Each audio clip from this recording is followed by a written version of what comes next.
Good morning, everyone. Rockets, right? That is something to watch. You just watched our brand new live stream intro. Wow. Today is the day. IFT3, SpaceX, Starbase. We are going for the third time to try and bring Starship to its re-entry. That's my goal for today. That's my personal goal. I do think that they're going to improve on IFT1 and 2. We're going to do a recap of those in a few minutes here. IFT1 was the hole digger. They dug a hole under the pad. Lots of things went wrong. Engines failed. Everything was a disaster, basically. But it was the first time they launched it, and it took off from the pad. IFT2 went way further. It was much better. The booster failed after separation, but the ship went all the way to space, and then it dumped some locks, and that ended its journey. But IFT3 is going to improve on that, and that's what we're here to watch today. So I see the chat is full of people. We have 2,000 people watching already. Where are you guys from? That's always something I'm super interested in, because that shows you how global this community is. So spam the chat. Where are you guys from? And can you hear me clearly?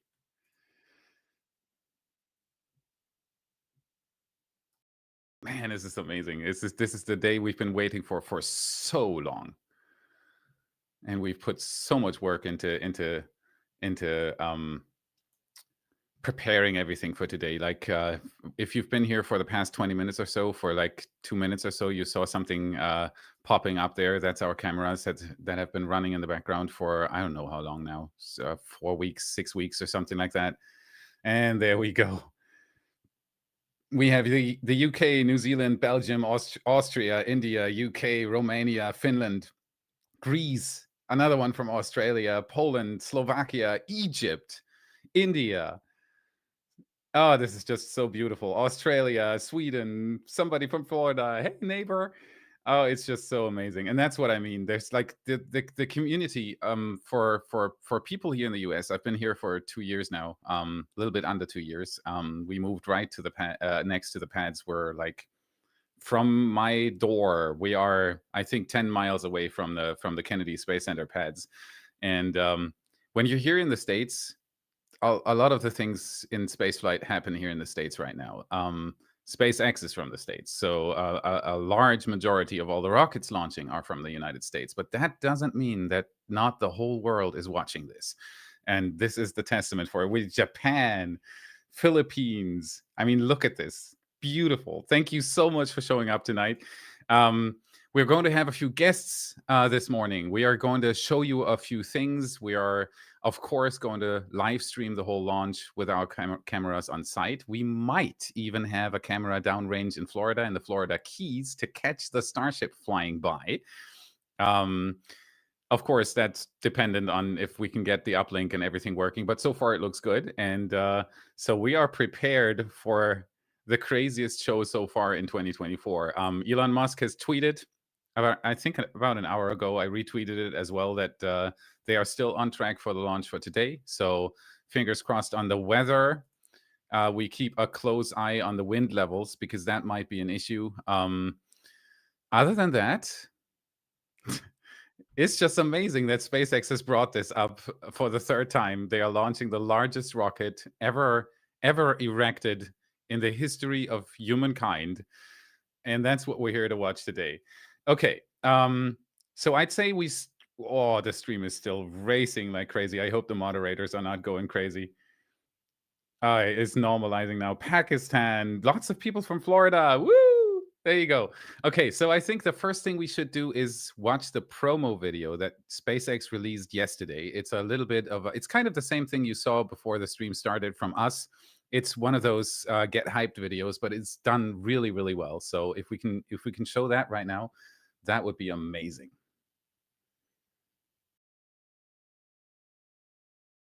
All right, standing by. I've got a few other people here on my ear.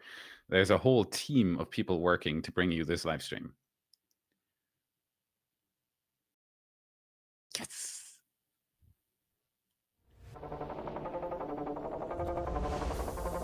All right, there it is.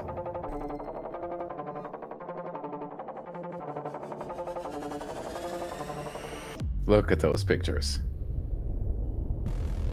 And that's all the stuff that's happened so far. It's not even what we're going to watch today.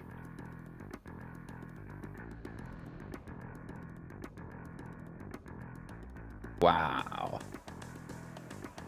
A lot of the shots we used for our trailer as well. Look at that. Those were the suborbital flight tests. If you still remember those, that was an amazing time. Seeing those starships belly flop and try to stick the landing. And that's how far they've come. Look at these pictures. Cybertruck pulling the Raptor engine.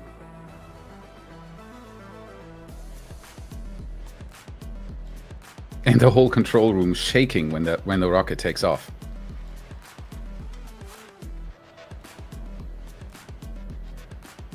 Wow.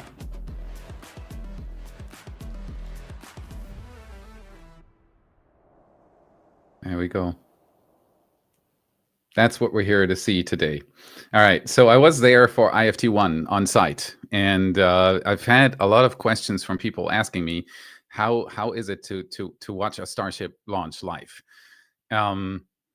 What I always say is that here on YouTube, you actually get the better views after liftoff because the rocket gets smaller and smaller when you're on site. But the rumble, the sound that a Starship puts out. I've seen SLS launch live as well. Artemis 1, I was right next to the vehicle assembly building at NASA at Kennedy Space Center.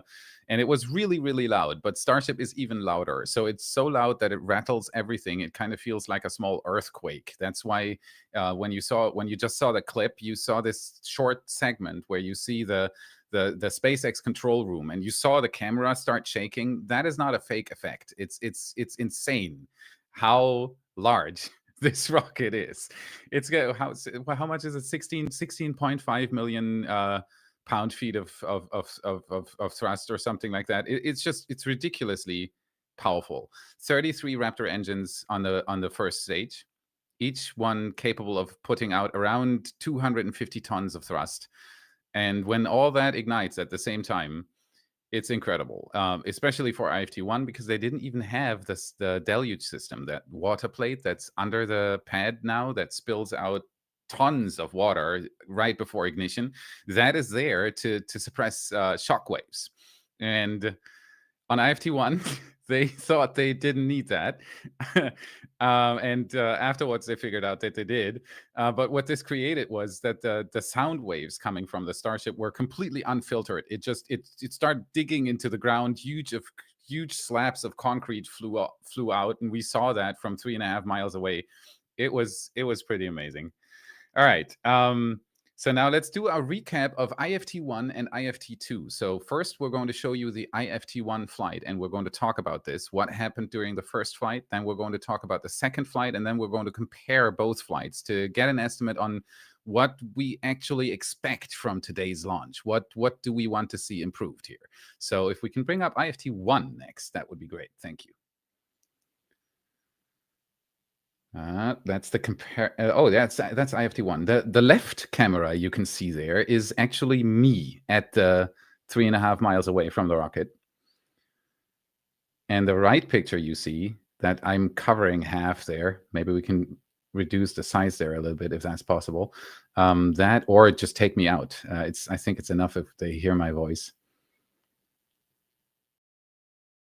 There you go. There's ignition, and that's what I mean. The gas you see streaming out there is just actually it's dust. It's concrete particles. It's exhaust gases from the engines, but it's no water. That's why this steam is so. Why this smoke is so yellow, because there's a lot of dirt in there, and that wasn't wanted. And you can see here we're 4 seconds after ignition, and the rocket basically hasn't done anything yet but blast the ground.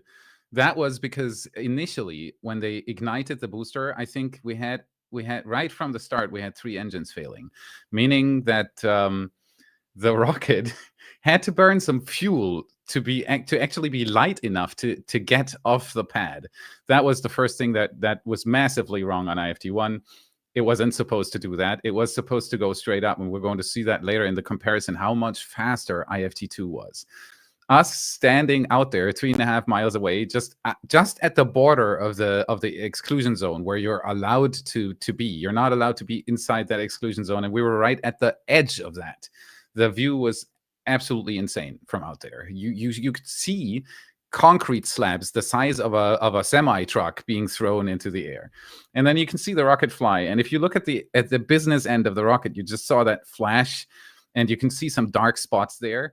That's engines failing. That wasn't good either. That was not planned. So the thruster, the booster was lacking a lot of thrust. It wasn't fast enough. It wasn't even at this point. If everything would have worked perfectly from here on, it wouldn't have had enough thrust to reach anything that they had planned before. You can see more flashes from the back end of the booster, meaning that the engines are struggling. The stuff is failing.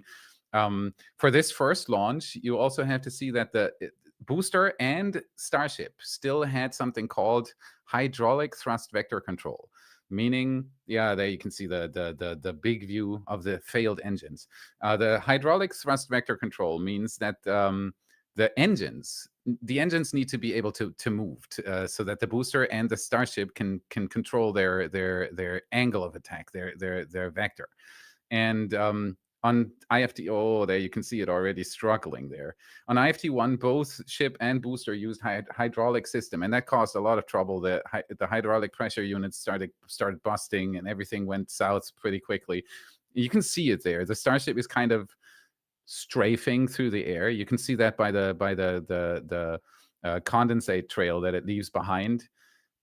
It's not nominal. There you can see the next flash happening, and the whole thing is struggling like crazy. You can see a flame coming out of the side. This doesn't look regular at all. And I remember standing there watching it from the ground, and it was there. And then they tried to do the separation here. You can see the camera from inside it's the forward dome of the booster and the engines of the Starship. They tried separating it, but it started spinning. Everybody thought back then that was the way that Starship was supposed to separate, because they wanted to do this spin separation. But it spun and spun and spun, and yes, you can see by the flame that it's doing this bow shape on the down there. It's not centered under the rocket, and that tells you that the rocket is sliding like crazy. It is struggling.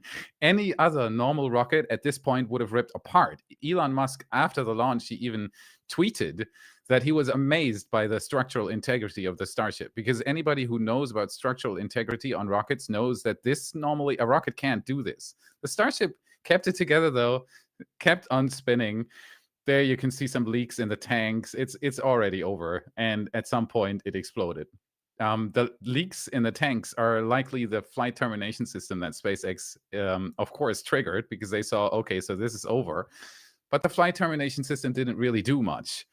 It didn't make the Starship stop. The engines kept on firing, as you can see, and that's what the FTS, see those two white trails coming out there? That's the two FTS charges that punctured the tanks. And normally what they're supposed to do is empty the tanks so that the engines can't fire anymore. But as you can see, the engines are still firing. So that wasn't planned at all. And it, of course, in the end led to the Starship being destroyed. And that was basically it. That was the first try of SpaceX trying to launch a Starship. There it goes. Boom. Massive explosion. End of story. That was IFT1. Even though, and I'm if you watch the channel regularly, you know that I'm kind of in the loop on Starship. And I would say this was a success, because Starship is so radically new. It's hard to put into words. You can compare it to any other rocket. It has engines. It has it's built like a cigar, and it has several stages. It does a lot of things that normal rockets do, but it is so much larger, and there are so many new things on this rocket. The whole construction method, the stainless steel welded out in the open, not even with clean room, brand new engines, full flow stage combustion methane engines. There are so many things different about a Starship that even lifting off the pad and just getting clear of the infrastructure and going up into the sky a little bit for the first launch can be considered a success. Even though traditional media, of course, the next day, everybody had the big news, Musk's Mars rocket explodes again. But that's what testing is about. And it worked pretty flawlessly.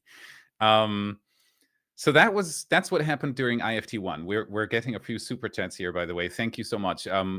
What I want to say is that all the super chats, all the gifted memberships, any support you give us today, becoming a YouTube member, a patron, or anything, buying a T-shirt, anything you want to do, all of that goes into something you're going to see later on. We are building something pretty crazy. I'll show you later. And our goal for tonight is, because we're so close to it, we want to reach 420. We want to reach 420,000 subscribers tonight, or today. Actually, for me, it's right now. It's still night here. It's completely dark outside. There will be a counter later on as well, so that you can see the number go up. And we're pretty close, and we're trying to push over that. Okay. So now we have IFT2. If we can bring that up real quick. And you'll see that the story was already way different there. All right, we're T-minus 10 seconds on IFT2. This was November 18th. I wasn't on site for this one.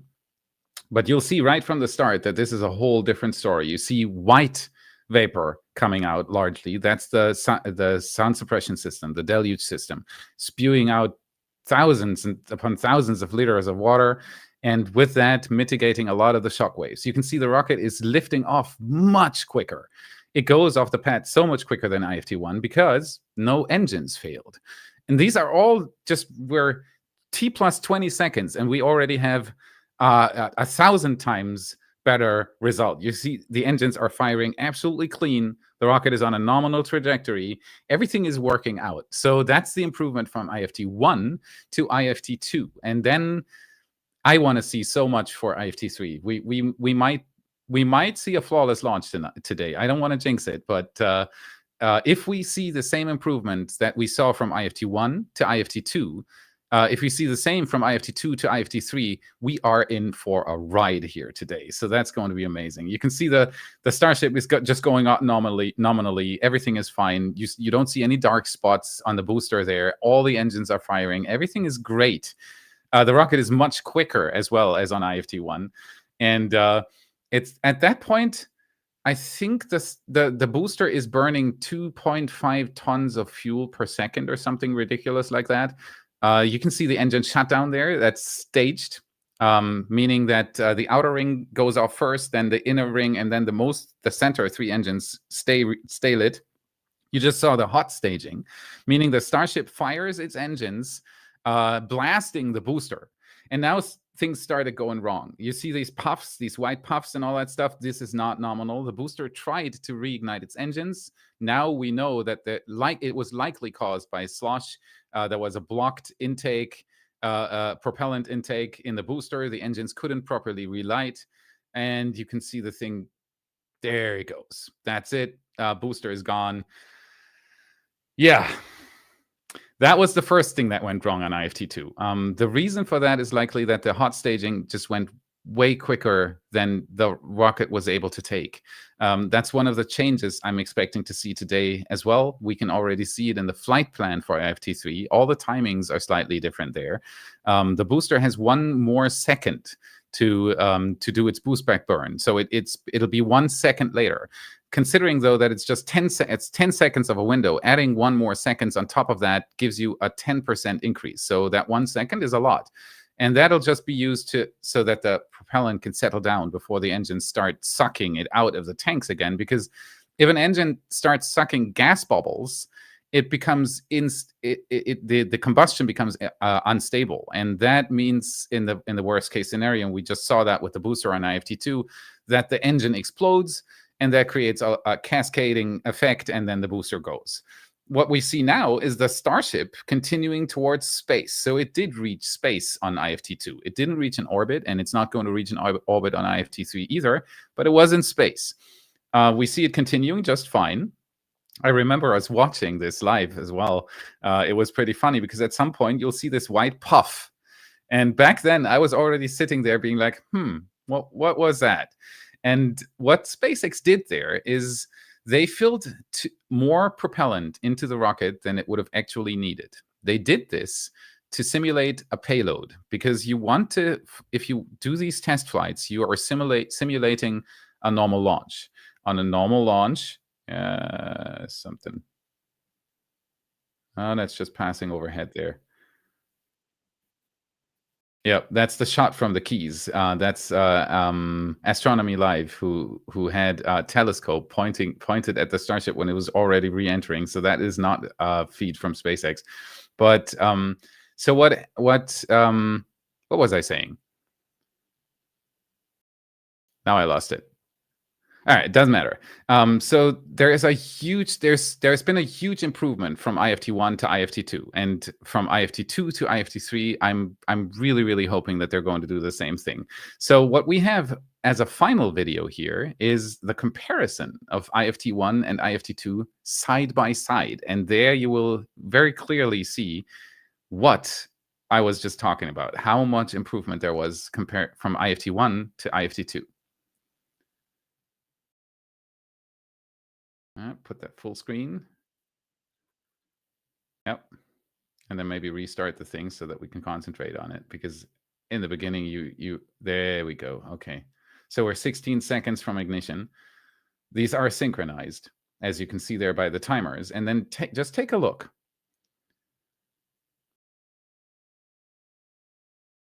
Approaching ignition. See, yellow on one side, white on the other. First difference. Second difference, IFT2 is already clearing the tower right now, and IFT1 is that was at least 20-30 meters lower. You can see this, the speed of IFT1 is still in the plume. IFT2 is already soaring into the sky. So there you can see how much quicker. See, look at the speeds, 280 compared to 500 on the other side. IFT2 is already at 2 kilometers, where IFT1 is, look at that, it's still at 1 kilometer. There it is at 2, where IFT2 is already passing to 4. So the rocket was basically double the speed. Even though just 3 engines failed, that's a massive difference, because in the beginning, a rocket basically lifts up its own propellant. It is very heavy. The tanks are full, and there is more thrust than weight, of course. Otherwise, the rocket wouldn't take off. But it's not much more. On the Starship, it's actually it's incredible. It's 1.5, which is the thrust to weight ratio, which is extremely high for such a large rocket. But still, if you take out 3 engines, that 1.5 goes down to 1.2 or 1.1. You're approaching a point where the rocket can't lift itself up anymore, and that's why IFT1 had to burn fuel to be light enough. Yeah, and then you can see the whole story continuing there. It's 2,000 kilometers per hour speed on IFT2, and it's 1,000 on IFT1, and you can already see the thing slide sideways there. The height is 25 on the right side and 14 on the left. So there was a massive improvement from IFT1 to IFT2. It's just incredible what SpaceX did there, all those improvements. And that is why they test as well. They take, you got to imagine, these rockets send back huge amounts of data from all sorts of sensors that are active during these test flights, taking all sorts of telemetry values, tank pressures, temperatures. The engines have tons of readouts, flows, pressures, and all these things are used to improve the next prototype. Elon Musk, 2 days ago, he tweeted something. It was a reply to somebody else, and he said that there was more than 1,000 changes from IFT2 to IFT3, and that was the same from IFT1 to IFT2. So it wasn't just hot staging. Many people after IFT, or even leading up to IFT2, said that the main difference between IFT1 and IFT2 was hot staging. No, I mean, it was the most obvious change, but there are so many changes under the hood there that we don't even see, but they are extremely important. And then in the end, you can see that IFT2 made it to the separation, whereas IFT1 just spun through the air, uncontrolled, not achieving a lot more after liftoff. Basically, we can be happy that IFT1 cleared the tower, because otherwise we'd be reporting about them rebuilding the whole site right now. And they might still be at it, because if a Starship explodes on the pad, it has a lot of oomph. Let's just say that. You just saw it on the IFT2. That was the booster going. So yeah, you can clearly see the difference there. IFT1 was the first try, and a lot of things failed. And IFT2 was already almost on track to doing everything it was supposed to do. It went past separation, which is incredible. And I do hope that today, IFT3, we are going to see. I hope that the booster will be able to return, because that would be an absolutely amazing sight to see a super heavy booster going back for a simulated soft landing above the water. That would be absolutely amazing. And then the icing on top would be the Starship reaching a re-entry point. Not after that, because I don't have much confidence in the heat tiles. I have a few heat tiles here. I'll show you something here in a moment, but those heat tiles, and especially their attachment method, isn't the final thing yet. I think there needs to be some changes made there, I think. But we'll see for IFT3. They have a lot of things in plans for today for testing in space, which is very important. They are going to try an in-space engine relight, which is very important for IFT4, because for this launch, the splashdown zone of the Starship is 3,000 miles long. The reason for that is this relight that they are going to try to do in space. So it's probably going to be a retrograde burn. At least I hope so, because it would give us some fantastic views. If we do have any sort of camera feed from the Starship during flight, it should look epic to see the Starship turn in space and try to relight its engine. And the reason why they're doing that is because it's a simulated deorbit burn. If they are able to do this, if they are able to pull this off, this would enable them to demonstrate to the FAA that they can safely deorbit a Starship, because you have to relight an engine to do so when you're in orbit.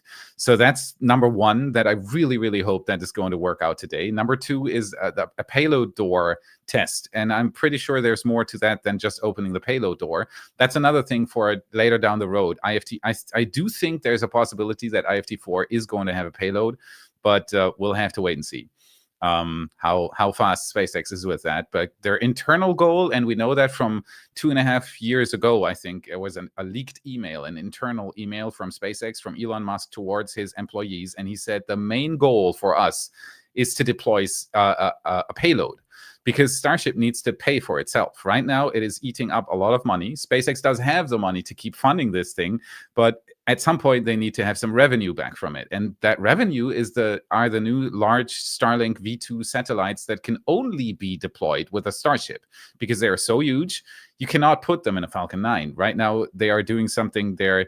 They've done some fiddling, basically. They've built the Starlink V2 mini satellite that is there so that they can send Starlink V2 hardware to space with a Falcon 9, because they expected the Starship to be quicker. They expected the development to be quicker. So at some point they decided, all right, we're not going to be able to send any payload up to space with this yet. So we're going to create a V2 mini satellite that we can send up with a Falcon 9.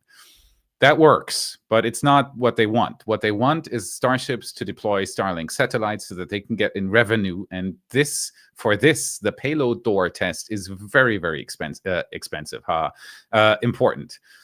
So they're going to open up the payload door and close it again. That's all we are hopefully going to see during this flight. But I am very, very sure that in the background, they might even have some test payload in that PAS dispenser, the system that is actually going to deploy the Starlink satellites later on. They might even have a test payload in there, and it's going to move up and down to see if all the mechanics are working. We're not going to see a deployment, but I'm very sure that behind closed payload doors, there's more going on than that. So if we see that door opening up and closing, we can at least be sure that this payload door system is working. And those are all milestones that are extremely important for IFT4, 5, and leading on. Yeah, I'm not sure if SpaceX is ever going to send up regular payloads with the V1 Starship, but they are definitely going to do so with the V2 Starship, which is hopefully going to launch towards the end of this year. SpaceX is right now planning a crazy number of 6 Starship launches this year, which would be incredible. Give me your estimate. What do you think in the chat? Give me your estimate on how many Starships do you think SpaceX is going to launch this year? And thank you very, very much for the super chats, by the way.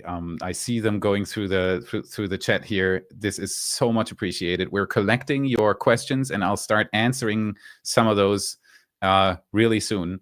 Thank you, thank you, thank you. For anybody who's just joined, we are waiting for Starship IFT3, the third installation of SpaceX's tries to get Starship to do a nominal mission timeline. On IFT2, they were very close. On IFT3, oh, there we go. Okay, so we have 6 to 9. Wow, that's a lot. 5, 5, 5, 5, 5, 6. Oh, a lot of people are saying 5. That would be incredible. 5 would be something. And it goes on. 4 to 5. 5, 5. I see a lot of 5s there. So, 9. Somebody's very optimistic here. Another 9. Another hype. Another hype, 42. There we go. Okay, so 42 would be the number for me. Absolutely. I want to see 42 to launch this year. My estimate for launches that we're going to see this year, I'm a bit conservative. I would tend to the 3 to 4 launches. But that would be way more than we've ever seen in a year so far. We've had 2023 with 1 launch. With 2 launches. We have so far this 1 launch for today, if it takes off today. Wow, we have a few very optimistic people here. Another 42. I love that number. Another hype. Very nice. Yeah. Okay, so the community seems to be very optimistic about SpaceX really putting out a lot of Starship launches this year. I'd say the average is 4 to 6 launches this year from everybody watching right now. That is confidence, and that confidence comes from the step-ups we've seen from IFT1 to IFT2. I'm very sure about that, because there was such a huge improvement from a rocket that was barely able to lift off the pad while digging a massive hole under it, to IFT2, where they had 2 main problems. The flip went too fast, so that made the booster struggle, and the ship had to dump the liquid oxygen. Oh, that was what I forgot earlier. I wanted to talk about why they put more propellant into the IFT2 rocket. Because I've got a lot of questions from the community in the past, I don't know, 3 to 4 months. Why SpaceX didn't just put the normal amount of fuel in and tested it with that. So what you want to do when you test a rocket is you want to test it as close as possible to the real deal, to when you would send a payload up. So you need to have the rocket as heavy as it would be when you have a payload in the nose. So there's 2 ways you can do this. One would be the so-called boilerplate or demo payload. You just anything. SpaceX has sent Tesla Roadsters, they've sent a wheel of cheese. Others do send just big blocks of metal to make the rocket heavier, to simulate that payload. Because if the rocket is lighter, it doesn't need that to burn its engines that hard. It doesn't need that much fuel. It'll be faster. It'll be quicker at its milestones. The whole timeline changes if the rocket is lighter, and you do not want that. So, I can see why we did that. Give me a second. I'll try to fix this. 1 second.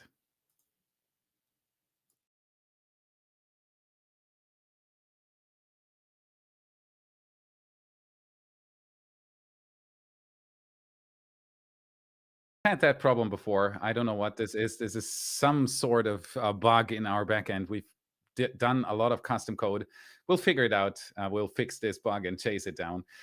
For now, we are back with the discussion about why is the weight of a rocket is so important. So there's the one way of having a demo payload that you put up there, or you can just fill in more fuel to make the rocket heavier. And that's what SpaceX decided to do.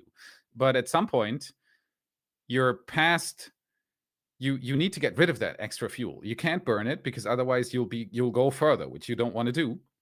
So SpaceX needed to dump the liquid oxygen, and that's what they did. And this dumping of liquid oxygen created a fire in the upper stage Starship, which resulted in the loss of the Starship. So if that dump would have worked, we would have seen the Starship go towards its reentry. So they were almost there on IFT2. It was so close.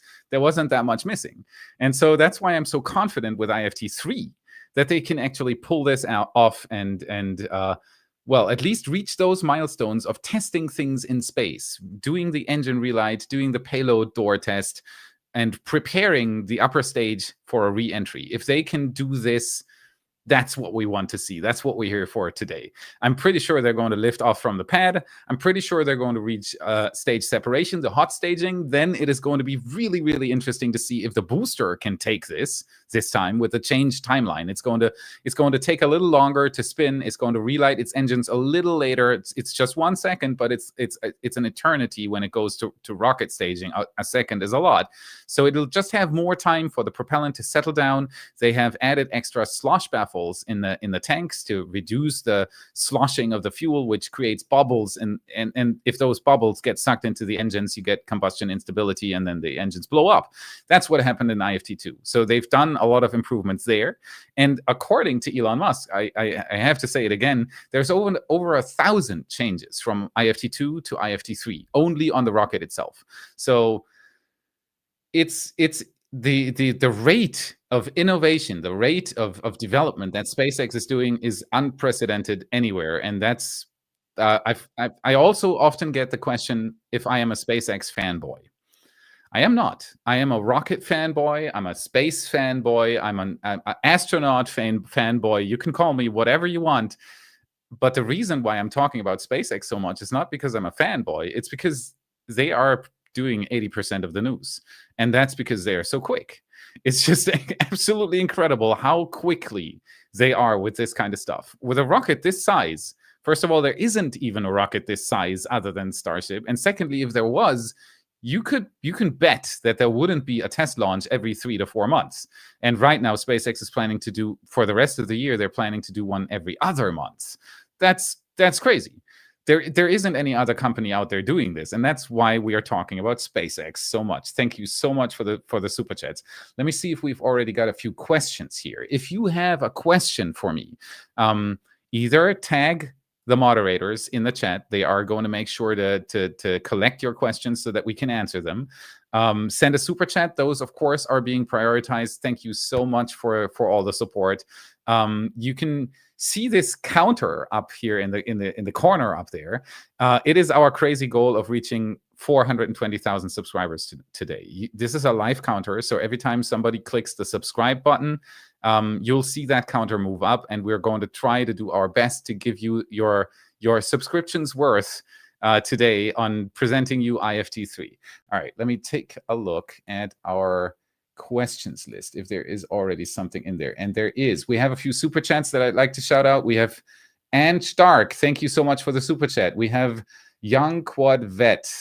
He's a member and he's upgraded. Thank you so much to Improvement. Thank you so much for helping us do our crazy projects. We have Richard Neitzel, you gifted a membership. Thank you so much. Somebody got very lucky there. We have Nick Felstedt. Thank you so much for the super chat. Congrats on your channel growth over the last year. Can't wait for IFT3. Yeah, we've changed a lot of things on our team in the past year. If you've noticed, we haven't missed a single episode since April last year. So we're doing 2 episodes a week. We've like crazy worked in the background to bring you our live camera feeds that you're going to see very soon. We've done a lot of crazy stuff this year. It is a heck of a ride. The spirit on the team is incredible. We have this Discord server in the background just for our team, and we've been cheering for IFT3 for the past, I don't know, 6 weeks straight. We are all absolutely pumped as much as you are. Thank you so much for tuning in. Okay, then we have Drinklink, new member. Thank you very much. We have Get Noob. Thank you very much for the super chat. Are we gonna get footage of the booster soft landing in the ocean? If so, how will that happen? Will there be cameras on the booster? So yeah, there will be cameras on the booster, and there's likely going to be either boats in the water from SpaceX or helicopters in the air. There is going to be something. The question is just if we're going to see that camera feed. Hopefully, fingers crossed, would be absolutely amazing. We were even thinking about trying to track the booster coming back down with our cameras at Starbase, but it is going to be hard because it's, what, 60 miles downrange from Boca Chica, I think, at least. So it is going to be hard. We're going to try. If SpaceX doesn't provide a feed, we might see something, but I do have my fingers crossed for that. That was an excellent question. Thank you very much. We have Paul Campbell. Thank you so much for your super chat. Mars or bust. Good luck, SpaceX, and thank you to the Y team for such a great coverage. You are very, very welcome. Thank you so much for watching with this. Click subscribe, like the stream, share it with your friends so that the algorithm boosts this and shares it with even more people, because the world needs to see what's about to happen at Starbase. Thank you. We have Aboba. Thank you very much for the super chat. I believe in Elon and Team SpaceX. My answer is 6 to 9 launches. So you're on the optimistic side. I do believe in SpaceX as well. It's an incredible team of people. Like I said before, the rate of innovation, the rate in which they are not just thinking about improving things, but actually doing it, is absolutely unprecedented in the whole space industry. Yeah, it's just amazing, and I've got my fingers crossed for them as well. I wish them all the luck in the world for IFT3. We have Ballet Advisory. Thank you very much for the super chat. Felix, go for 420 with an IFT3 success. Thank you so much. We're trying. For everybody who has just joined, if you see this crazy counter here up in the corner, we are trying to reach 420,000 subscribers, because if you are not subscribed yet, click that button. It doesn't cost a penny, and it helps us hugely, and we are going to try to reach that milestone today. Thank you very much. We have Zap Anderson. Thank you very much for the super chat. I hope Elon launches at 1:59:26, making the date and time 3:14. Yeah. Okay. So it's Pi Day today. That's what this refers to. And Pi, of course, is 3.14159, and so on and so forth. It's funny. Every time SpaceX does something, you're sitting there and thinking, is this a coincidence? Like, they had a rocket launching on 420, which also was the amount of money that Elon Musk wanted to take Tesla private again at some point, for $420 a share. All these kinds of, like the booster is 69 meters tall. There are a few things that are strange about this. It could also all be coincidences, but yeah, IFT3 is happening on Pi Day. How about that? Thank you. SpaceX News Daily, thank you so much for joining. This is amazing. Thank you for the super chat. So excited for this. Thanks for all you do. You rock. This all would not be possible without you people watching. So thank you very much for that. We have this topic almost every day on our Discord. How flattered, how humble, how fortunate we are to be able to do this for all of you. There are tons of people working in the background here right now. It's you see me here on the camera, but that's not all. If I look at this monitor, I see 4 other people with a camera on right now. There's tons of moderators in the chat. There's people out there who put cameras in the Florida Keys so that we might be able to see the Starship fly by. We have John Cargile sitting at the Raptor Roost. Huge shout out to the Raptor Roost, by the way. I might be there for IFT4. I'm crossing my fingers. If so, we're going to do a huge party out there. Mark it in your calendars. Oh, well, there's not a launch date yet, but mark it down. IFT4, if you can make it down there, we are planning a huge party at Raptor Roost. It's just incredible. For anybody who's just tuned in, we are some crazy rocket nerds here, sitting here waiting for SpaceX to launch the next Starship. History in the making. We have our fingers crossed for SpaceX to go through the whole timeline that they've set for themselves. I cannot wait for this thing to launch. All right, so we have Torn 4x4 gifted 5 What About It memberships. Thank you so much for this. There's going to be some people very, very happy about this. Thank you for the support. We have PLN. Thank you. Starship question: why not use Velcro for heat tile attachment? Oh, that's a good point. Give me a second. Little lateral motion still possible, but it shouldn't be a problem. The problem is vibration. A Starship shakes. A Starship is a huge rocket. You have 33 engines igniting in a staged sequence, but still, it rattles the whole thing. I'm excited. Can you tell? Give me a second. I'll show you something. So, let me grab this one, and then let me grab another one. I should have prepared this maybe, but anyways, it is worth it. Give me 1 second. All right. Here we go. All right. I promise it was worth the wait, because what I'm going to show you here is my biggest treasure. I was gifted 5 Starship heat tiles by a very, very, very noble person traveling up and down the Gulf of Mexico to collect these from beaches. The guy is amazing. And he gave me 5 Starship heat tiles. And the interesting thing about those is they are all different heat tiles. These are all from IFT1, but they're all from different places on the Starship. And that gives us the ability to look behind the scenes and see how Starship tiles are attached. This one, for example, if the camera focuses, and it does, beautiful, just has these holes. And you can see in there, in one of these holes, in this hole that's in the middle there, you can see this little bit rest of glue in there. So some Starship heat tiles are glued on. Other Starship heat tiles, though, and I think I still have to grab that one. So give me just 1 more second. I'll be there in 1 second. Yeah, that's the one. All right, so this Starship heat tile is one of those standard Starship heat tiles. A common misconception about the Starship heat shield, the entire heat shield, is that all the tiles are the same. From the outside, they largely look like it. Some have different shapes, but most of them are hex, right?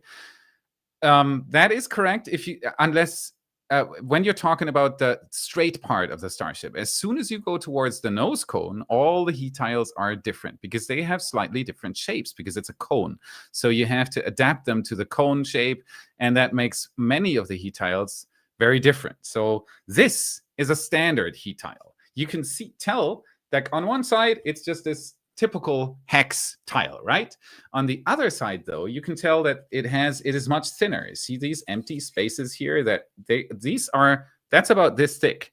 It's not that much. And so what SpaceX did here is they tried to save as much weight as they could. And one big difference with the standard heat tiles, and those are the troublemakers on the Starship because those fall off, is these attachments here.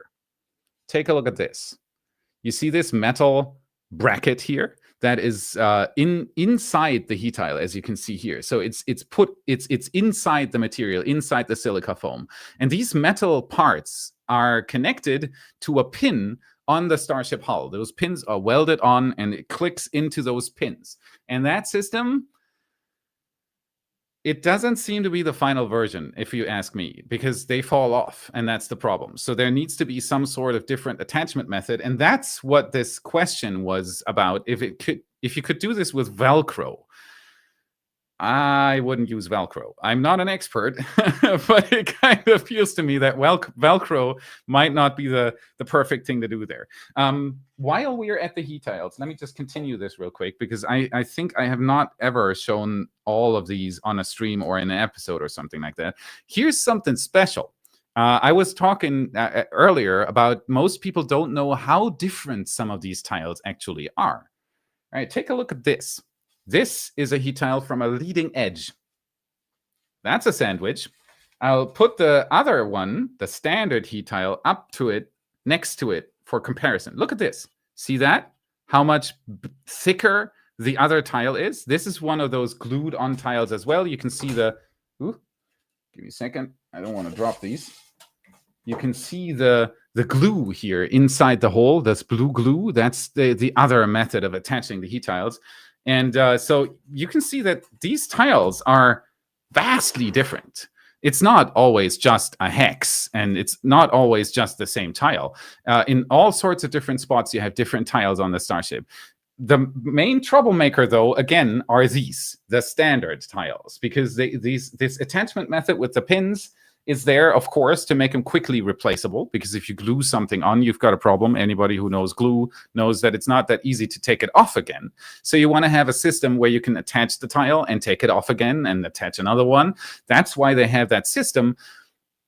But it doesn't seem to be working properly so far. We'll see for IFT3. The Starship, every single heat tile on Ship 28 has been suction cup tested by SpaceX manually. In manual labor, they've went through every single heat tile to make sure that all of them are properly attached. So fingers crossed that enough of them survive so that it can actually have an attempt on a re-entry if it comes to it. Another big difference here with the heat shield, while we're at the topic, is that many people compare it to the space shuttle. Of course, because it's the one thing that you can really compare it to. It had silica foam heat tiles, the same as Starship. But and then of course everybody thinks about the Columbia catastrophe, because that was caused by the shuttle having a hole in its heat shield on a leading edge of a wing, and so hot plasma was able to penetrate and eat up the shuttle from the inside, basically, and that's how that catastrophe unfolded. The difference, though, between a space shuttle and the Starship is that the space shuttle was largely made from aluminum, or aluminium, as we say in Europe, and the Starship is made of steel. That's a wildly different thing. Even though both are metal, aluminum, when heated up, basically just vanishes. If it hits, I think, 750 degrees Celsius, something like that, it becomes unstable and it just melts away and it is gone. Steel, on the other hand, has a melting point that is much higher, and it has the ability to transfer the heat. What steel does when it gets hot, anybody who's done that before knows that it starts glowing crazy and it starts radiating that heat out into the rest of the steel surrounding it. Aluminum can't do that. Aluminum only starts glowing at the spot where you heat it up. It doesn't almost not transfer the heat over into the rest of the metal or into its surroundings. It just melts away and that's it. Steel is really, really good at transferring the heat. So it'll transfer the heat into the propellant, it'll transfer the heat into its surrounding steel, and so on and so forth, which should make it way better at coping with re-entry heat. So in theory, I mean, we have no data yet because the Starship hasn't re-entered yet properly. But in theory, a Starship should be way better at this when losing a heat tile than the space shuttle was. So we'll see what happens. We will see what happens. Oh yeah, I'm trying. I'm getting comments here from the live production that I wasn't. I was just sitting like this. But that's okay. I like to cuddle with the Starship. All right, so what you're seeing here on the screen right now is one of our cameras that is live at Starbase. This one is Arrakis. We called it Arrakis because it's surrounded by a lot of sand. And it's one of the things that have kept us busy in the past 6 months. The team, I am wondering why part of my audio is still running on my speakers. Give me a second here. Let me fix this real quick, because when we have where to play sound here. All right, testing.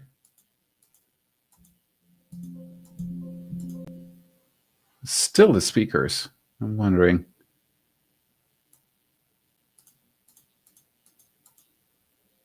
There we go. Okay, so now it's correct. I'm sorry, I had to fix a sound problem here. Otherwise, you would have heard a lot of stuff from my microphone.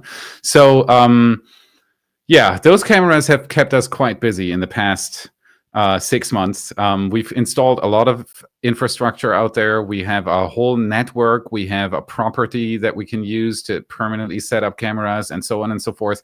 So we are doing some crazy stuff in the background. You guys are the ones helping us with this. You are the supporters, the people who watch the channel, the people who give super chats, the people who become members are what fund this. So thank you very much. If you haven't done so yet, subscribe to the channel. We are trying to reach 420,000 subscribers today, and fingers crossed we might even be able to do this. Like the stream, consider becoming a patron, buy yourself a shirt, become a channel member. All of this helps us realize this kind of stuff. And we are on fire. We are loving what we're doing. Thank you so much. Okay, there are quite a few more questions that I could answer here, so let me go through a few of them real quick. So we had Turin 4x4. We have PLN. We've had that as well. That was the attachment question. That was a very good one. Thank you very much for bringing that up. We have Mika Ahola. Thank you very much for being a member for 32 months by now. One of the best channels, Hype. Thank you, thank you, thank you. We have Daniel Hofbauer. New member, thank you. Welcome to the Y family. Don't forget to join our Discord server where you have a really, really nice community. You can reach that Discord server after you've become a member. You go into your Discord app, into your account, into your profile settings, and you link your YouTube account in there. Then our What About It server will magically appear and you can join. I'm waiting for you guys. We have Mika. We've had Mika. We have Ola Westling, new member. Thank you very much. Thomas Dutt, new member. Thank you very, very much. We have Bailesi, new member. Thank you very much. We have Gilgwath. Thank you very much for the super chat. What do you think is SpaceX's next crazy project when they are done with Starship? Gravity hook, Aldrin cycle, O'Neill cylinder, something more tame. So first of all, they are going to be busy with this for some time. They have Artemis coming. They have all sorts of different projects. You could use, in theory, you could use a Starship to build a space station. They will try to land them on the moon. They'll try to land them on Mars. There's a lot of stuff with Starship. That's going to keep them busy for some time. I do think after that, what I would love to see is some infrastructure in space. Us utilizing resources in space, us building spaceships in space. Because if you don't have to leave Earth's gravity well, it becomes so much easier. The reason why spaceflight is so hard is because every time we have to send up a huge rocket to accomplish anything. If we can do that from space, if we only have to send up people and everything else stays in space and is being made in space, that would be the next step. That would enable us to do so much more. So I'm hoping for SpaceX to start building up any sort of resource generation in space, any sort of in-space manufacturing, larger stations, a base on the moon, this kind of stuff on Mars later on. This kind of stuff would be what I would like them to see. What they're actually going to do, I think it's impossible to say. If somebody would have told me 10 years ago that SpaceX is going to do Starship, I couldn't have predicted it. So I won't try. But that's what I would love to see. We have Louis Barros. Thank you very much for becoming an improvement member. This helps so much. All that funding goes directly into this kind of stuff. So thank you, thank you, thank you. Brian Wilkie, thank you very much for the membership. Thomas Data gifted 1 membership. Thank you very much. Mark Wagner, thank you very much for Wagner. Probably German. It sounds German. Thank you very much for the super chat. Space Shuttle used Velcro, as far as I know. For tile attachment, I think they were glued on. They did use Velcro in some places, but not for heat tile attachment. I do. No. So they were glued on. The Space Shuttle heat tiles were glued on. We had there we go. Morris, thank you very much for becoming a member. Tom, thank you very much for becoming a member. Stefan Dupreez, thank you very much for becoming a member. Guys, you rock. This is exactly what enables us to do all this kind of stuff. So thank you, thank you, thank you, thank you. Louis Barrows, new member and a super chat. Thank you very much for the super chat. I have just become a member. Your team is fantastic. Thank you very much. The team appreciates it. Everybody that I can see here already is smiling all over their face. Ray Ligas, thank you very much for becoming a member. Okay, so we have Timothy Barrell. Why did the oxygen and methane burn at different rates during IFT1 and IFT2? It's because the ratio that at which the rocket is burning oxygen and methane isn't equal. So it needs more oxygen and less methane, I do think. There's a mixed ratio, and that is not 1-to-1, and that's why you see that. That's also why the tanks are differently large. The methane tank is smaller than the oxygen tank because it needs more oxygen for the combustion itself. That's an excellent question. All right, so I've been doing this for roughly an hour now. I think it's time to get in a few more speakers. If they are, one of them just ran away when I mentioned it. That's funny. All right, TJ, how about you hop in and say hi to the viewers? Are we ready for that? All right. So he'll be here in 1 second. And it might be time for us to switch to the cameras as well to show everybody what's happening at Starbase. It is the sunrise is slowly approaching out there. It is there we go. Take a look at that. That's the OLM. Oh, this is so beautiful. I've been staring at these. The reason why I'm just sitting there being like, "Oh, this is so great," is because I've been staring at these cameras for 6 weeks or 8 weeks now, almost every day. They are not live yet because we're still working on a few things. We have a partner that is hopefully going to come in on giving us even hopefully 3 more cameras and so on and so forth. So we're not quite there yet, but all your funding helps us to get there, and we are absolutely. There's TJ. I'm here. Hi, everybody. Appreciate y'all flexibility. I'm so excited to be here and for you all to see these cameras. And for IFT3, man, this is just a huge, huge day. Yeah, it's amazing. You can already see some venting going on there. The tank farm is already spun up and is in preparation, cooling lines and everything. This is happening. Can you believe it, TJ? No, I can't. And naturally, I'm getting some of my own technical issues with jitter, but we'll work through that. Yeah, I can't believe we're here. Just for so everybody knows, it is nighttime, so there's a lot that we can see. And as the daytime, as the sun continues to rise, we will see more and more of the environment. But yeah, we've got tank farmers busy, and yeah, man, I'm just kind of like at sensory overload right now, if I can be honest with you, with the stream and IFT3 and like all the other things going on. It's just kind of drinking through a garden hose, which I love it. It's great. It's incredible. Like I was rambling about before I started the stream. I was talking to Stefanie, who's going to be on the stream in a short moment as well. We were talking about how long I should do the intro on the stream, and I just said, you know me. When I start talking, I look at the clock at the watch again, and it's 2 hours later. That's why I just said, all right, so now we should bring TJ in, because I was already talking for an hour, because I am so excited about all the stuff that's happening here. It is just incredible. It's like, how long has it been? November 18th to now. That's nothing. It's nothing.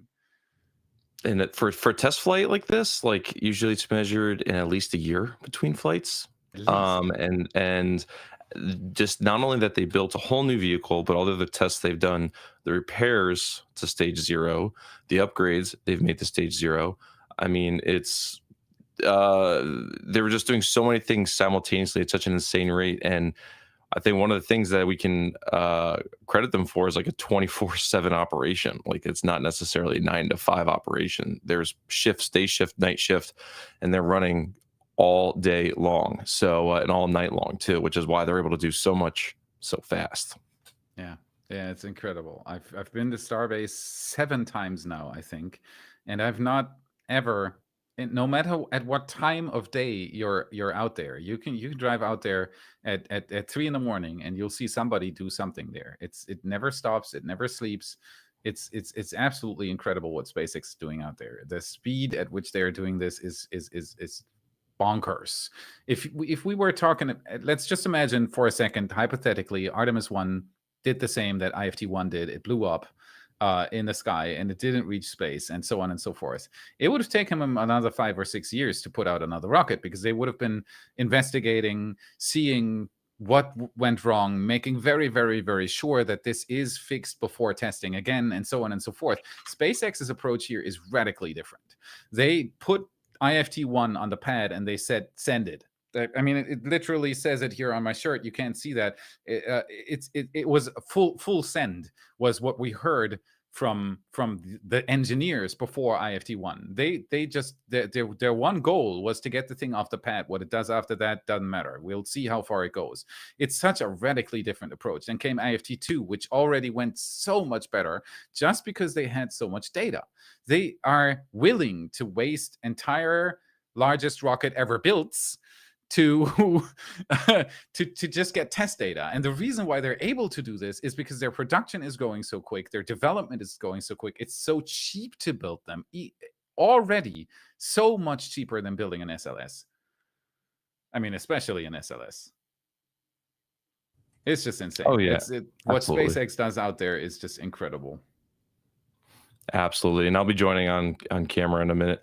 We're looking at the tank farm right now. As you see, it's getting really, really busy, and we'll be cutting over to another angle on that in a minute or two. But yeah, all seems like we're seeing everything we should be expecting for this point in the count. Which we should actually start seeing propellant load in about an hour, if I'm doing my mental math right, or maybe 2 hours. It's 5 a.m. 1.5. 5 a.m. local time. Yeah, 90 minutes. Yeah. Roughly 1.5 hours is like an hour and 20 minutes is when they're going to. Isn't it 42 minutes to fuel the Starship now? Another coincidence? Yes. Yeah. According to the countdown timeline, it is 42 minutes.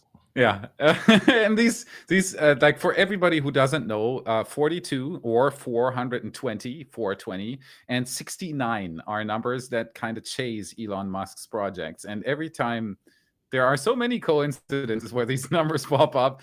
I'm like, when I studied the IFT3 flight plan, I was like, oh, 42 minutes for them to fuel the Starship. What a coincidence, you know? So it happens all the time with them. It's amazing. For anybody who has just joined us, we are sitting here waiting for IFT3. It's the third installment of SpaceX launching a Starship from Boca Chica, from Starbase, Texas. We are expecting them to launch Ship 28 and Booster 10, separate Ship 28 from Booster 10 at some point. Booster 10 then is going to do a boost back burn and try to do a simulated soft landing in the water, meaning it is going to aim for the Gulf of Mexico, do a simulated landing as if there were chopsticks there, basically, as if there was something it could land on. It'll have a simulated level that is going to be GPS measured to see how accurate it was. And then it's going to plummet into the water, and then it is going to either sink on its own, or they're going to shoot it with a rifle. That's actually a possibility. I talked about it on an episode. It is ridiculous, but you need to make the thing sink, and if it doesn't want to sink on its own, they're going to shoot it. So there you go. And then we have Ship 28, which is hopefully going to continue to space. Then in space, it is going to try to do an engine. First, it's going to try to do its payload door test. So it's going to open a payload door and try to close it again. I think that was before the engine relight. Am I correct? I'm not sure. And then it's going to do an in-space engine relight, which is very likely a simulation for a deorbit burn. They need to demonstrate this or test this before IFT4, because I do have the feeling that if everything works out today, the next Starship is going to circle our planet. And for that, you need to be able to do a deorbit burn. Yeah. Hello, everybody. Nice to see you all here. I'm glad that I could join today. That's my wife, Stefanie. Yeah. And I already have a good question, I hope. Do you think they're going to put Starlink satellites on the next launch if this one goes as planned? Yes. At least a few. It's probably not going to be a full stack of Starlink satellites, but I'm very, very sure that on the next one, we are going to see some sort of payload. If this one works out. Of course, if this one's a complete disaster because they fixed something that made it even worse, IFT4 is still to be defined. Let's just say that. It's prototyping. So I get these kinds of questions a lot from people trying to make me predict the future on the Starship program. And I always start these predictions with, if everything works out. So take it with a grain of salt. But if everything works out doing IFT3 and they check off the orbit burn, they check off the payload bay door test, and so on and so forth, I am very, very sure that they're going to at least have a few Starlink satellites on IFT4. Yeah.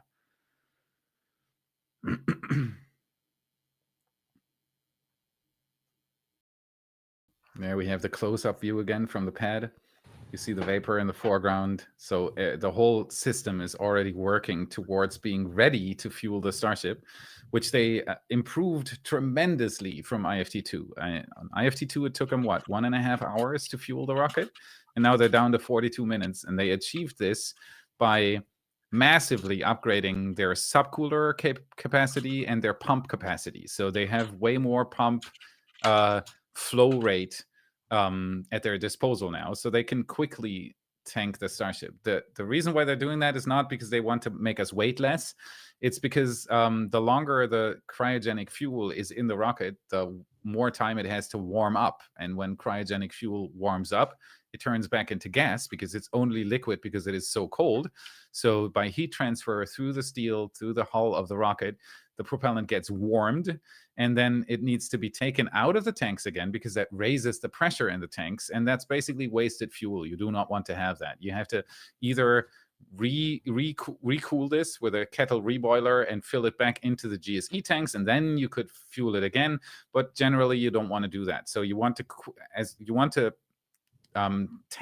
fill the rocket up as quickly as you can to minimize boil off, and that's what they achieved with this. There you can see the GSE tanks. That's the tanks I was talking about. The methane is now stored in the horizontal bullet tanks that are to the left of those white GSE tanks, but those GSE tanks are another good example for iterative design. In the beginning, SpaceX thought that it would be a good idea to produce their own fuel tanks, which in principle was a good idea because they were already building tanks. So why not build tanks for the tank farm as well? Turns out that they missed a few regulations and put the tanks too close to the pad and put them vertical as well, which gives a lot of attack surface for the rocket, which launches right next to them. So they looked really busted after IFT1, and they looked even more busted after IFT2. And now you can see these squares on 2 of those tanks. Those are bracings because the outer shells of those tanks, the tanks have 2 shells. So don't worry too much if they're dented on the outside. The tank on the inside is still fine. But even if the shell on the outside gets dented massively, it's not a good sign. So that's the reason why they phased those out for the more delicate commodities that they have on site. For example, the methane is now stored in horizontal bullet tanks, which are industry standard. They are huge, but they are something known. There's companies building these, and they've built them for decades now, and they know perfectly what they're doing. So SpaceX learned from that, and that's largely what they do down at Starbase with all sorts of things. There are so many things about the Starship project that are like radically different from anything we've ever seen before, like the Mechazilla with the chopsticks, stacking the Starship on top of the booster, first lifting the booster on top of the OLM and then stacking the Starship on top. That's something, name another rocket that does that. And the reason why it's there is because SpaceX chose not to copy old stuff, but to try out radically new things. And that's what you see at Starbase in so many different things. Yeah, and then they started to implement something that's already proven with the ring right now. Shows that they have to take things that are already proven as well that work. And I'm super excited to see that today, the successful hot staging. Yeah, That's one of my favorite parts of the whole launch for today. Yeah, same here. Especially with the changed timeline, we'll have to see. That's a good example for not everything at Starbase is a real innovation. Many of the things that you see there at Starbase have been around for decades, like slosh baffles inside of tanks, electric thrust vector control. There's not a single thing about this that is new. But everything put together the way it is, and daring to try out unconventional ways. Of course, we know how a forklift works. Mechazilla basically is a forklift. It works exactly in the same way. It even has the same elements. It's basically a forklift. We know forklifts, but we've never used one to stack a rocket, and that's the difference. So they're not too worried about trying out new things, and that's what I love about this project so much.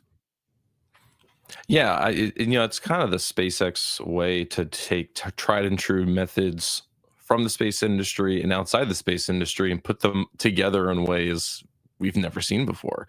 You know, the hot staging, the Soviets have done that many times, or the Soviets and the Russians, among other rockets, but that's their claim to fame. The stainless steel, I mean, Atlas was stainless steel 60, 70 years ago. Obviously a little bit of a different animal. That thing would crumble under its own weight, which thankfully Starship doesn't do that. But you know, there's great upgrades there. But in terms of materials, they're using materials that industry is very familiar with, so they're able to take welders and all other kinds of people who may not have worked in the aerospace industry and bring them on the Starship because they know how to work with steel. It's not that they're working with carbon composite materials or something that might be a more nuanced handling and skill set. And those are the kinds of decisions that's allowed them to scale at the rate that they've had. Grid fins. Grid fins have been on rockets for a long time and obviously proven on Falcon 9 and bringing that concept back down to here.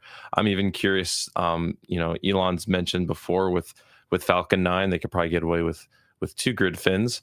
I'm curious in the future iterations of Starship what the best part is no part, if they're gonna, you know, maybe pull back on those on Starship down to 2. You never know. But yeah, it's just so cool to see all these new little pieces coming together, so that we have this one massive unique rocket and put together in a way we've never seen before. I got to tell you, when I was at Starbase last month with you, Felix, the height of the rocket wasn't necessarily the thing that was so jaw-dropping to me. It was like the width. I've seen tall things before, but seeing something so tall and also so wide, then like moving next to you is just like kind of breaks your brain a little bit. So the sense of scale with these things is it's just so hard to fathom. I mean, it's like it feels like standing next to the Washington Monument, but it flies with engines on the bottom. Yeah, exactly. It's incredibly tall. Like, help me out here. I've not been in the States for long enough to get a good feel for feet. How much is 9 meters in feet? What's that, 30 feet roughly, something like that? It's probably roughly about this, right about, something like that. Okay, so for everybody out there, either imagine 9 meters or 30 feet in your house. How wide is the room that you're sitting in right now? Probably maybe 4 or 5 meters if it's a decently sized room. Double of that is the width of a Starship, and it's as tall as a skyscraper. It is insanely tall. You cannot bring it across on a screen. We've tried with so many different ways, trying to put a little school bus next to it or showing people and then zooming out and so that it just doesn't work. If you stand in front of a Starship, you are going to be mind blown. It is incredibly tall. Yeah, the Starship, we had the comparison with the Statue of Liberty, right? That it's the same size as the Statue of Liberty. Same size, and that's just the upper stage. Yeah, just the upper stage, and it's going to space. It's incredible. Like in movies where the villains try to steal the Statue of Liberty and shoot it into the universe. I'll show you something here. I have these beautiful models here from Anjong, morethan3d.com. Huge shout out to him. He's a friend of mine, and he's doing an incredible job with these models. He's an engineer for Rolls-Royce for jet engines, so he knows what he's doing. And that's why these models are so good. If you take a look at this, that's a Starship. Let me just go back a little bit here. It still doesn't fit. So this is a Starship. And this thing up top, that's the whole thing. And only this thing on top is the size of the Statue of Liberty. It's incredible. It's ridiculously tall. Love these models. Little child with my toys. There we go. All right. So we're still waiting for SpaceX to give us any further news. For anybody who's just joined in, we are here prepared to watch SpaceX's third launch, IFT3, of a Starship from Starbase, Texas. IFT1 didn't go that well, but it was a success. It left the pad and it cleared the tower, which is very, very important for SpaceX, because otherwise they would have had huge trouble having to rebuild their infrastructure, which Luckily, it didn't happen. The rocket went into the sky, but it went really strangely, and it had engines blowing up all around, and in the end, it spun out of control and was destroyed. IFT2 went way better already. The Starship reached space. The booster failed after separation, which is very, very important. So it did its job, technically. The Starship continued. At some point, they had to dump some liquid oxygen, and that created fires, and that ended IFT2. For IFT3, they have more than 1,000 improvements compared to IFT2. So the booster and the upper stage Starship itself have more than 1,000 changes to improve on IFT2. And I am confident that this one is going to reach space, and that they are hopefully going to reach 2 milestones that they want to reach in space. One would be an engine relight, which is very important for IFT4, because you need to demonstrate that you can do a deorbit burn, which is an engine relight in space. And second, we have a payload door on a Starship, like this little thing here. There is a payload door here. This thing here. This is going to open up in space and close again. That's all we're going to see on the outside. I'm sure that SpaceX is testing a few more things there internally that we won't be able to see, like, for example, the PAS dispenser, the Starlink satellite dispenser that's inside the Starship. This might be moving. They might be testing it. And we won't see that, and they won't announce it either, because it's not important for us. But I'm pretty sure they're going to test the whole contraption to make sure that maybe on IFT4 they can have a payload, which would be amazing. So that's what we're here for. Our goal today is to reach 420,000 subscribers. We've already gained almost half a thousand subscribers since we came on. If you are not subscribed yet and you're watching this, click the subscribe button, hit the like button, consider becoming a patron. Go to patreon.com/whataboutit. Become a channel member. Send us a super chat, because all the things that you see here on the side is the stuff that we've been building in the past half year. We are not done yet. We want to make this even bigger and even better. We want to add more cameras, get a more stable feed. And for that, we need funding. And that funding largely comes from our patrons and channel members. So thank you, thank you, thank you for supporting us. This is so much appreciated. Okay, let me see if I can get a few more questions answered here. The man that won the play button. Hey there, I have been saving opening the play button for the right occasion. I have it now in the box. Man, open the play button. We are talking. This came from the guy who at one point I was so crazy to raffle out a YouTube play button. So the thing that every YouTuber is insanely proud of. It's right behind me. It's right there. This thing here. YouTubers are insanely proud of this, because there's an insane amount of work going into this. It is, you cannot imagine, like, most people, when you talk about YouTubers, you think that's these guys that sit down in front of a camera, they record for like 20 minutes and they cut a little bit and then they release it on YouTube. Every What About It episode has around 150 hours of accumulated work going into it every 3 days. So there's a lot more work to this. And that's why we YouTubers really, really love our play buttons. And that's why many of us display them in the background too. It's not because we're like, want to be fancy or something. It's because we're really proud of them. I had 2. One had a little typo in it. We called it the typo button internally on the team, and I raffled it out on one of the high altitude flight tests. I can't remember which one it was. I think it was at 10. Could it be SN10? It was one of the high altitude flight tests, and that's him. And he hasn't unpacked it yet. How come you haven't unpacked it? You gotta unpack it. You gotta put it on the wall, like every other good YouTuber. See, there you go. That's where it belongs. It was in August 2021. It's been a while. It's actually also probably never going to happen again. So this was your one chance to win a What About It play button. We're not planning to do this again, but we are planning a few more raffles. Not today. There's actually no raffles, giveaways. Oh yeah, we're not allowed to call it a raffle. It's a giveaway. That's a lawyer thing.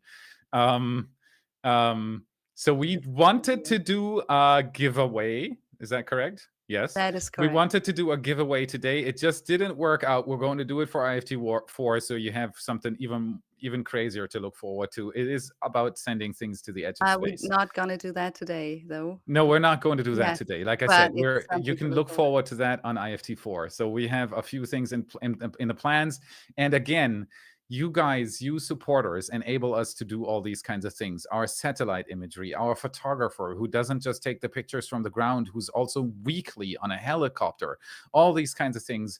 All this stuff is possible because of you guys. So thank you so much. For anybody who has just joined, like, subscribe, share this thing, consider becoming a channel member, consider becoming a patron. This helps us hugely to do what you see there. So thank you. Do we have any information about when they're gonna start prop load? 42 minutes before liftoff. That's when they want to do it. So that would technically be almost precisely 1 hour from now.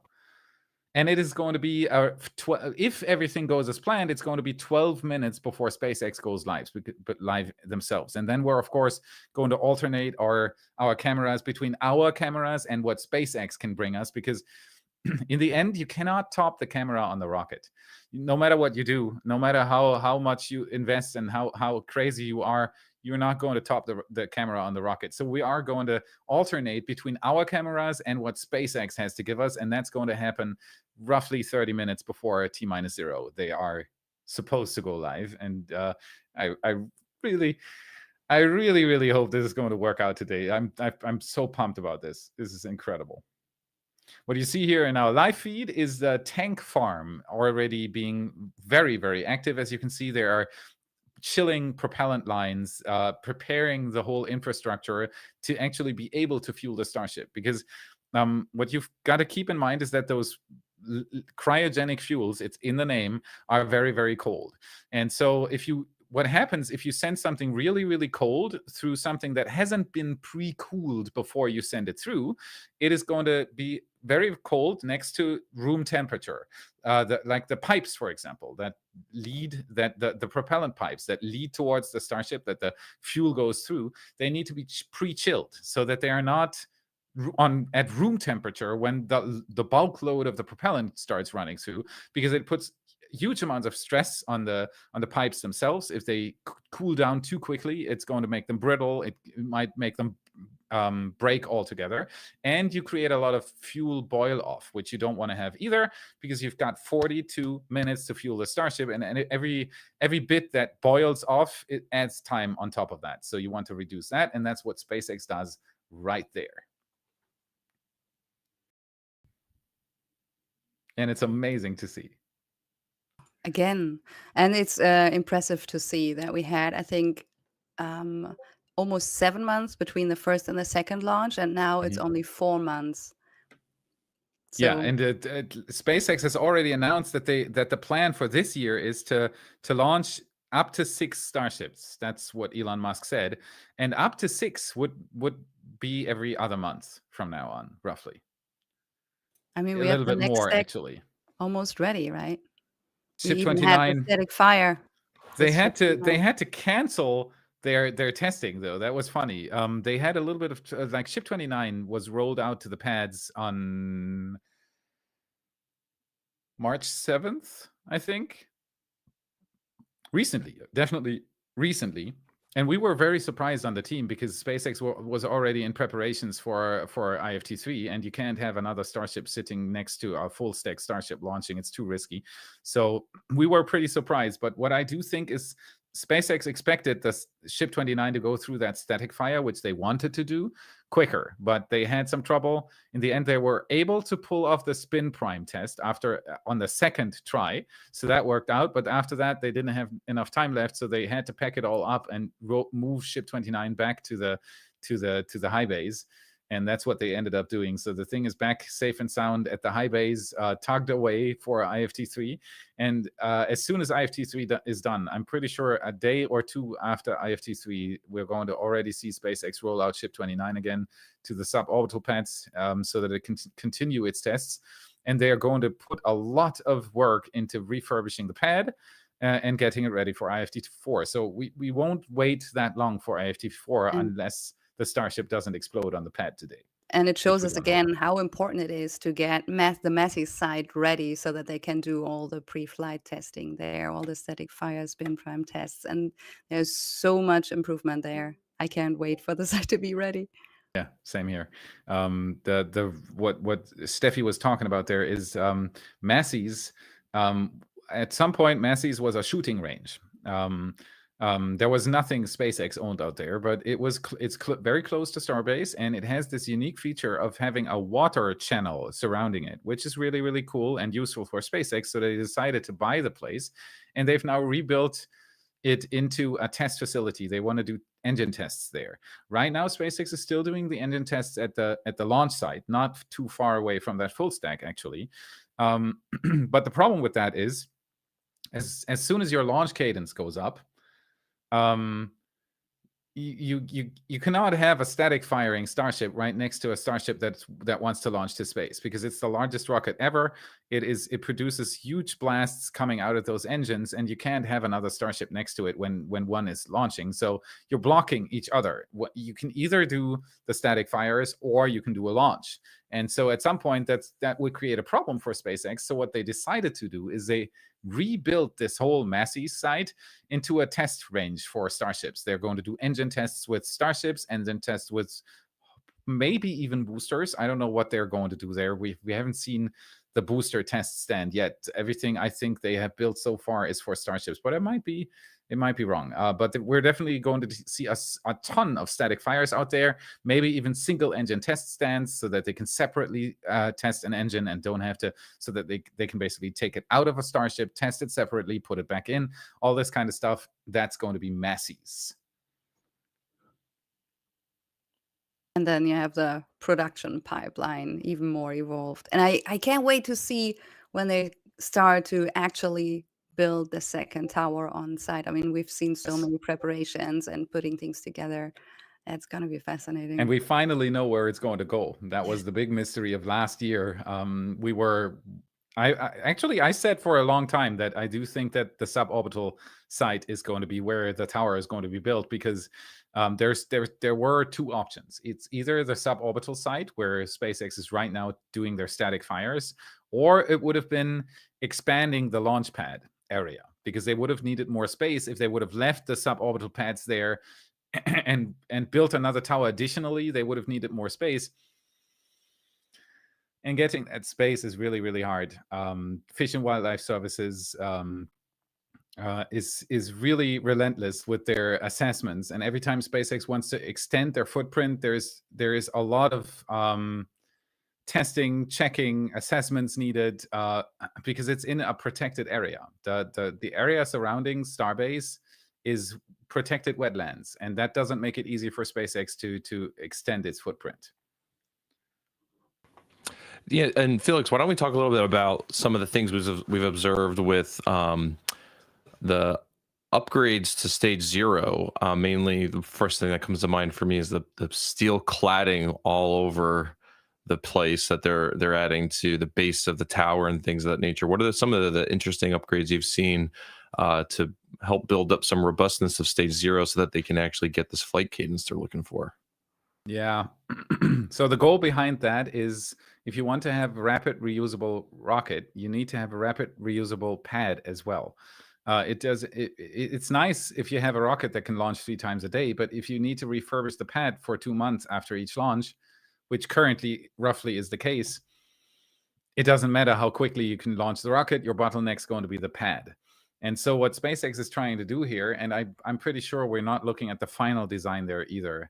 This OLM and this Mechazilla were the first iteration. It's just harder to change that iteration because it's a large piece of infrastructure. So it's harder for SpaceX to implement bigger changes there. So I do expect the second tower that they are going to build to look at least different than the first one. In detail, definitely. And so what TJ was referring to there is that they have implemented a huge amount of steel plates, covers on the OLM itself. Oh, my voice is going away. Give me a second. TJ, continue there for a second. Yeah, they've been adding all kinds of steel cladding. If you've been watching any of the streams or photos that John has been putting up, they've got welders on rockets, welders on boosters, welders on stage 0. Just adding as much of that cladding as possible, because cement's tough. It's pretty tough. But when you just keep blasting it with 33 Raptor engines, it's going to wither away a little bit.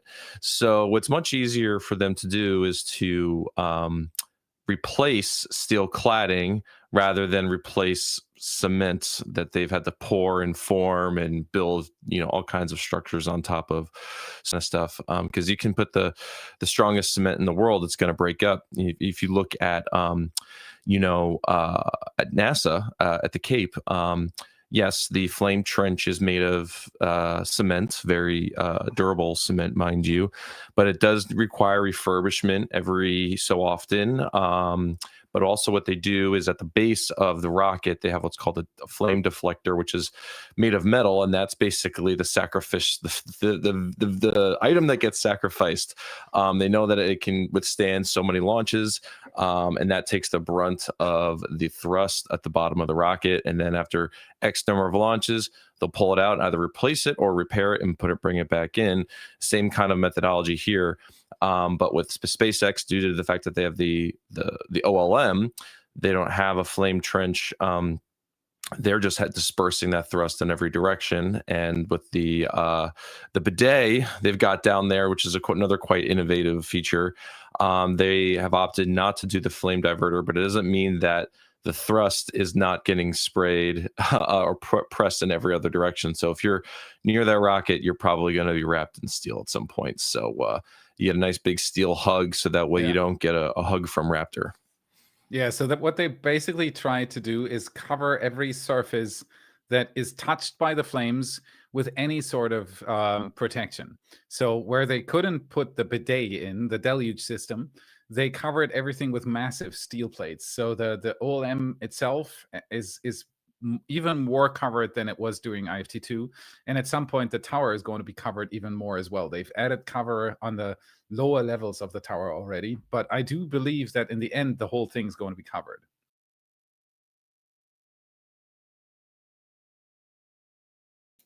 Yeah, that would be ideal. Yeah. Or what do you call it? Just kind of looking around at all of our cams right now, and I'm just so excited for the sun to get up a little bit higher so we can see more of this magnificent rocket. We're getting pretty close to that sky starting to change colors for us here. Yeah. And I just started writing with John at Raptor Roost because he's on site, and I'm super excited to see what we will be able to do here today. Yeah, we've got big plans. We possibly even have a camera down in the Florida Keys to catch the Starship downrange. Super exciting. I can't wait. We heard different launch dates, and we were always a little skeptical, and at the same time anticipating that the Starship finally launches again, because it's such a great project. And imagine what's going to be possible when this really works out, when we get to orbit, when we go towards the moon and do all the other things. That's mind blowing. It's a bit out in the future still, but it's like if I look into the next 5 years only for this Starship project, there are so many things. The lunar Starship, regular flights, the fuel depot that they will need to build, all the payloads that are being designed right now for Starship. There are whole space station modules in design right now for, to be sent up with the Starship. It's incredible. Landings on the moon, later on Mars. I don't think that's going to be in the next 5 years, but prove me wrong, SpaceX. Well, we love really tight timelines, don't we? SpaceX definitely does, yeah. That's for sure. They are not here to waste time, and that's why after only 3 months from IFT, 3.5 months from IFT3, we are already looking at IFT.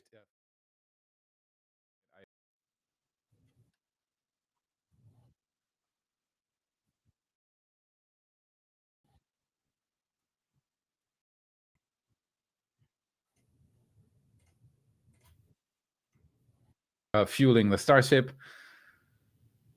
And then we are going to see the craziest thing ever. I see my camera just disappeared there. Give me a second. Yeah. I can still see you there.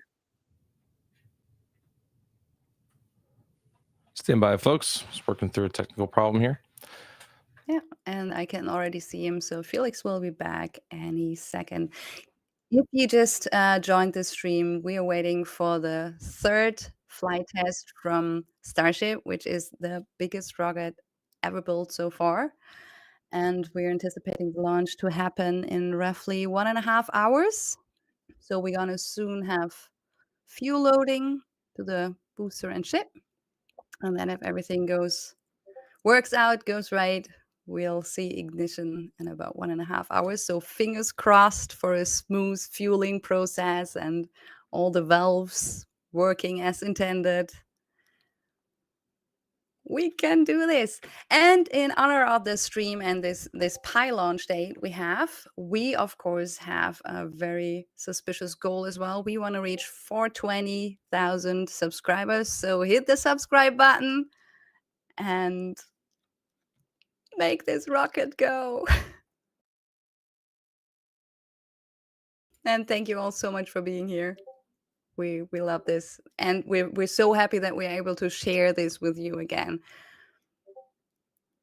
Look at the view. It's still dark. One of my favorite things about the the setup we've have right now is the sunrises and sunsets are just incredible out there, Boca Chica. It's such a unique location because of its location on the Gulf, but it's also just so flat. You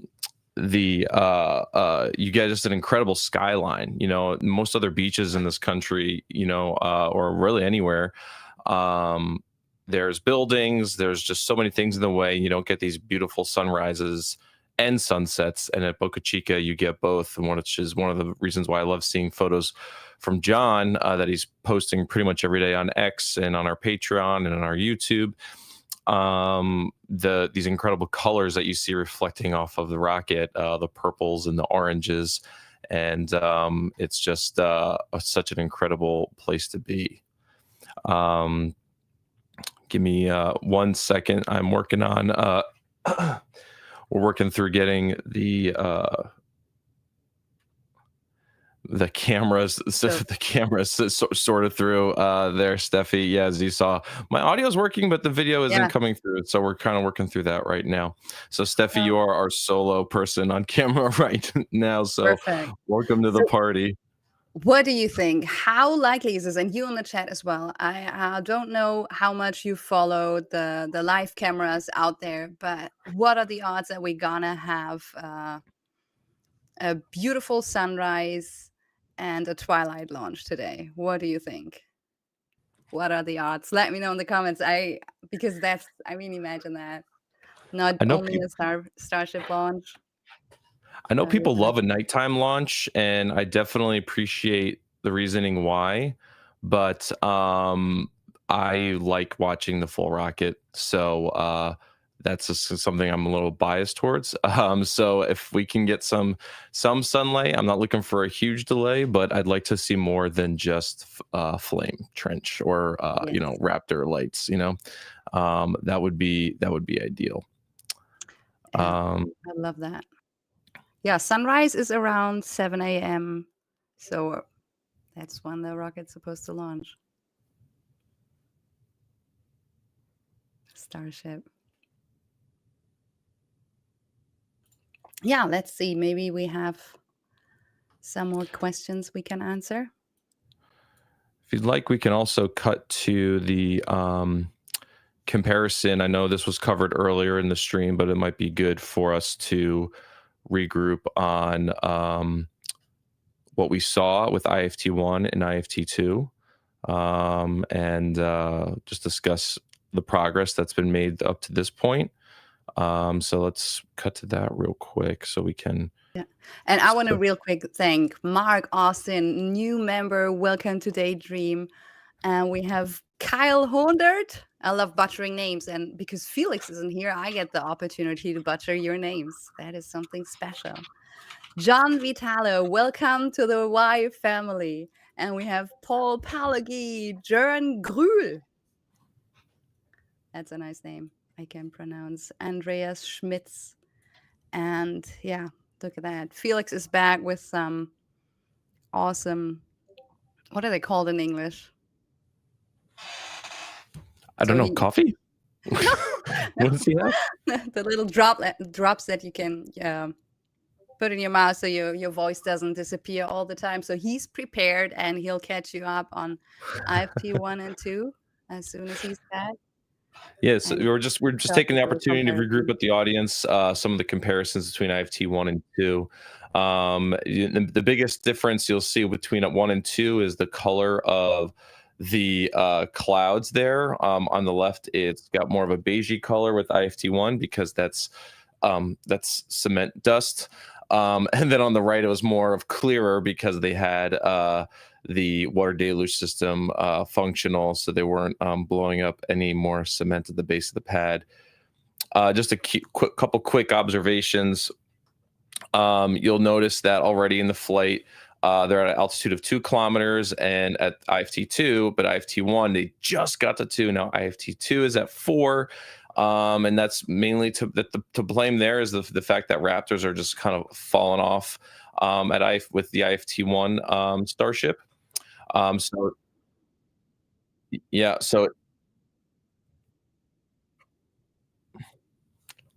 yeah, it's just crawling into the sky right now. Where IFT2 is blasting into the sky when it's quite literally full thrust right now. So just goes to show how important every Raptor engine is. Yeah, the thing can move, but its thrust to weight ratio just falls apart as you start losing Raptors, because there's just so much propellant that thing's got to push right now. So they, it's flying rockets is already an uphill battle, and now it's an up mountain battle.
Believe it or not, the booster for the IFT1 lasted longer than the booster for IFT2, because the IFTS really wasn't working. Really wasn't working then.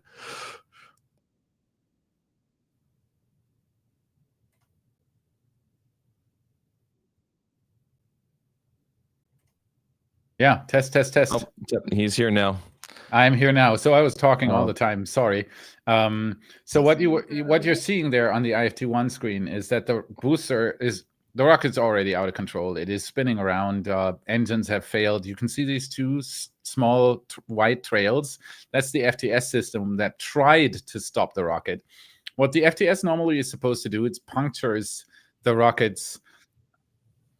So my audio is audible? Am I audible? Yes. All right. So the FTS system on IFT1, it was supposed to puncture the fuel tanks and then lead to the engines not being able to draw any more fuel. This didn't work, so the engines kept firing. That wasn't intended. There you can see IFT1 is already gone. IFT2 progressed nicely at this point. It was a speed, it's approaching almost 10,000 kilometers It's past stage separation. IFT2 did way better than IFT1, and what I am hoping for doing IFT3 is that it's going to do the same thing. That it's going to improve on IFT2. You see the Starship stage continuing there. You see this white vapor. That is the demise of IFT2 Starship, because this is an oxygen dump. They did this because they added more fuel to the rocket than they would have actually needed to reach space to simulate a payload. But of course, you have to get rid of unburned propellant before the liquid oxygen. And that created a fire inside the Starship, which in the end led to the Starship's destruction, which is a shame because it reached space. And if that wouldn't have happened, the Starship would have just continued nicely. I think my camera picture is mirrored here, so we'd have to flip that over because I'm looking that way. But yeah, that's IFT2. It progressed way further than IFT1. And I'm hoping that we're going to exactly see the same thing on IFT3, massive improvement on IFT2, the Starship actually reaching space and being able to perform two very important milestones. Milestone number one, we are going to try to open the payload door and close it again. That is in preparation, of course, for payload separation on later flights. So this one's not going to carry any payload, but it is very important to test the system so that you can make sure that you can actually, that you're ready to separate payload. And the second one is an engine relight in space. So they are going to try to relight one Raptor engine on the Starship while it is in space. It is going to be a retrograde burn, at least that's what I presume, because I do think they want to test a deorbit burn. They've done that on the ground as well with Ship 28. They've done a static fire, which then later was announced by SpaceX to be a deorbit burn simulation.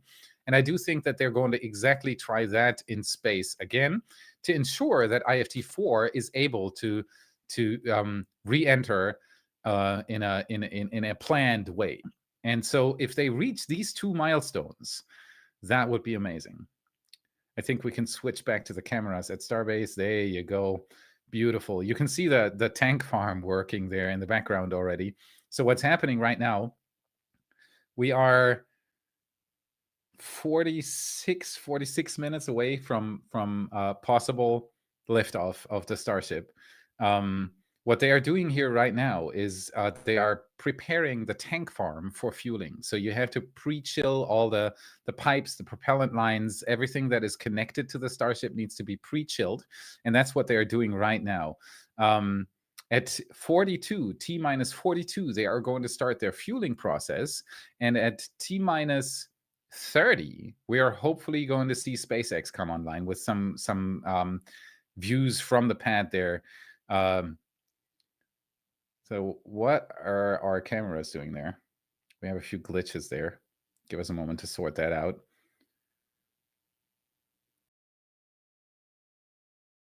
Yep, I can also answer some questions that we have here. There are millions of questions coming in. If you see that counter up above me there, that is our current subscriber count, and we are about to hit 390,000 subscribers. Our goal for today, I know this is almost impossible, but if you have not subscribed to the channel yet, push the subscribe button, like the channel, because we would love to go to 420,000 subscribers. My birthday is coming up, and the 400,000 is something that I would really, really love to reach before that. And we're on track for that, but 420 would be just amazing. So subscribe to the channel, like the stream so that it's being shared with more people. Consider becoming a patron. Consider becoming a channel member for extra benefits. You'll get daily Starbase photo, get picture galleries, from our photographer on the ground, from our photographer in the helicopter, from satellite imagery that we rent to produce images of all sorts of different space-related places in the world. There is our camera feed again. Looks amazing. You can see the timeline that's popped up there that gives you a rough idea of what's going to happen in the next few minutes. It's just incredible to see all this unfold, and I hope you're having the same amount of fun that we have with all this right now. It's just amazing. It is just amazing. Ship LOX load underway. So we are right now approaching booster LOX load. As you can see, it is pretty dark out there. So it is going to be hard for us to make anything out, but you can already see that vapor cloud coming out of the OLM there on the left side. That shows you that LOX, that propellant load has already started, because that vent comes from the lower quick disconnect. That is what fuels the booster. So as soon as that thing is active, you know that the whole system is in business. SpaceX is already fueling this booster 10 and ship 28 for IFT3, and I cannot wait. I am so excited. I'm having a hard time speaking and concentrating here.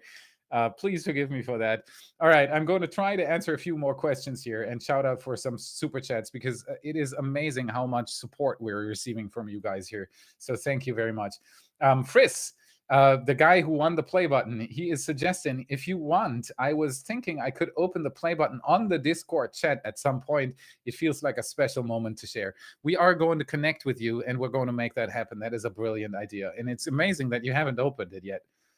So we have Tom Deschens, new member, and a super chat. Thank you so much. You are so grateful and humble. You do a great job. Thank you, thank you, thank you. It's not just me, though. There are literally a dozen people in the background right now. You can see me here, you can hear me talk, but it's an entire team of dedicated space nerds in the background working for you. And we've been working hard in the past 6 months to set all the stuff up that you can see right there. So thank you for joining us tonight. This is amazing. Then we have TBA. Thank you very much for the super chat. Well done, Felix. Been watching you since the beginning. Love the channel and the way you have developed one of the best on YouTube. Thank you so much. So you know the dark ages. For anybody who wants to see how I started and how much learning process was involved in producing What About It, just go back to episode number 1. You'll have to scroll a little bit because I've been crazy about posting videos in the past 5 years. But just take a look, and then if you have even more time and you're even more curious, do a step every 50 episodes. So it's just, so watch episode number 1, watch episode number 50, watch episode number 100, and so on and so forth. And you will see how much is involved in bringing you this in a good quality. It's such an interesting learning process, and it's by far the most meaningful job I've ever had in my life. And thank you to everybody who enables us to do this. This is amazing. So there you go. We have Bear Wagoneer. Thank you very much for the membership and the super chat. What about it? Developing a space elevator. It's my B-day today. So shout out to you. Happy birthday. So we are not planning to develop a space elevator. Hopefully somebody is at some point planning to develop a space elevator. The nice thing about a space elevator is that if you are actually able to build it, you can basically bring you can bring stuff to space for almost zero energy if you have the same amount of weight that you're bringing down. So you could harvest resources on the moon, for example. Send those with a spin launcher on the moon or a railgun or something. You can send those to Earth orbit, catch them, and send them down with that elevator while bringing other stuff up. So you bring the same amount of weight up that you're sending down, and you almost have zero energy needed to move the things. The problem with that is you need to have a material strong enough to support the cable that is needed to go to space, because this station, the elevator on the ground always needs to be in the same spot. So it needs to be a geostationary orbit, and that is a lot of distance from Earth. And so the cable would be very, very heavy. And any material we know, besides 1 or 2 things that they're researching into, like carbon nanotubes and things like that, are not able to hold their own weight at that point. So they rip apart from their own weight, and that's the problem there. But fingers crossed that we can do this, because if we actually pull this off, it would be huge. It would be huge. We have Flaming Grasshopper X. Thank you very much for the membership, and thank you very much for the super chat. Good morning, Felix. Amy and I are. Oh, it's Racer X.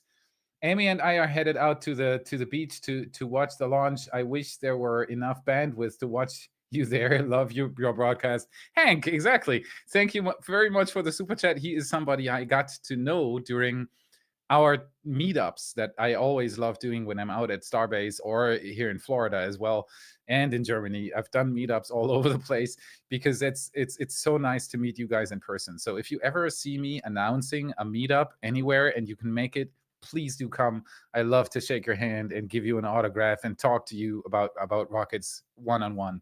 It's a pleasure. Thanks, Hank. Enjoy the launch. Mark Wagner, thank you very much for the second super chat. Yes, from Baden-Württemberg, in a docu about the space shuttle, they said that the big breakthrough was using Velcro. Don't know if it was everywhere.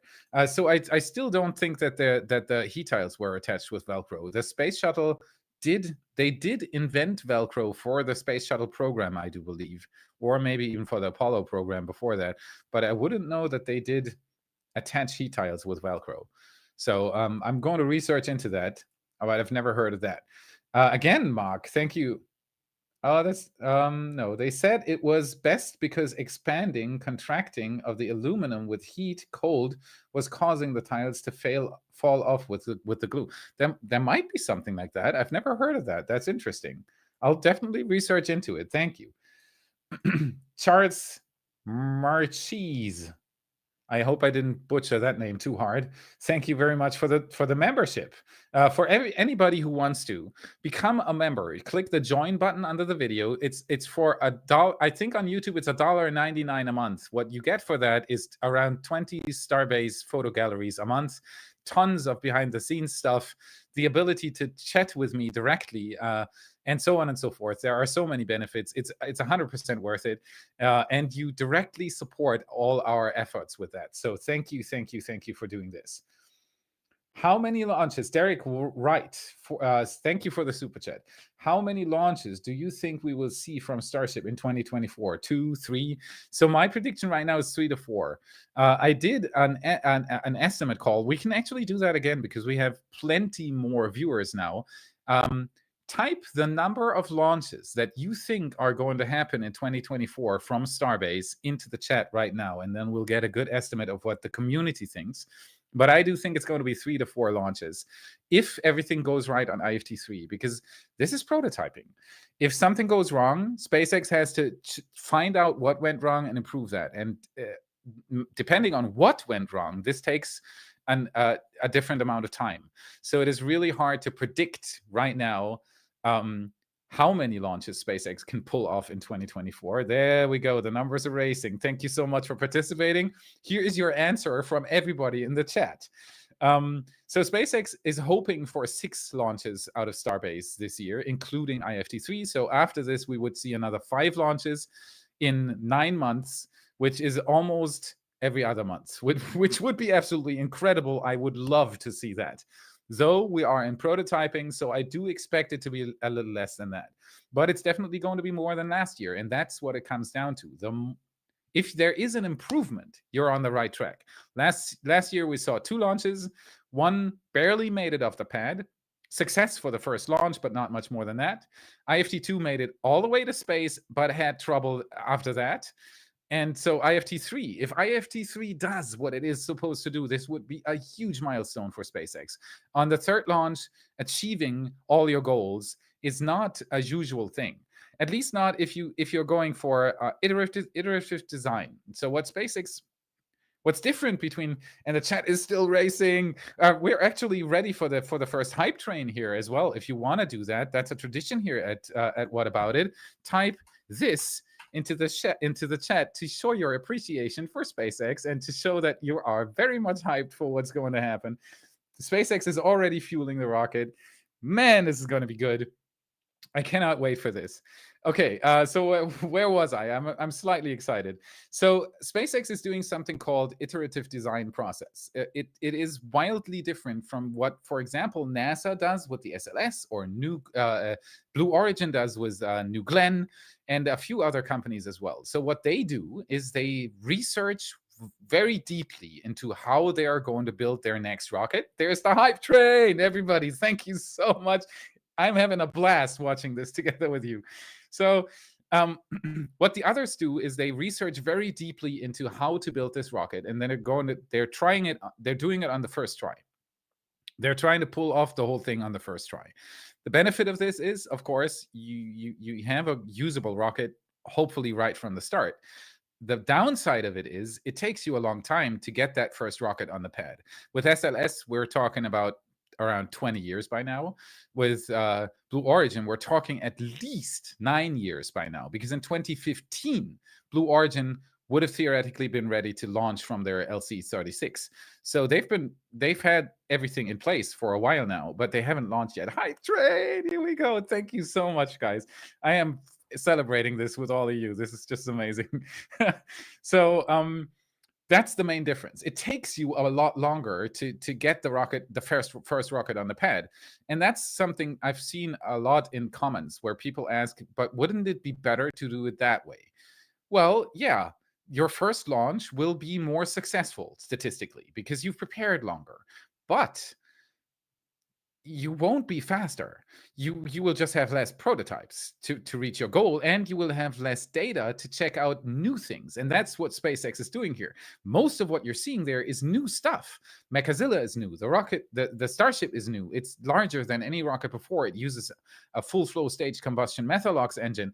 It uses all sorts of things that were known before, but never been in this combination. So SpaceX is doing something very new here. And that needs this kind of iterative testing. You need to know if it works, and that's what SpaceX does. IFT1 even had a different separation system. IFT2 then introduced the hot staging, which worked, but the booster was too quick. The booster flipped too quick. It created slosh in the tanks, and then the liquid oxygen inlet got blocked, maybe even because a slosh baffle or something inside the booster's tank got ripped off because the booster turned so quickly. They're going to do this slower on IFT3. We'll see if that's going to be the solution. Hype. Thank you guys so much for watching with us. This is just amazing. So I'm trying to talk as quick as I can here. We have a new T-0 at 10 minutes after. Give me a second. I'm kind of panicking here a little bit.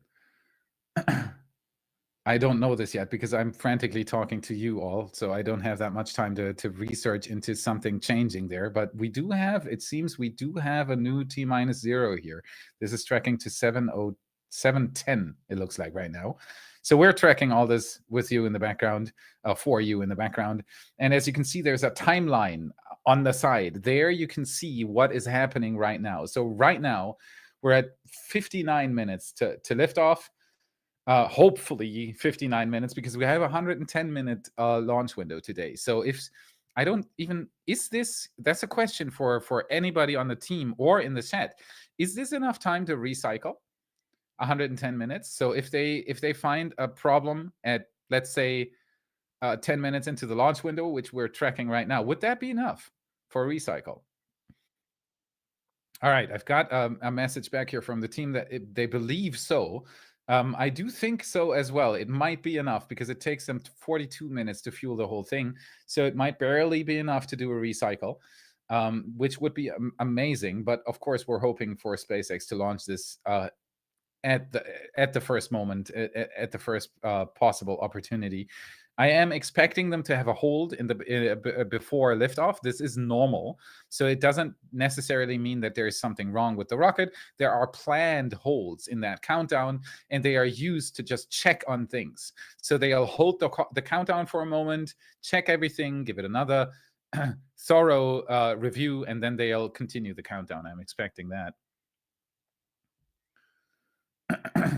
This is just amazing. I'm speechless as to this happening for the third time. I was there during IFT1. It was an incredible experience, seeing huge concrete chunks fly around and everything shaking because the rocket was so loud. IFT2 I wasn't able to make. IFT3 I wasn't able to make because we've been building these cameras out, and it was a lot of work and it just wouldn't have fit. For IFT4, I am right now planning to be at Raptor Roost, if you know that place. It is right at the exclusion zone. Of course, we're going to announce this big, and then you'll be able to buy a ticket and watch the launch together with us. We're even planning a party there. So, but this is all still loose planning. Wait for our announcement there. Recycling is for nerds. but necessary if you hit a problem. So it's good to know that they could do this. I'm going to read a few more super chats. Thank you so much for your support. What you're seeing up there is a live counter of our subscribers. Push that thing up as much as you can. My birthday is coming up, and I would love to see that thing at least hit 400,000 until we're there. Our aspirational goal for tonight is to hit 420,000, which I know is totally ludicrous, but it would be nice because 420 is a number that is very much connected to Elon Musk and SpaceX. Thank you. Subscribe, like, consider becoming a channel member by hitting the join button. This will give you huge benefits like daily Starbase photo galleries, chatting with me, a community Discord server, and so on and so forth. So we have a lot of benefits for our channel members. As soon as you become a channel member, here on YouTube, you have to go into your Discord app, into your account settings, and link your YouTube account inside your Discord app. Then the What About It Discord channel will appear. On Patreon, it's a little bit different. On Patreon, you have to go into the Patreon account settings and link your Discord account in there, and then our server will appear in the same way. It's a bot automated system, so you don't have to do anything but link your account in the appropriate place. So thank you for joining us tonight. This is fantastic. Okay, so Boy Kachina, thank you very much for the super chat. Japan's failed liftoff. If hostile against working with cartels, Boeing, using a high caliber sniper or drone sabotage for Red Planet Future Stop Starlink. Okay, thank you very much for the super chat, but I can't make any sense of your message. Please rephrase. We have Del Borg. Mathieu, thank you very much for the super chat. Hey, Felix, I work in the space industry in Europe on parts for launchers like Payload fairings. I'd be happy. Oh, you're in Switzerland? Are you working with, what are they called? What's the company called in Switzerland that produces the fairings? It's on my tongue. No, not Airbus. No. It's a specific company. Well, somebody in the chat is going to put it out. If you're working for that company, I'd be super interested in talking to you. Absolutely happy to be involved with you and your team. Shoot us an email. Shoot us a message through the website. I think I saw a chat from you earlier that you've already done that. I'll definitely be checking for that. Thank you very, very much. Okay.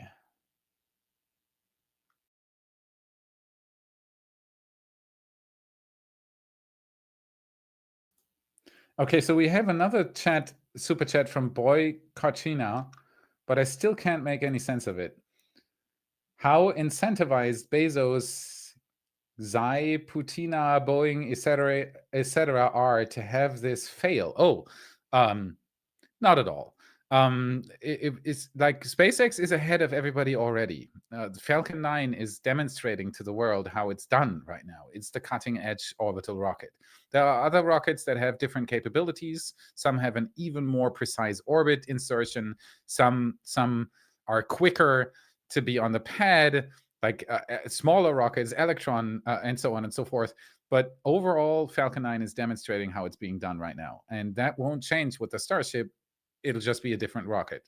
So what everybody else right now has to do is to nail reusability. That is the most important part if you want to be part of new space. It is to have a reusable rocket because it just makes it so much cheaper, easier in any way. It's just a better way. Imagine you would want to go to Europe and you would book a plane ticket, and everybody else on the plane would book it too. So it's 350 people sitting in your Airbus. And then over Europe, you're being dropped with a parachute and the plane crashes into the water. If those 350 people would have to divide the price of that Airbus that you were flying in, the ticket would be very, very expensive. But if you can reuse the Airbus, if you can land it, refuel it, and fly some more people with it, you're getting down to the dumping prices that we have nowadays of $400 of going there and back again. That's the only reason why those prices exist. And that's the same thing that happens if you can reuse a rocket. So what everybody else needs to do right now is start reusing their rockets. And SpaceX has pushed them into this kind of situation because they completely revolutionized and disrupted the spaceflight industry with just coming up with a Falcon 9 that can land. So that's the problem they are having right now. And the next problem is already being built there, because that's going to be a fully and rapidly reusable rocket, which is another step up. Falcon 9 right now is about 80% reusable. Starship in the end is supposed to be 100% reusable. So both first and second stage land. And the goal is to have it work like an airliner. So the booster lands, you can refill it immediately and launch it again 3, 4, 5 times a day. And if they can actually pull that off, it would be absolutely incredible. So that's what all the others are facing right now. We have Florian, member for 31 months. Thank you so much. Hello from the cold Cologne. Yeah, we have a team. We have a few team members from Germany on the What About It team, and they've been telling me about the lovely weather. There was one of them about the lovely weather we have in Germany right now, or they have in Germany right now. It's reportedly it's 5 degrees Celsius, which is really, really cold, barely above freezing with rain. So stay strong, Germany. Florida is very sunny, to say the least. I'm sorry for that. So we have Ronan Clancy. Thank you very much for your super chat. Hey Felix, following your channel from the start. Thank you so much. As I said earlier, if you want to see something really bizarre, watch episode 1 again. It's on the channel. Ray Cornier, thank you for the super chat. I have been watching your channel since before IFT1 and love how detailed you give information in layman's terms. All of the explanations are given without making us feel stupid. I do not want to make anybody feel stupid. My approach, or our approach, it's not just me. There's a huge team in the background working on each and every episode, and all the content you can see, all the stuff you see here right now is not that. And there's one of them down there right now. That's TJ. Hey, TJ. So hi. Hey. So it's a huge team of people working in the background. Keep that in mind. It's not just me. So show some love for the entire What About It team in the chat. If you have the time, just spam a heart or something. These people are going to smile, because I am getting so much feedback from you guys, and that team normally doesn't get much. So show them some love. They do definitely deserve it. Yeah, absolutely. Felix, I am curious, what is your favorite update to Starship between this flight and the last flight? We've been tracking a variety of things, both on the ground and on the vehicle. But is there one to you that stands out the most as being just like maybe the most interesting improvement or most efficient? I've kind of got what mine is, but I'm curious what yours is. Mine would definitely be the hydraulic system change to the electric system on the ship itself. I do think that on IFT2 the ship still had a hydraulic thrust vector control system, and I do appreciate that now everything is electric, which is a huge fire hazard. If you have a hydraulic pressurization, the hydraulic fluid is flammable, and that mixed together with oxygen dumps, it's a really bad thing. So I'm very happy about that. What's yours?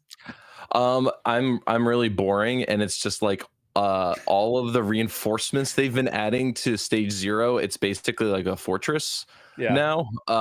It's the rocket. They've obviously made there's so many tweaks. Obviously, Elon said there's over 1,000 changes between IFT3 and IFT2, but most of them are like on the inside. I can't see what they are. We can peep only so much when the rocket's going by. We do all the time. Yeah, we're just like staring, and I'm like, was that pixel there yesterday? I can't tell. Was it there yesterday? Can we check? Such a lovely job. It's what you got to do when you put together like 40 minutes of YouTube every week. 40 minutes plus of YouTube every week. But anyways, just seeing the progress of the stage 1 hardening, we'll say, stage 0 rather. But now that, after IFT3, I think we're going to see a lot of progress on the second launch site. We've already been tracking. We have a new targeted liftoff time, 7:30. So, okay. we are going to update the countdown real quick. I'm sorry, I didn't want to interrupt you, but this is important news. Fine. They've shifted it to 7:30 right now, so they probably haven't started fueling yet. That's what I think is the reason behind them pushing that that time forward. Because as you can see in that countdown list we have here on the side, you see that it takes 53 minutes to start fueling the ship. So we are still outside that window right now. So in that, I think that's the reason why they're pushing the time right now. They haven't started fueling yet, but I did not want to interrupt you. And also, this thing above me there is a life counter of subscribers. We are so close to hitting 390,000 subscribers. Thank you guys so much for doing this. My aspirational goal for tonight is 420,000, was completely lunatic, I know.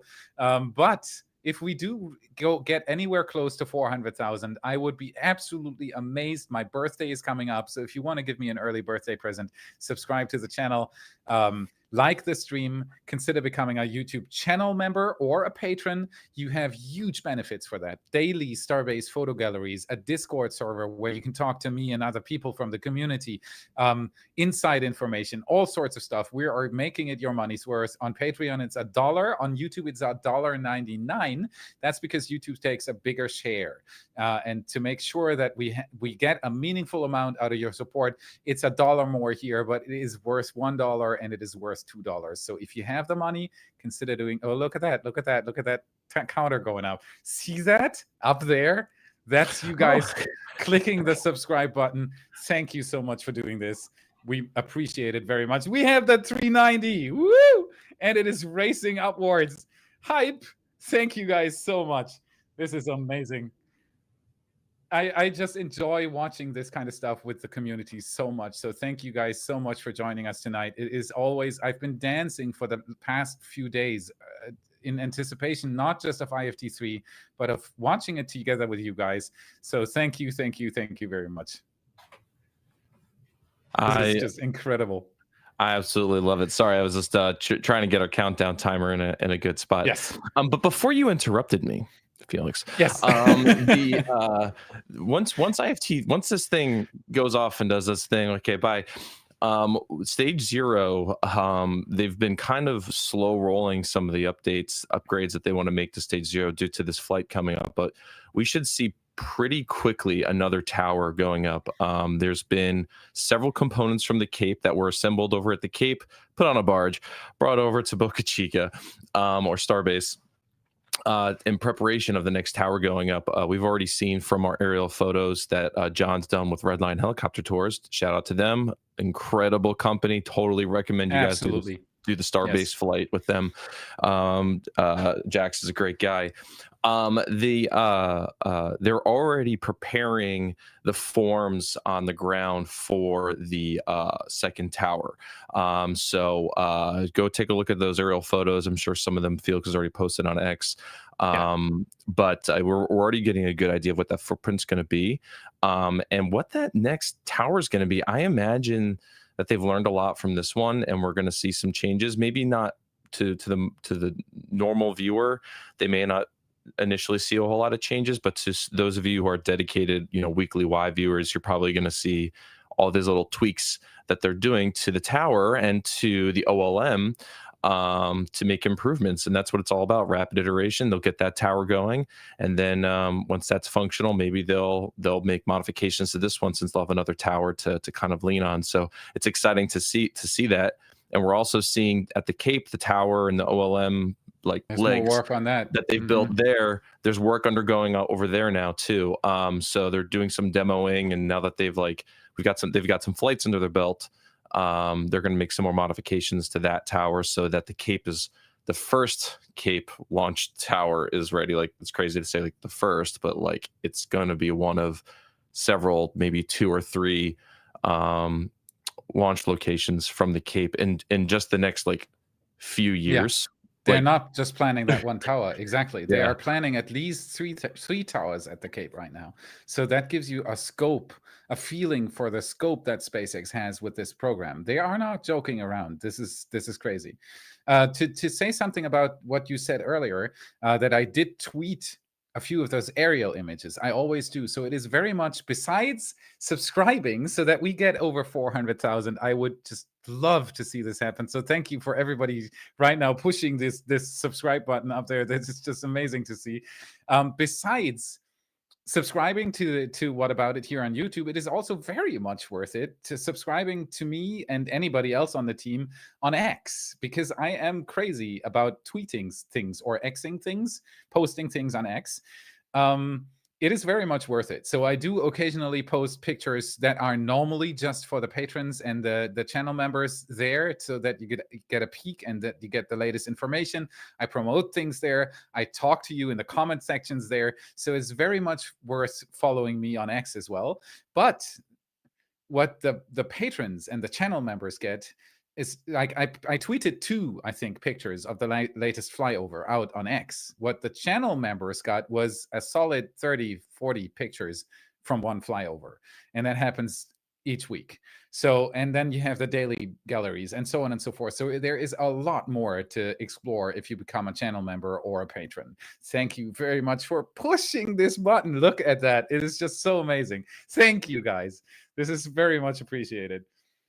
So, do we have a new countdown clock coming up? I see the local time, but I can't see a countdown yet. Do we have a countdown up? It doesn't look like we do. Sorry, I was just messaging with John Cargile. He's getting our other camera up right now. So yeah, no worries. We'll move to that. Oh, it says expired. Yeah, well, it's definitely in the future. So we'll 7:30. Yep, stand by on that. 7:30 it is right now. So SpaceX is pushing the launch time later and later, and I do think they are doing this because they might have something with the fueling process there, because they are constantly pushing it outside of the fueling window. So right now we have an hour and 10 minutes to the tracked time right now, and that is outside of the fueling window. The fueling window starts at 53 minutes before launch, and I do think that they're pushing this to stay outside that fueling window. So they haven't started fueling the rocket yet. They are pre-chilling the pipes and everything. You can see the tank farm is very much active down there. But we will see. What's funny is that yesterday, of course, I'm a huge fan of Starship, if you haven't noticed yet. I was sitting here staring at exactly this camera. I saw all the, I did again tweet out a picture, a still shot of the camera while I was viewing it. And I also did a time lapse because I was so awestruck by IFT3 and the full stack on the rocket. So I did a time lapse as well. The comparison between yesterday and today is wild. Yesterday evening, this whole place was filled with launch tourists. There were people climbing the dunes, a SpaceX drone constantly yelling to people to stay off the grass and so on and so forth, because SpaceX is very interested in people being very good to that place, because it is important to SpaceX. So please, if you go watch a launch in the future down at Starbase, be as careful with your surroundings as you can be. Do not leave any trash out there. Do not leave the path that you can already see in front of you when you're walking through those dunes. There are some paths there that you can walk. Do not divert from those. Stay out of SpaceX's boundaries, because they are going to break hell loose on you if you do step over their border, and so on and so forth.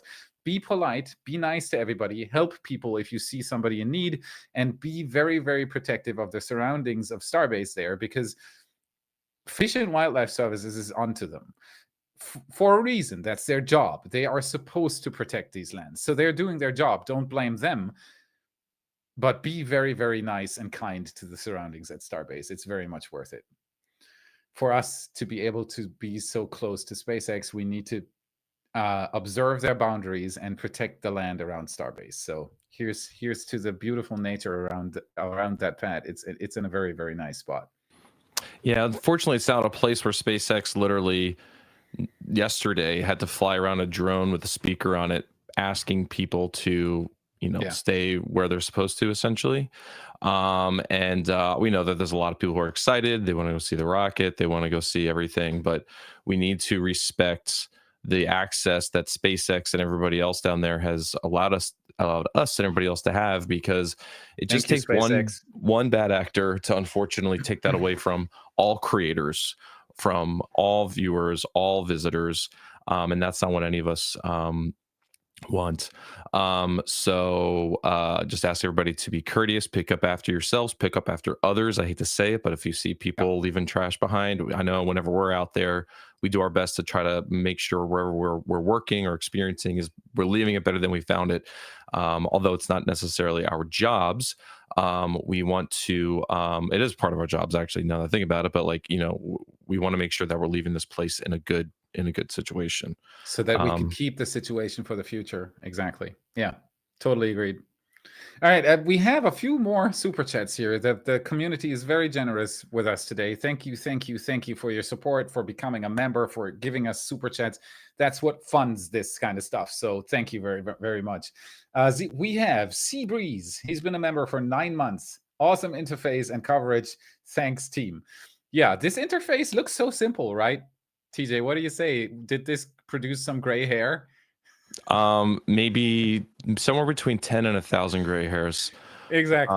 So what you cannot see out there when you're watching this is how much work goes into every little detail here. Even those gray frames that you can see there. Oh man, we've been working hard. So thank you very much for pointing it out. It's very much appreciated. We have Florian. Thank you very much for the super chat. Hallo aus dem kalten Köln. So hyped for the launch. Can't wait. So he says, hello from cold Cologne. We talked about it earlier. My former home, Germany, is really cold and nasty right now. I'm sorry for you Germans. Stay warm out there. It is super nice here in the States in Florida. And down at Starbase, as you can see, 73 Fahrenheit already, which is above 20 degrees Celsius already, and it's not even sunset yet, so sunrise yet. Boycottina, thank you again for the super chat. Very, very nice. Maglev tracks on a mountainside equals gentle first stage. Yes, but actually, Tim Dodd, the everyday astronaut, he is and has always been one of my favorite space content creators on YouTube. Check him out if you don't know him yet, which would be incredible. He has recently made a video about if it makes sense to launch a rocket from a mountain. Watch that. In theory, it does, but the benefits outweigh the extra effort you need to take. So Starship is the way to go, everybody. Starship it is. At least right now. Greg Edmond, member for 8 months. Thank you so much. Great day for a milestone. Exactly. For SpaceX and for us, we're past the 390,000 subscribers. 6 months ago, we reached 300,000 subscribers. It's like the support we are getting from the community is absolutely insane. Thank you so much for appreciating what we're trying to do here for you guys. This is a live counter. If you press the subscribe button, that number up there ticks up. Make it tick up. Thank you so much. Like the stream. Thank you for doing this together with us. Thank you so much. Okay, we have Paul Wickard, new member. Welcome to Daydream. Thank you very much. We have Newbie Yaz, new member. Welcome to Daydream. Thank you very much. Family Fun Crew member, new member. Welcome to Daydream. Thank you so much. Bella's Life is a new member. Welcome to Daydream. Thank you so much. I'll say something when I've shouted out all these new members here. Oh my God, there are so many new members here. Thank you so much. I'm going to do a collective shout out here because there are so many people who just became members. Once you have become a member, if you are interested in our Discord server, if you become a YouTube channel member, you have to go into your Discord app, into your account settings in there, and link your YouTube account in your Discord account settings. Then the What About It community server, which is hidden behind that paywall. So there's only supporters in there. That means there's a really nice community because there's only people in there who want to be in there. There's no trolls, no nothing. It's just a super nice community. And I'm in there too, and everybody else from the team is as well. So make sure to link your YouTube account in your Discord app to gain access to that. And I'll welcome you there after IFT3. We have a new countdown clock up. 1 hour and 2 minutes and 49 seconds and counting down. I cannot be more hyped. This is just absolutely incredible. I am feeling giddy. I am now feeling giddy. I am usually still pretty chill with these things. I'm always like mentally being like, it's not gonna fly. It's not going We to had this talk about, there's a funny side info for everybody here on the stream. We had this talk a few days ago on our internal team Discord, where I said, I am so pumped for this. And then somebody else from the team said, yeah, that was Eric. That usually starts like 2 days before launch for me. And then TJ said, for me, it's normally just a day before or so. I've been disappointed so many times, and I totally get it. It's just this stuff tends to change. So we are waiting for SpaceX to launch IFT3 today. That doesn't mean that we're going to see a launch today. So do not be disappointed if it doesn't happen today, but instead look forward to our second IFT3 stream if this does happen. Is this prototyping? It can just change. Right now we're tracking 1 hour, 1 minute and 37 seconds, as I said it. At the 53-minute clock, if this doesn't get pushed again, if it doesn't get pushed before the 53-minute clock, you know that SpaceX really wants to launch it now. If they push the time before that, they haven't started fueling the rocket yet. But once they've started fueling the rocket, they want to go for a launch. So that's what we're looking for right now. Do not push it until 53 minutes, SpaceX. Then we know that that's just another 8 minutes from now. So fingers crossed for the countdown to pass that magical mark. Then we are on track for a launch. And the countdown, the subscriber counter is rising further. Thank you so much for the early birthday gift. It's just amazing. Thanks for watching this together with us. One thing that I don't like to see there right now is fog. Yeah, that's not fun.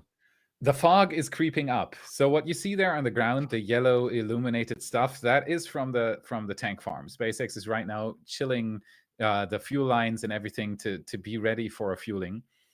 But the stuff you see above it is fog. And we do not like fog. So keep your fingers crossed for the fog not getting too crazy. There's a huge amount of humidity out there. Right now is around 97% humidity. And that as soon as the sun goes up, makes fog condensate in the air. So let's hope that that's not going to be too bad today. But in the end, we're going to definitely have SpaceX's cameras as well if ours are too foggy.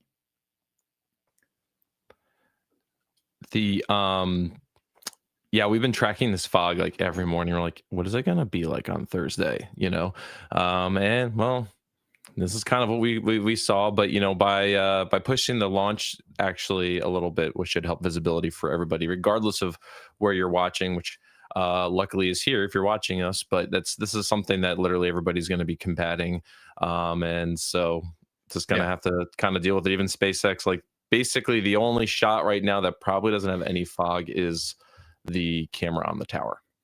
Yes, and even that is going to be slightly foggy. It's just the way it is. Everybody has to deal with it. That's the best that you're going to get from here. This camera that you're watching there right now is what, 300 feet away from the OLM? 300-400 feet, yeah, probably. It's very close. So during launch, we are keeping our fingers crossed that it's actually going to survive. First of all, that would be really nice. And secondly, it is going to be engulfed in plume pretty quickly into the vapor that is produced when the 33 Raptor engines hit the deluge water. It creates this huge white plume that expands outwards really quick. We tried to estimate, and it's going to probably be a second or two until that camera is engulfed in the plume. But we have a second camera that is 1.3 miles downrange, I think, so well within the exclusion zone out in the dunes. And that's what we have as a backup from our end. We should have a third camera feed coming up from Raptor Roost at some point, if that works out. If it doesn't work out, we're going to deal with those two cameras. And we have another John. So John number one, John Cargile, is the guy at Raptor Roost right now. He's our photographer. Hopefully you know him. He is one of the best out there, and we're so fortunate to have him on the team. And the other one is our photographer at the Cape. He's also called John. He's called John Winkopp. And he decided to go on a trip to the Florida Keys for us to be able to present hopefully a flyby of the Starship as it passes over the Florida Keys. No promises there, because there could be cloud coverage. He might not be able to track it, and so on and so forth, but we are going to try. So here's to our two Johns and their camera feeds. that might be coming up at some point as well. Right now, it is still too dark for anything meaningful down there at Starbase. That's why we have the close camera feed up as well, because even the longer distance feed, it's foggy and dark. You don't see much. But from this angle, you at least see a little bit. And the fog is getting stronger. It's exactly as we predicted, TJ. I've been talking with John Cargile, who's at Raptorist right now, and I'm like, so what do you see? And he goes, a couple palm trees, and that's about it. Like, no, these are people who are literally as close as you can get to this thing legally, and yeah, this is going to be the best view that any of us are going to have right now. I'll tell you one thing though, 33 Raptor engines are going to eviscerate some fog pretty quick down there. Exactly. So we could at least get a pretty nice shot. I thought about that. That's actually the case. The radiating heat from those 33 Raptor engines is pretty impressive. I was able to feel it on my skin 3.5 miles away. That's how hot this stuff gets. That's how bright a Starship is. And this heat, of course, goes through the air, warms it up, which should in theory mean that the fog disappears. Let's just see what happens. Yeah. It is Starbase. The weather down there is an enemy, a constant enemy. We have fog from Mother Nature, and then we also have fog from the tank farm. So it's just like so much condensation coming from the planet and from the rocket and its friends at the tank farm here. I mean, we were talking about something else earlier. I felt the viewers probably would have enjoyed hearing, but now I kind of forgot it. But hey, we're at T-minus 55 minutes. So if things are TJ going, doesn't hear you. Steffi's saying something here. Oh, geez. Can you bring her into? Yes, of course. Just stand by. I will bring Steffi in. I am right now going through SpaceX's Twitter feed to see if they've last thing they tweeted, just to bring you up to speed here, is 29 minutes ago. Weather is 70% favorable for today's third integrated flight test of Starship. The live webcast will begin 30 minutes before liftoff, which is currently targeted for 7:30 a.m. CT. So there you have it, the latest update. 70% favorable weather. That's good.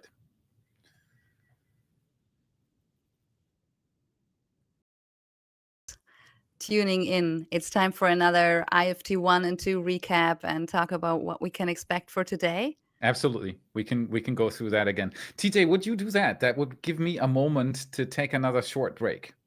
Yes, absolutely. I'm more than happy to do that. Steffi, I have you on audio. If we wait another minute, I can get her on video. But if this I would is just take the break with Felix. Yeah, you know what? We'll be back together. All right, TJ, you take over. We'll be right back. Okay. Thank you, everybody, so much for watching. This is so much appreciated. Push the like button, the subscribe button. Up there is a life counter. If you push the subscribe button, you haven't subscribed yet, that thing is going to turn. Our goal is to hit 400,000 today, maybe 420,000, which would be absolutely crazy, and we're never going to reach that. But 400,000 would be absolutely amazing because my birthday is coming up, and we've been working so hard on this channel in the past half year. We've almost made 100,000 subscribers. You guys rock. Thank you so much. All right. Talk to you soon. We'll be back. See you later, Felix. And just like that, he's gone. So yeah, we've got IFT1 and IFT2 here. We've got don't bring him back on, TJ. Let's bring you out and I will be up here. Okay. Hi everyone. So yeah, IFT1 and IFT2 here. So we've got some interesting for initial observations we want to point out here.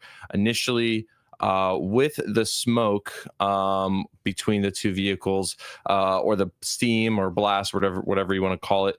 On the left, you'll see IFT1. It's pretty brown, and on the launch on the right, which is IFT2, it's a little bit of a whiter, clear smoke, and that's mainly because it's not filled with bits of cement and dust.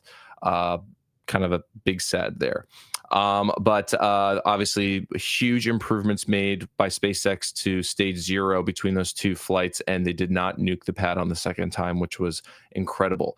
As we go up into ascent here, we are 34 seconds into the flight, and IFT2 is 3 kilometers up, where IFT1 is only 1 kilometer up, now just crossed into 2. This is because they're losing Raptor engines at quite a heavy rate during the ascent. Every Raptor engine counts. It really does affect the thrust to weight ratio quite a bit. There's a lot of weight initially with these vehicles. They're mostly just pushing up propellant, their own propellant, to get higher and higher and higher. So with every Raptor that it loses, it goes slower, and the slower it goes, you're losing a lot of range and opportunity in terms of options with your flight path. So IFT2 now, we're now at 14 kilometers, and IFT1 is only at 8 kilometers. Like, look at that. We're 1 minute into the flight, and it's already twice as far and going twice as fast. And it's only lost 1, 2, 3, 4, 5 Raptors. So out of the 33, I think that's kind of a small percentage. No, it's actually quite a bit. IFT1 Starship is starting to tilt up because the flight computer is realizing I'm not where I'm supposed to be. I want to go somewhere else.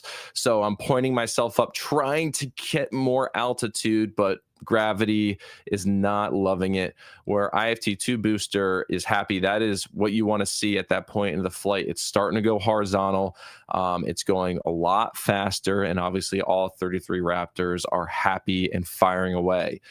With the IFT1 vehicle, we're starting to see some fires at the base of the rocket. That is likely hydraulic fluid that is leaking from the thrust vector control system. Essentially, they used hydraulic fluid to gimbal the Raptor engine so that they can point the rocket in the right direction.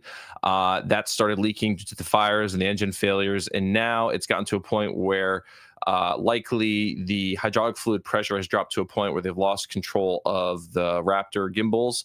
So the vehicle is now just going to start spinning, and the wind and the atmosphere is now working against it, and they've lost control of the vehicle. We just saw stage separation from IFT2. That looked incredible. We saw they staged the Raptor engines in terms of MECO. They go up from the outer ring, then the middle ring, then the inner ring in terms of trying to slow down that jolt. Obviously, that didn't necessarily work out with IFT2 because they were not able to reignite the booster, which we believe is likely due to slosh in the propellant tanks. IFT1 is still going, by the way. There goes IFT2 by booster. IFT1 is still going, by the way. They have tried to initiate the flight termination system. Didn't work, at least initially. It did eventually work, but they were firing out signals to it to essentially rapidly disassemble the vehicle. And they did eventually get the signal across for it to blow up. Luckily, in IFT2, they proved that they really had that dialed in much better. The booster was triggered for in-flight termination. That did not just happen from sheer atmospheric forces. It just happened from a SpaceX command or the flight computer's command. And same thing as we will see with Starship here. Actually, it's out of view when it happens. But Starship, its automatic flight termination system also triggered once it lost communication with SpaceX, which is part of its safety program. It's always pinging, phoning home, sending telemetry back to SpaceX and waiting for more commands and ensuring that it can, get good comms. And essentially what it will happen is if a certain brief period goes by where it can't phone home and it knows that SpaceX doesn't know where it is, it will terminate itself. That's just in terms of safety, because at that point, SpaceX can't do it manually, and they also can't track the rocket. Essentially, they need to be able to control the rocket at all times. That's like an FAA requirement that somebody can sit there and press a button and have the rocket get,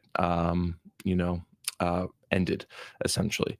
So, but it was a really beautiful flight. And in terms of the hardware of the two vehicles, it really performed in a way that we all were very surprised about. And I think that if they didn't lose communications with Starship, the flight would have continued on. Obviously, it would have gone into space and maybe even would have gotten a reentry attempt. We did see with IFT2 from the WB-57 footage that NASA had, Sorry, we're getting a lot of messages. The WB-57 showed that there was a lot of heat tiles that fell away, like dozens and dozens and dozens. So in the next iteration of Starship, we're expecting a different application method in terms of how the heat tiles are going to be mounted to the side of Starship. So this version of Starship and the next version of Starship have the quote unquote old method, or maybe the OG method. We are probably not going to see super successful reentries with these two vehicles, mainly due to the fact that the tiles in the current design iteration, they don't like to stay on the rocket when it's flying through the sky. But we'll see. This vehicle is stainless steel. It will deal with reentry temperatures way better than any of the other materials we're seeing flying on rockets right now. Your trade-off is essentially when you heat up the vehicle, you heat up the propellant inside the tanks, and that could have some level of boil off. Oh, it's Jonathan? Looks like Steffi has joined the stream. Hey, Steffi, do you read me?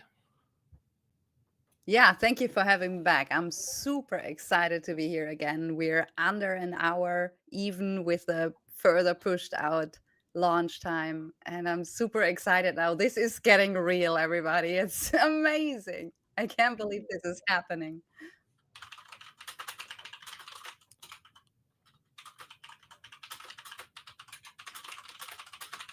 Hello, everybody. Sorry, Steffi.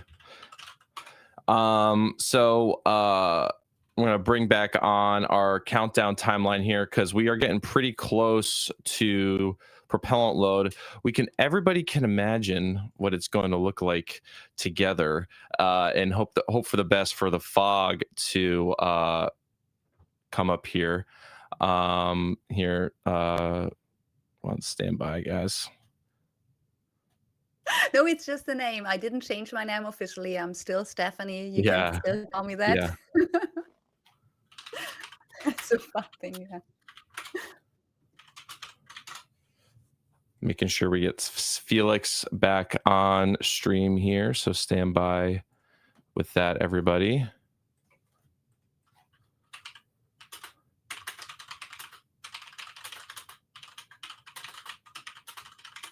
And the fog is getting so bad. Oh my. I'm curious. I'm going to hop off stream here for just a minute, and I'll bring Felix on in a second, and Felix can play some catch up here. We went through the IFT2 and the IFT1 comparison, and we're actually getting close to where Felix can start talking about what we can expect here in the next hour. So stay tuned.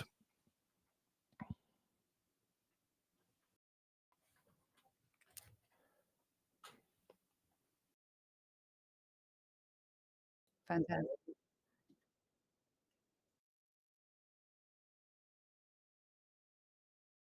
So for everybody who's just joined, we are here today to watch SpaceX IFT3. In a nutshell, this means that SpaceX is going to launch Booster 10 and Ship 28 on top of it on a suborbital trajectory. Theoretically, the ship would be able to reach orbit. They decide against this out of safety reasons, because if anything goes wrong with a rocket with an upper stage that you sent to orbit, it can get out of control. It can stay in space. You don't know where it's going to come down again, and so on and so forth.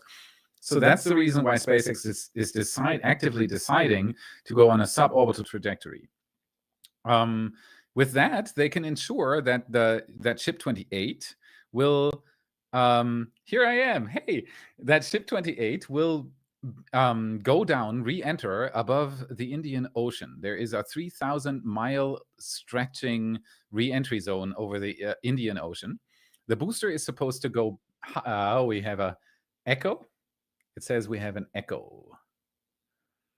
Echo, echo, echo, echo, echo. That's what everybody says. I have the stream muted, sorry. I okay, or do I have an echo too, so we can determine if it's like a software issue or... Okay, now. Yeah. Okay, so I'll just keep talking and you keep screaming echo if there still is an echo, but it seems to be gone. Okay, perfect. So what we can expect today is if everything works fine in 42 minutes, so SpaceX should already be in the process of fueling the Starship and the booster. They started this 53 minutes to T-0. So they are 10 minutes into that window already, which is amazing because that likely means they're not going to push it further. They are at least going to try to launch it at this T-0 time that you see up there in the corner. What we can see then is Booster 10 and Ship 28 lifting off from Starbase, ascending towards space. Then we'll see a stage 1-2 separation. Starship uses a hot staging for that, meaning that the Starship at some point just starts igniting its engines and pushing away from the booster. Then the booster will do a flip maneuver and boost back towards the Gulf of Mexico. If that all works out, we should see the booster perform a soft water landing. That basically means that SpaceX has programmed a virtual landing pad into the booster's avionics system. That means that the booster thinks there is a landing pad. It is going to try to land on that non-existent landing pad and then cut its engines and fall into the water. That they do to test if the booster can return back to the launch site and theoretically do a landing. That's the whole reason why they're doing that. It's in preparation for future return to launch sites. Ship 28 is going to continue in space. It is going to perform 2 very important milestones, hopefully. One being a payload bay door test, meaning that in space, the Starship is going to open up its payload bay door and close it again. That is in preparation, of course, for future missions that have a payload included. I do expect that if everything works out today, they are going to have a payload on IFT4. It's not clear yet what it's going to be, but I wouldn't be surprised if they load like 3 or 4 Starlink satellites into IFT4 to just do a separation with those. The second very important milestone in space is going to be a Raptor in-space engine relight, meaning that the Ship 28 is likely going to turn retrograde and ignite one engine. Retrograde means it is going to turn its business end towards where it's going to fly. So the engines are turning forward, and then it is going to ignite one engine. The reason why I do think that they're going to try to turn the Starship is because of that 3,000-mile-long re-entry zone in the Indian Ocean. The reason I think why that zone is so long is to accommodate the fact that it might not work, that they might not be able to relight the engine, and then the Starship would fly a lot further. And that's why I do think that re-entry zone is so long. It's 3,000 miles. So if it works out, the Starship is going to re-enter at the beginning of that re-entry zone, and if it doesn't work out, it's going to go further to the end of that re-entry zone. It is going to try to re-enter the atmosphere. Fingers crossed on the heat tiles. I've done a recap on heat tiles earlier on. I don't know if we have enough time to do that now. We're ticking down 39 minutes. We have a new update from SpaceX regarding the liftoff time. They say new liftoff time is 8:02 a.m. CT. So it's gonna be pushed half an hour later. They're pushing again. 8:02 would mean that we're still outside the fueling window. Yes. And we have till 10 a.m. CT, right? So everything. It's 110 minutes launch window. So 1 hour and 50 minutes from 7 in the morning. So it goes until 9:50. So we're still within that launch window. We'll see how it goes. If it doesn't launch today, you can be very sure that we're going to stream it on another day because we want to see this thing launch together with you. Thank you, everybody, so much for joining, for becoming members, for sending super chats, for subscribing to the channel. This is a live counter up there. My crazy goal is to hit 400,000 subscribers before my birthday. My birthday is coming up at the end of the month. So if you want to give me an early birthday gift, that's what you can do. Push the subscribe button, like the stream, consider becoming a channel member or a patron. That gives you huge benefits. Daily Starbase photo galleries from the ground, from the air, and sometimes even from satellites. The ability to join our Discord server that is behind closed doors because it's behind that $1 paywall. That means there's just people in there that want to be there. It's a really, really nice community. It's just amazing in there. So that is definitely worth it. Consider doing that. Thank you so much for watching this with us today. And SpaceX is now tracking 8:02 local time for the liftoff. Because they are pushing out boats from the no-go zone in the Gulf. Please stay in your zones. Keep in the areas you're supposed to be. They are.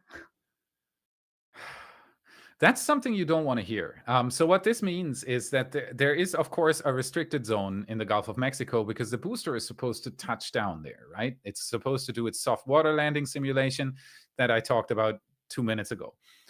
There are boats in that zone, and it's an exclusion zone. That means nobody can be there if the rocket is supposed to launch. So we have boats in that exclusion zone that's likely launch tourists that are out there to catch the booster when it comes back.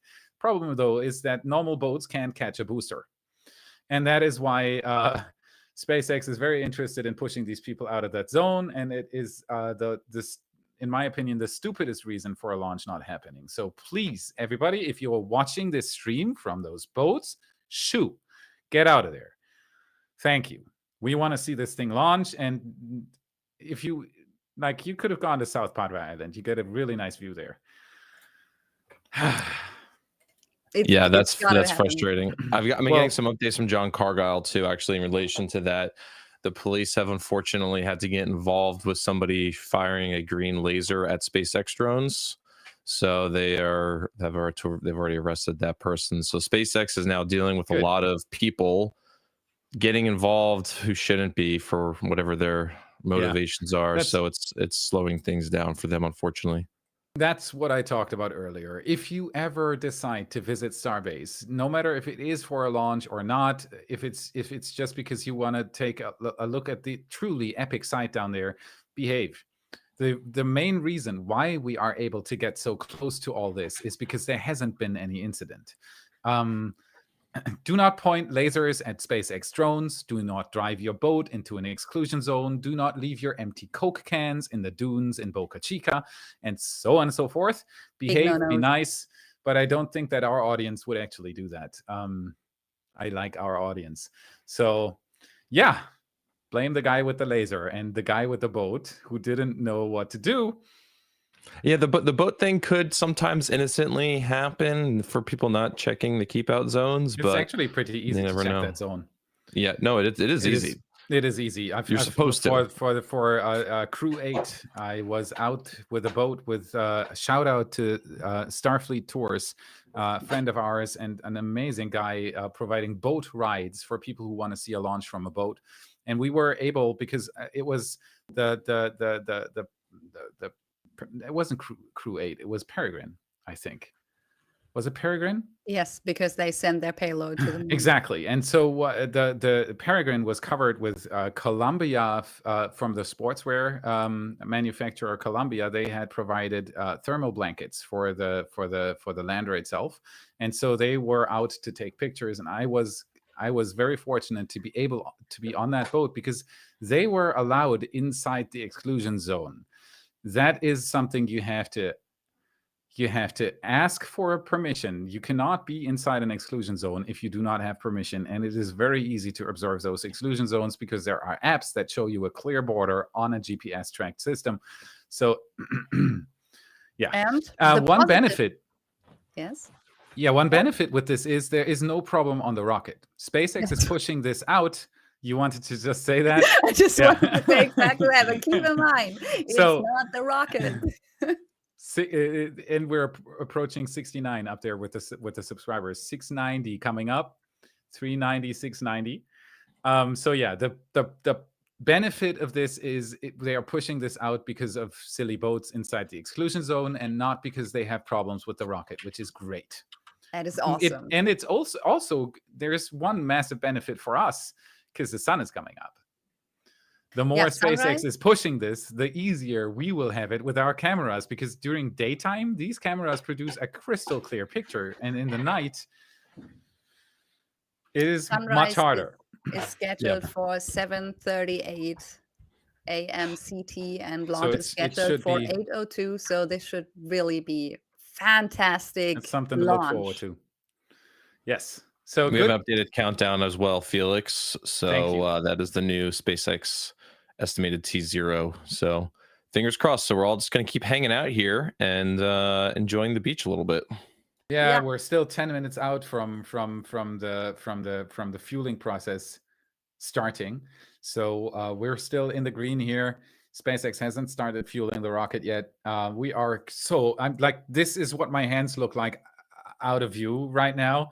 I am so looking forward to IFT3. Thank you everybody for watching this with us. You guys are fantastic. We have another hype train going here in the is chat. asking for a hype train. That's a tradition here at What About It. If you are excited about what's coming up, type this into the chat. Thank you very much for the super chat, Steve. That's very much appreciated. Hype. So nice. Let's do this. It's just I said this earlier. These launch streams are one of the rare opportunities for us as a team to actually get in contact with you as viewers. So it's very much appreciated for all of you to show up here. We have 20,000 people watching, and we have a full-blown hype train going in the chat. All right, so this gives us some extra time. I am going to repeat a few things that I've done earlier. Oh, hype. I've done a few. This is just amazing. Let's go, everybody. Thank you very much, guys. It's okay. First of all, I'm going to shout out a few more super chats. Thank you so much for all the support, guys. This is very, very much appreciated. All of that goes into our crazy projects, of which part of which you can see there. So any money you give here goes into more cameras, into paying our team. Everybody on this team is being paid because we want them to have a share. So all the support goes directly into our production, into our equipment, into our crazy projects, into our absolutely fantastic hype trains on the chat. Thank you so much, guys. All right, so let me shout out a few super chats here. We have Andreas Schlappbach. That does definitely. It's Switzerland francs. Is that how you say it in English? Schweizer Franken. Thank you very much for the super chat. We have Kevin Anderson. Thank you very much. Let's go indeed. We have Ronan Clancy. Thank you very much for the super chat. Hey, Felix, following your channel from the start. Wow, you know the Dark Ages. For anybody who doesn't know the Dark Ages, go back to episode 1 and be amazed at how much progress we've made in the past 5 years on producing videos on YouTube. Thank you. We have Jeremy Kwasniak. Thank you very much for the super chat. Not sure what to put here, but keep up the great work. That is enough. Thank you very, very much. We have Niklas Andersen. Thank you very much for the super chat from Denmark, it looks like. Can't wait for the launch. I am so excited for SpaceX. I am so amazed at what SpaceX is doing in such a short amount of time. So totally agreed with that. Thank you. The Fleet Admiral, thank you very much for the super chat. Germany is online and sends warm greetings to Florida. Thank you for getting up this early. Love your content. Danke, Felix, auf einen legendären Flug. So I'll be sending warm greetings from Florida. I've heard that in Germany it is right now really rainy and cold. Here in Florida we have 20+ degrees Celsius, so well within the 70s in Fahrenheit for our American viewers. It is nice and warm here. I'm sending you warm greetings. Thank you very much. We have Laurentius C. Erdai. I'm sorry for butchering this. Salute. Hello, Felix. Greetings from Romania, and congrats for you and all your team for the hard work behind this channel. All the best. Thank you very much for being here tonight. We have Ben Stone. Thank you very much for the super chat. Let's light that candle for my wife's birthday. Happy birthday to your wife, everybody in the chat. If you want to say happy birthday to Ben Stone's wife, now is the moment. We have Night Fox. Night Fox, nice of you to show up again. You've been around for ages, and there aren't that many nicknames from the community that I do know from the top of the head. Night Fox is one of them. Thanks for tuning in again. It's very much appreciated. Can't wait for this launch. Here's hoping for a successful orbit. Also hope the fog clears up before then. Well, the more SpaceX pushes, the more the fog will clear up. So that's definitely a good thing for us. You can already see the sun is about to come up pretty soon. Thank you, Night Fox. Alex Fiedler, thank you very much for the super chat. It's going to be totally wild. Greetings from Radelaide, where Mad March is in full swing. Okay, thank you very, very much. I don't know what Radelaide is, and March is definitely crazy with SpaceX launches here right now. Thanks for tuning in. We have Toby C. Thank you very, very much for the super chat. We have J. Dean. Thank you very much for the super chat. Felix is Alan Rickman as Hans Gruber in Die Hard. I always thought I was Doctor Strange, but thank you very much for pointing it out. I hope I'm not the evil guy tonight. So we have Justin gifted 10 What About It memberships. Thank you so much, Justin, and congratulations to the lucky guys who became members. If you decide to become a channel member or a patron, make sure to link your Discord account so that you can get access to our Discord, to our member-exclusive Discord. If you become a channel member here on YouTube, you have to go into your Discord app and link your YouTube account. If you become a patron, you have to go onto Patreon, onto patreon.com, into your account settings, and link your Discord account in there. Then you will get access to the Y Discord, where there's an awesome community. Can I real quick shout someone out? Yes. Pete McDonald is here. Pete McDonald is here. Woo! Thanks for making it out. Awesome. Thank you so much. And thank you for the super chat. So nice to read your name here. Thank you, thank you, thank you. Yeah, we're still waiting for SpaceX to do anything more but push out, because there are boats in the exclusion zone right now, which is a shame. It's the stupidest reason for a launch being pushed. But okay, we'll see if those boats will move in time. And we're going to see a beautiful sunrise together with all of you before the third Starship flight. And this is super awesome. This is even better now, because those moments are just beautiful, and combined with this technological masterpiece, it's crazy. It's absolutely crazy. What's also crazy is that we're approaching 391,000 subscribers up here. Thank you so much for everybody who is pushing those subscribe buttons. We're soon going to see this thing tip over the 91, which is absolutely, it's insane. Thank you. Johannes Hall, thank you very much for the super chat. Many thanks for all your effort in bringing space closer to us. And hello aus Mainz. Okay, so I grew up very close to Mainz. That is very nice. It's basically from my old neighborhood. Thank you very much for being here today. Boycottina again, thank you very much for the super chat. Do you have an HKP7? No, I don't. I do not possess any weapons because I have children, and I don't want to have firearms in my house with little children around. But I've been to the military, I've done my service, and I do occasionally like firing a gun if it is in a safe environment. We have Get Noob, gifted 10 memberships. Thank you so much for the memberships and to the lucky people who received them. Joshua Stark, new member, thank you very, very much. The Long Haul gifted 1 What About It membership. Thank you, thank you, thank you. Steve Schauer, thanks for the live stream. Y Team, go SpaceX, go IFT3. Man, this keeps on going. This is crazy. Thank you guys for all your support. It is just fantastic. Thank you. All right. So now I wanted to recap a few. Excuse me. Jonathan wanted to say something. Yes. His audio is not piped in, so yes, I'm being talked to in the back end here. Absolutely, I will take a look at those questions as soon as I've done a recap here. All right. So what real quick update before I let you do the recap. The launch time just moved again to 8:10 a.m. now, so it's only 6 minutes more. We'll give him that, and then we're gonna be ready for the launch. It's already tracking on the clock, as I can see. Man, I really do hope that they're going to get that exclusion zone cleared up. That would be a pity, but we're tracking, so we'll see what happens. The sun is slowly coming up there. You see the picture slowly turning blue, and as soon as the light is sufficient, the camera is also going to switch into a faster shutter mode, which gives us more frames. So the sun coming up is a really good thing for us. but we really don't want to go past 9:50, which is the end of or 8:50 local time, which is the end of the launch window today. So fingers crossed. Okay, so what I did earlier was, the dog is barking. Could you look after the dog? We have a family in the background as well, so the dog is barking right now. What I did earlier was to show this stuff. This is a Starship heat tile from IFT1 from ship 20. Man, there's been so many Starships.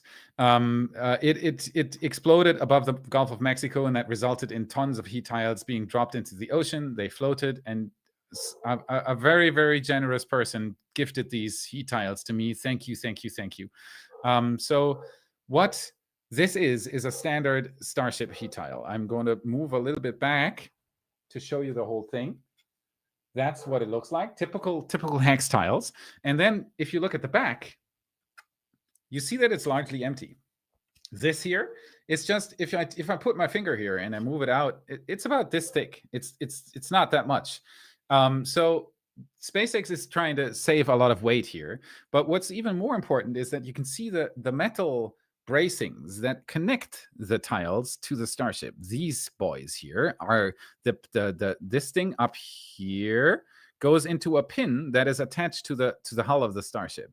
That's what it looks like from the side. They are integrated into the tile itself, and that's what seems to cause the problem with heat tiles falling off. This is standard silica foam, meaning it's almost the same material that was used on Starships. As I do know that it might be a little bit more aluminum inside the silica foam, but that's it. It's not that big of a difference. It's basically what the space shuttle used.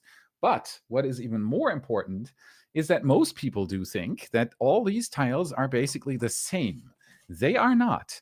On the leading edges, you can see that they have different shapes, but everybody expects them to still largely be the same tile, right? Just with a different shape. But they are not. Here is a tile from a leading edge of the Starship, of ship 20. It's so amazing that I can even hold these in my hand. This is how thick the leading edge tiles are. So if you compare this, if you take a look at this is the other tile. I'm going to try to show this here. Wait, I'm probably going to do it like this. Look at this. See the difference? That is edge on the top. So it's 3 times, maybe even more than 3 times the thickness. And that is, of course, because there's different wear and tear and different heat coming from different regions on the Starship while it is re-entering. The leading edge is producing more heat because there's more friction, or actually not, because the shock wave is stronger at the leading edges, and that causes more heat. And then the heat tiles have to be wildly different. They are even differently attached to the Starship itself, because there is, as another thing that most people don't know, most people think they are all attached with these metal pins. They are not. This, for example, is a heat tile from the nose cone. These are all slightly different. They are not completely hexagonal, of course, because it's a cone-shaped nose, so you have to have slightly different shapes. So they are not the standard tile that you'll find along the fuselage. These are slightly different. They are slightly thicker as well. Let me get the standard tile next to it again. See there, they're slightly thicker, and they have a different attachment method, which is super interesting. Not all the tiles are attached with pins. All the tiles that are not standard tiles are actually glued in. They have these holes on the other side, and those holes are filled with glue, and then that attaches to the pin mechanism on the Starship itself. So it's not the metal clamp, but instead it is glued in. It's the same you can see here on the leading edge tile. If you look at this, you can even see that bluish glue in the holes. See this? That's what that looks like. So this is one of the most amazing presents that I ever got for the channel, and it's just incredible to be able to even have these in my hand. I have a few other things in the set that you see on every episode, but you likely don't know what you're looking at because it's too small and blurred in the background. There are some things in there that were gifted to me by community members, and I feel very, very fortunate about this. Thank you very much. So there you go. Those are Starship heat tiles.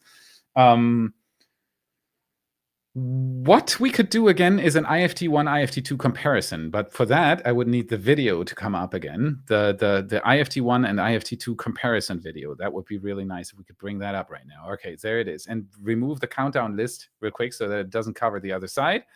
And then we are tracking IFT1 and IFT2 side by side. We're right now 20 seconds T minus 0. This you'll be able to tell the differences between IFT1 and IFT2. Right at the start, you'll see that the Starship on the left side, IFT1, will be way slower than IFT2. Not because the engines had less thrust, but because it had 3 engines failing right from the start.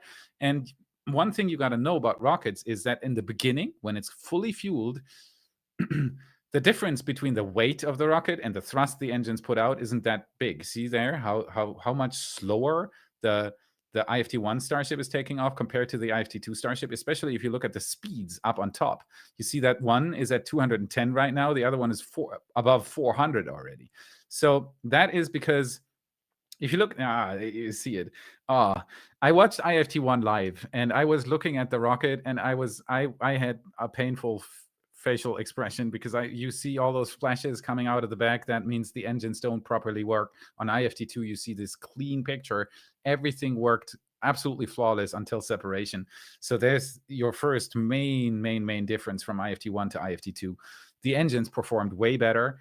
There's more flashes. Look at that. Like you can see in the diagram up top as well how many engines are failing. There's another one that just went out.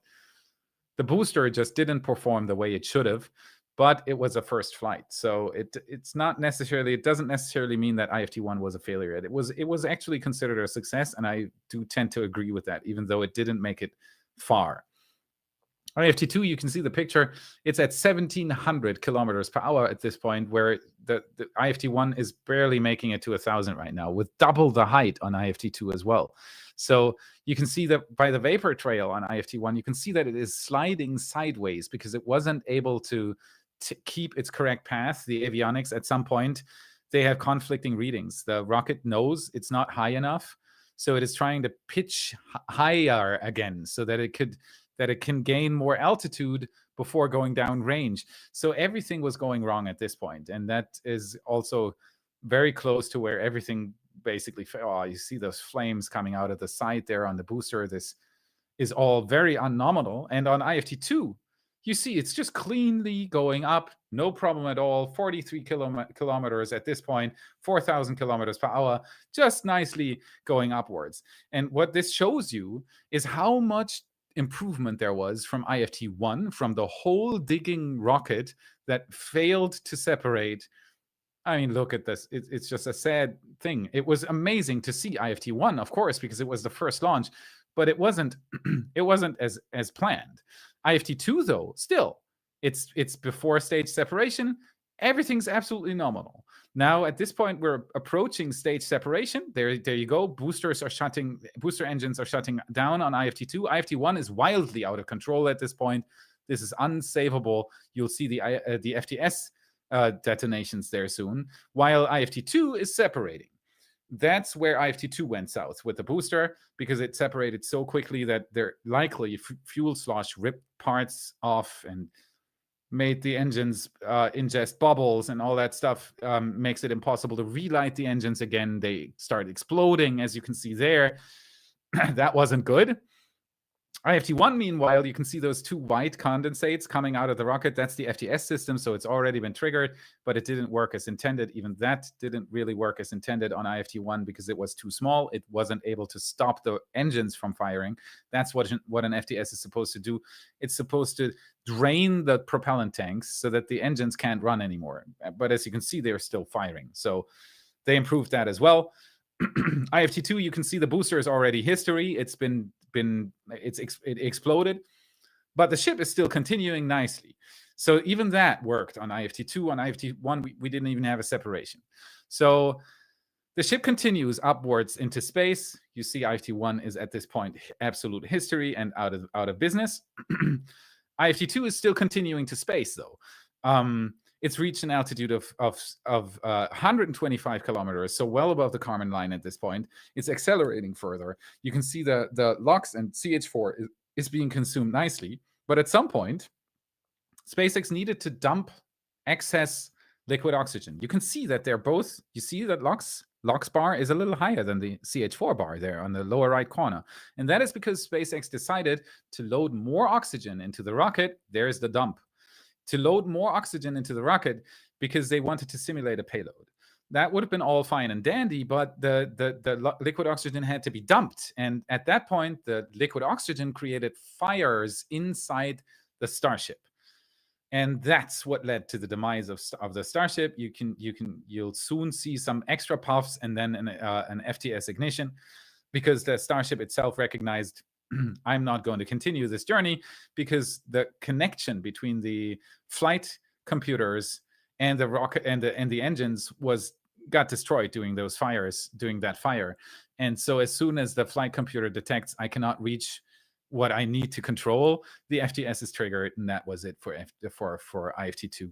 But what you can see here is that there was so much improvement just between those two launches, and that is what we're looking out to see today. We are looking for the improvements. We are looking for an even cleaner flight, less problems, hopefully a booster that separates and afterwards continues its journey back to the Gulf of Mexico, where there's hopefully not going to be any boats.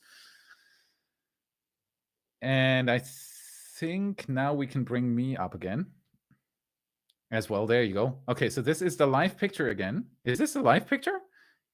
Did I talk? Live shot? That is so nice. That I talked. Look so at all long. that light that we just got in like 5 minutes. And also we do have a shot from John Cargile over at Raptor Roost. It's starting this you can see a little twinking dot out there. That's that the tower. Is the tower.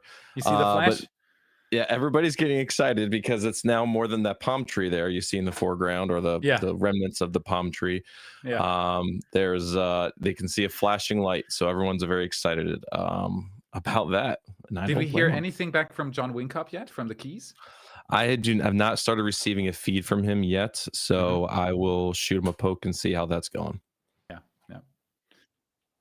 All right, we're very, very close to hitting 391,000 subscribers. Thank you so much to everybody who keeps pressing that subscribe button up there. It is absolutely amazing. Thank you. We couldn't have hoped more for more support from you guys. Thank you. Okay, so our wide shot camera, we call that lone palm because there's one single palm tree next to the camera. Has gone into fast shutter mode as well, because there's enough light for the camera to work under these conditions. And what we can see is that everything is chilled. Everything is chilled. At some point in the near future, we might want to bring up Arrakis again and see if we can get some sort of frost line.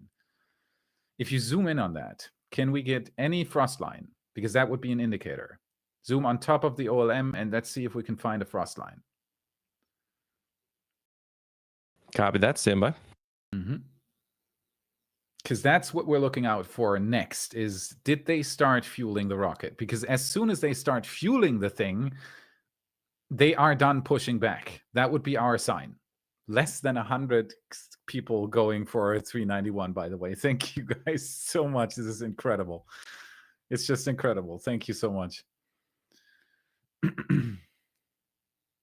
Are we seeing any frost lines? Zoom in on the top of the OLM, on the bottom of the booster. Zoom in as much as you can. Let's see if we can find a frost line, because that's the first indicator.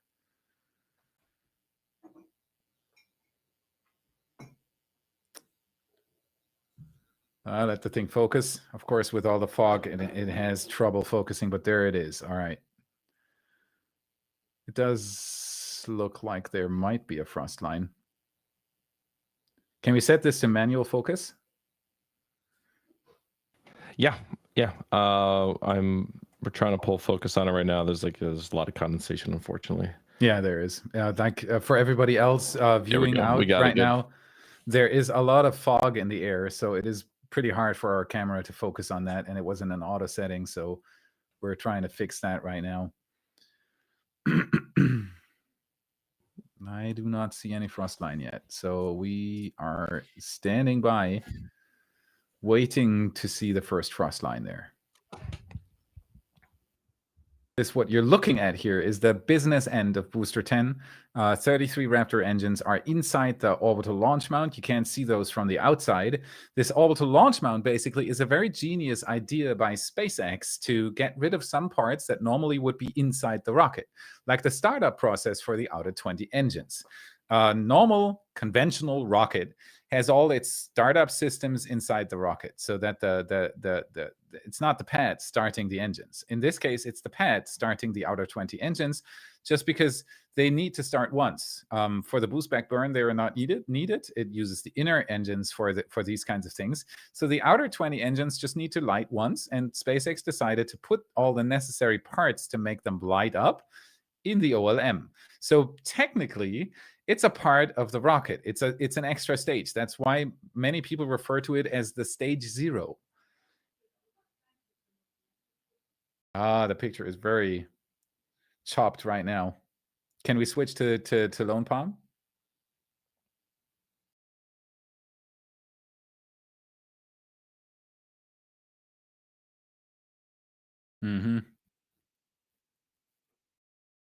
Yes. That was to be expected. It's the connection out there that makes it really, really hard during those days to get anything out. On IFT2, that worked way better. So I'm wondering if it's also partly the fog that creates this problem. That might be because we're beaming these signals over longer distances, and fog is really, really bad for that kind of stuff. So we'll just wait and see how that goes. Can we zoom that picture in a little bit more? It's probably going to be hard to reach John, right?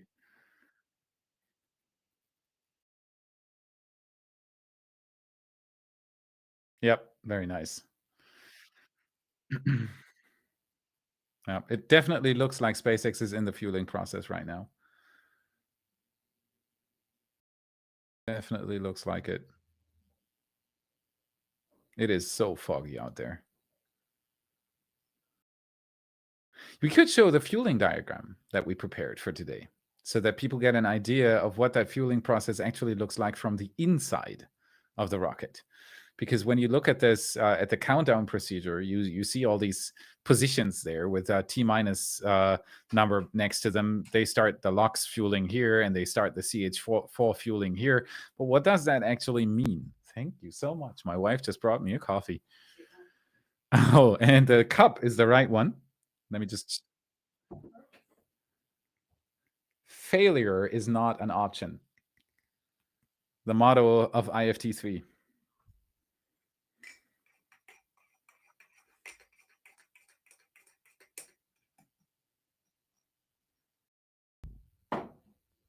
Do we have the fueling animation?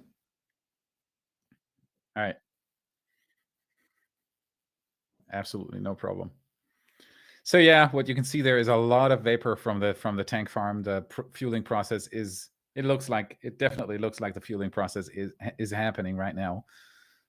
We should be, if we can get the countdown in again, that would be nice.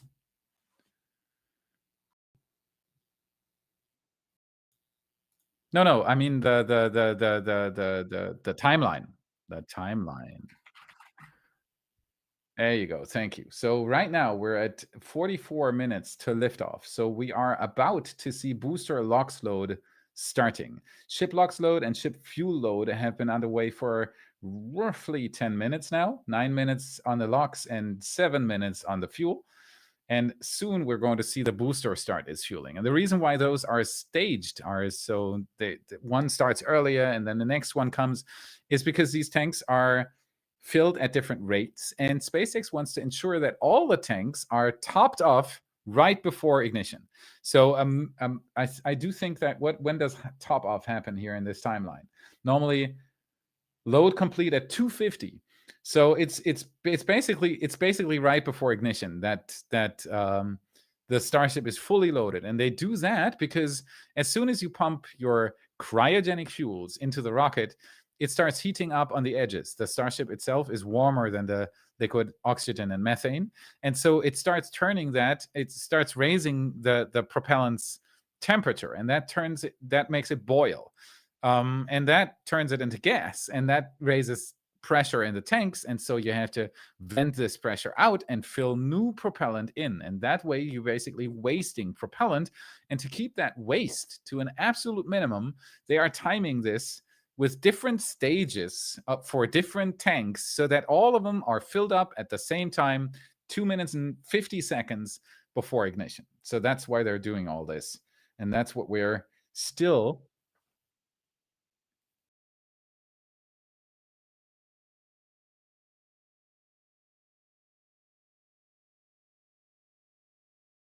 might not be fueling the rocket.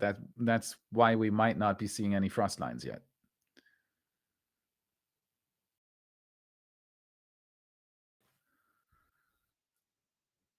Is Arrakis in some sort of night mode there?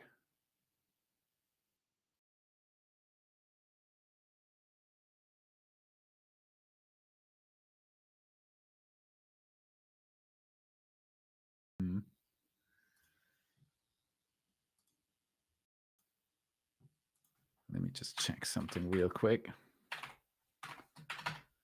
To be in the loop here, SpaceX is pumping out updates here. 8:25 is the latest 4 minutes ago.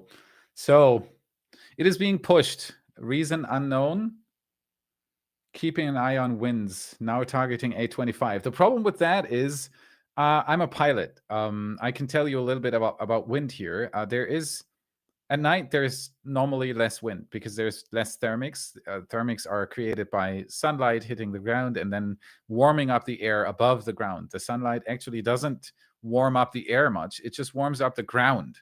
And so the ground then warms up the air, and that causes hot air to rise. And that's what's thermics, thermic movement in the atmosphere actually is. Or thermal movement? How do you say that in English? Thermics? Thermals?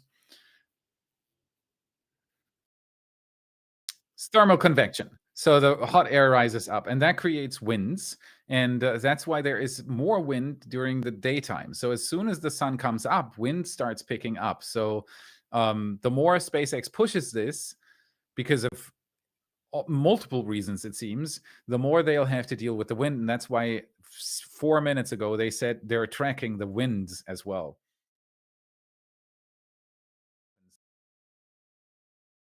Do some more super chats here because you guys have been so absolutely generous with supporting us. It's ridiculous. Thank you so much.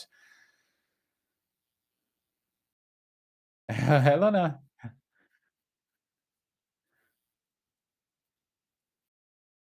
We have Steve Schauer. He's become a member. He's sent a super chat. Thank you very much. We have Elliot Willauer. Thank you very much for the super chat. Great show, Felix, and your team are top notch. Go SpaceX. Let's light this candle. Elliot from Elliot, Maine. Thank you very, very much. Steve Schauer, that I had that. Joshua Quick, 20 euros. Thank you so much. Thank you for all your work, Y team, and happy birthday, Felix. It's not my birthday yet. Let's hope it will happen today. Yes, fingers crossed for IFT3. SpaceX is pushing the liftoff, the T-0. We'll see how that goes. Lazaro Calderon. I hope I didn't butcher that too much. Thank you very much. America in Cologne. Thank you. It's cold in Cologne right now, I heard.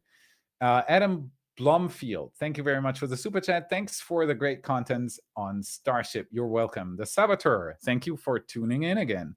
Hyped, as always, the best stream out there, Felix. Thank you so much. We're doing our best. We are having issues with the fog and with connections and with all sorts of stuff, but right now we have a stable picture and we're waiting for SpaceX to start the fueling process still. Overland Travel Adventures, thank you very much for the super chat. Cassie Hurls, thank you very much for the super chat. Felix will be able to hear the venting sound of the fuel loading. We have the only microphone for now that we have. We are improving on that. For IFT4, we are going to have local microphones at Starbase. We have to do this step by step. Right now, our microphone is the only microphone we have out there is the one from the camera that you're looking at there right now, and that's 1.3 miles away. So you are going to hear the rocket, but venting sounds, I don't think they carry that much. So for now, we have the dunes of Boca Chica as the sound. Then we have Daniel Hofbauer, gifted 5 What About It memberships. Thank you very much for gifting them, and congratulations to the lucky people who received them. Richard Neitzel, thank you very much for the super chat. Grüße aus Brandenburg. Thanks for the coverage. Thank you very much for watching this together with us. Hi, Grandmaster Lord Zoronius. Epic name.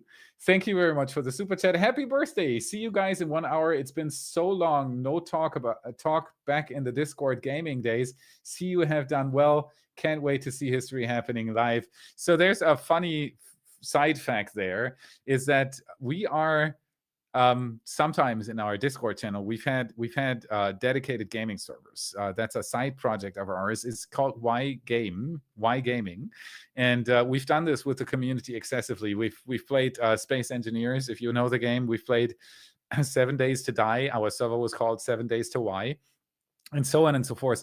So it's kind of a tradition, and that's what he's referring to. So that's another benefit if you become a member and you join our Discord server. Thank you very much for joining us today. Pedrolito, thank you very much for the super chat. Thanks a lot for your work and amazing team. Greetings from France. Thank you very much for tuning in from France. My sister lives in France, one of my sisters, in Pau, right next to the Spanish border. Derek Huffman, thank you very much for the generous donation. Space Nerd, a member for 3 years. Thank you very much for the super chat. Lauren Ferry, thank you very much for the super chat. So amazing to share this moment with the Y team. Thank you so much. Dominic Knebel, thank you very much for the super chat. Let's light the candle. Exactly. SpaceX is pushing right now. We have a new clock. 51 minutes is what it's saying right now. Yeah.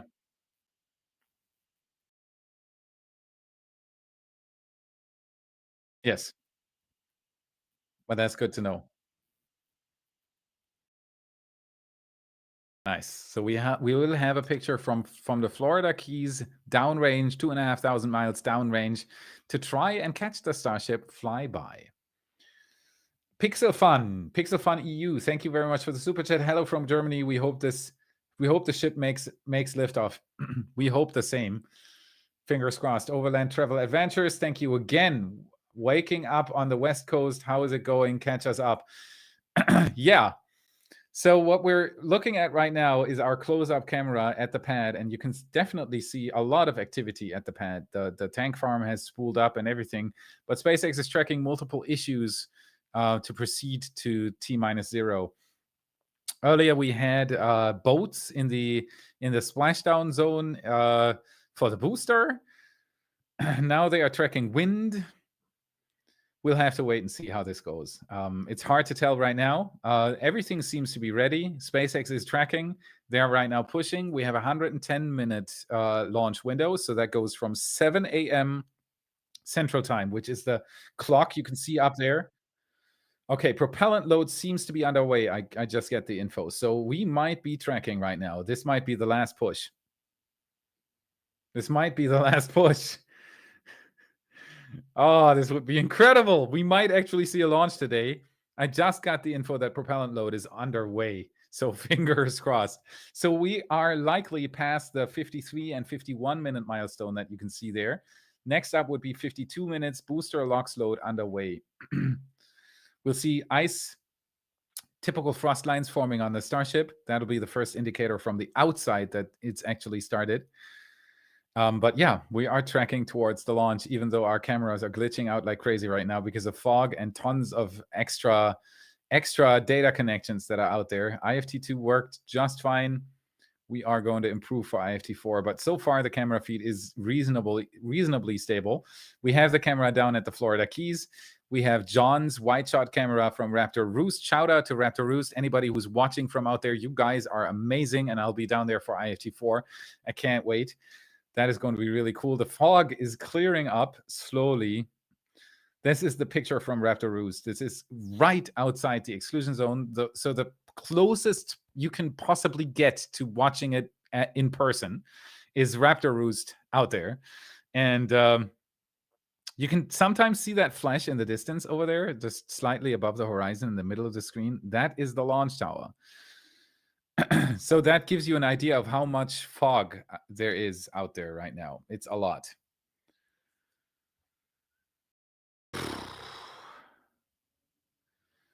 Man, I really, really hope that this thing is going to launch today. All right, let me read out a few more super chats here. Thank you so much for all the support. Frank Beinersdorf, thank you. Oh, no German. Frank Beinersdorf. Sehr unterhaltsam, danke. I am kind of curious what your viewership stats look like. Mostly us, Europe, Asia, or international mix. So I got to give it to the Americans. 45% of What About It's regular viewers are from the United States. So there is a heightened interest in the United States about spaceflight. They are very, very loyal fans. They are tuning in all the time. 45% are from the United States. And I think the top 4 below that are UK, Australia, Germany, France. I think even in that order. So even though Germany is not an English-speaking country, it is high up in the list, but way more people are coming from the United States. And you got to give it to them. They are building these rockets. SpaceX is from the United States. All this stuff is happening in the United States. Every time I go down to Starbase, I meet so many people who are interested in this, who are chasing the dream of seeing one of those launches live at some point, and so on and so forth. They're bringing their entire families to see this. If you ever can, it is definitely worth a visit, even if there is no launch going on. It's an incredible place. Yeah. Last night, I was staring at these cameras in anticipation of today's launch. And I did a time lapse and I took some pictures. I posted those on Twitter. If you're not following me yet on Twitter, it's Felix Schlang, at Felix Schlang on Twitter. It's very much worth it. And I tweeted out a time lapse where you can see all the launch tourists that are out there right now. I mean, they're not at the pad anymore because that's obviously been cleared. But everywhere outside the exclusion zone, there are thousands of people anticipating this launch on site. So the interest in the community about all this in the United States is just way higher than anywhere else in the world. You got to give it to the Americans. They know how to celebrate this kind of stuff. Hey TJ, how you doing?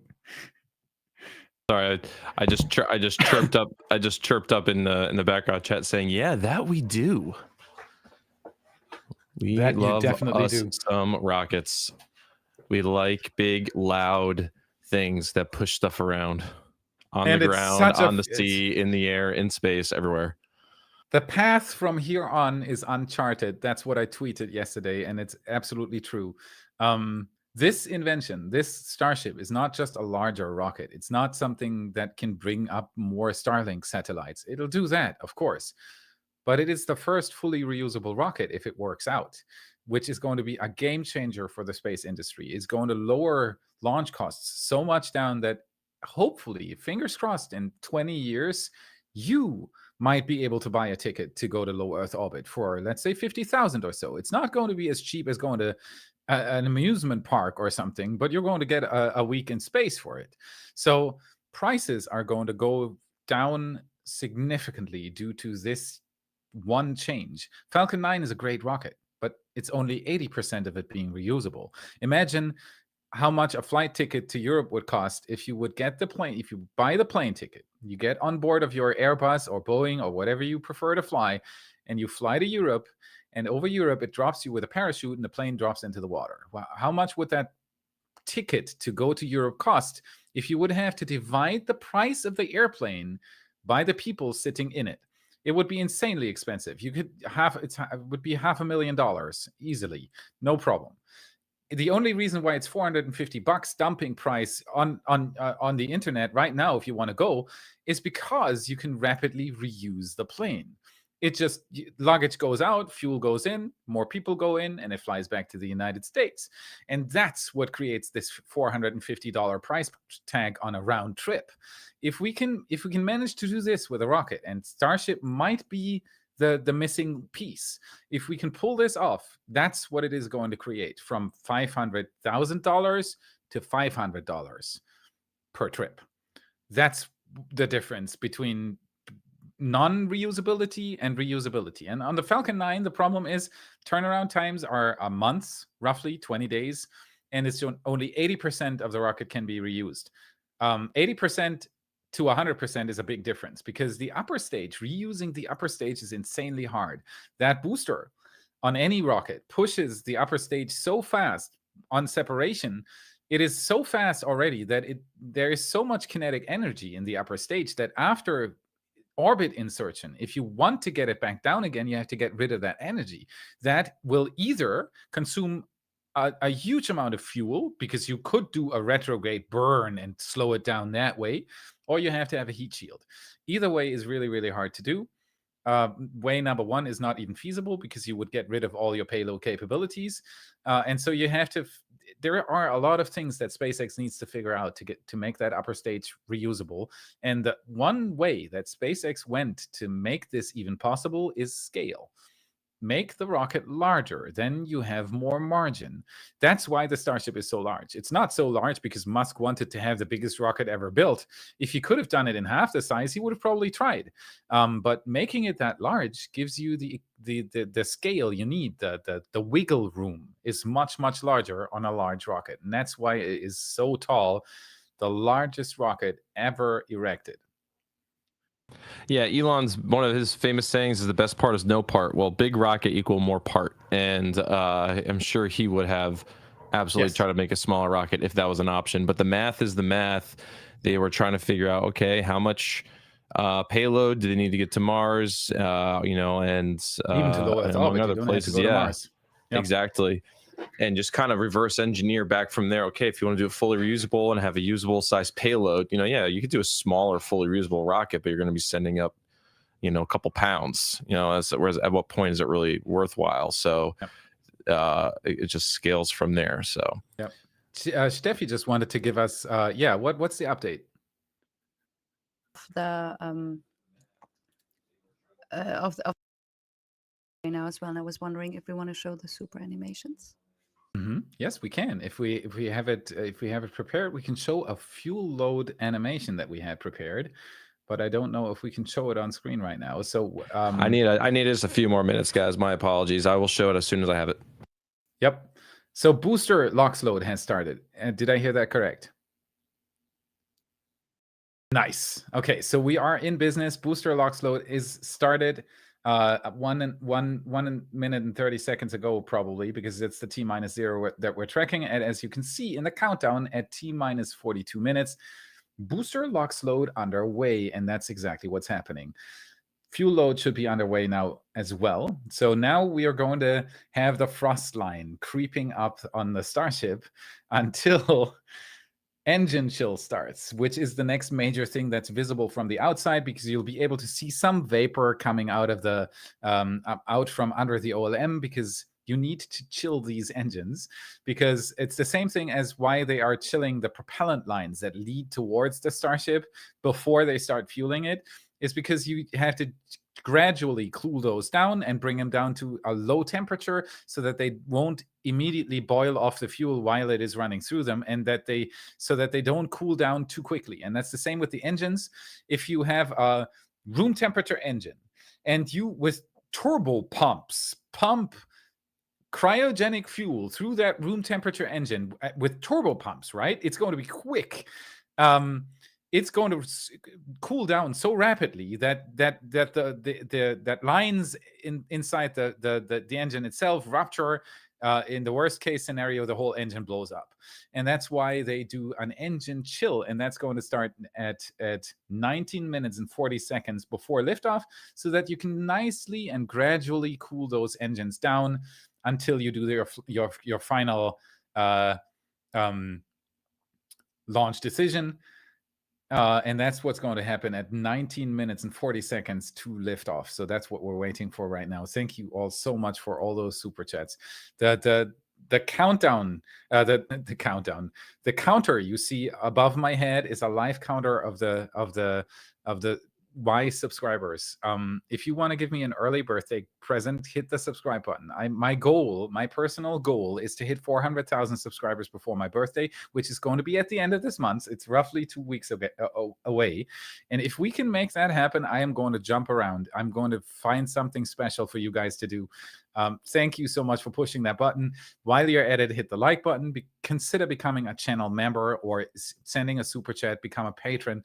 Any of these monetary supports go directly into the kind of stuff you see down there, into all our efforts to bring you the crazy story that the spaceflight industry is in right now. It's not just Starship. Starship is the biggest thing there. You can see the frost line creeping up there. We have frost lines on the booster. I see 2 frost lines right now. This is so good. We are in business, so the range seems to definitely be clear now. Otherwise, SpaceX wouldn't be fueling this rocket. We are in the fueling process. We are tracking down 37 minutes until you hopefully see 33 Raptor engines roar out there. That would be just so amazing.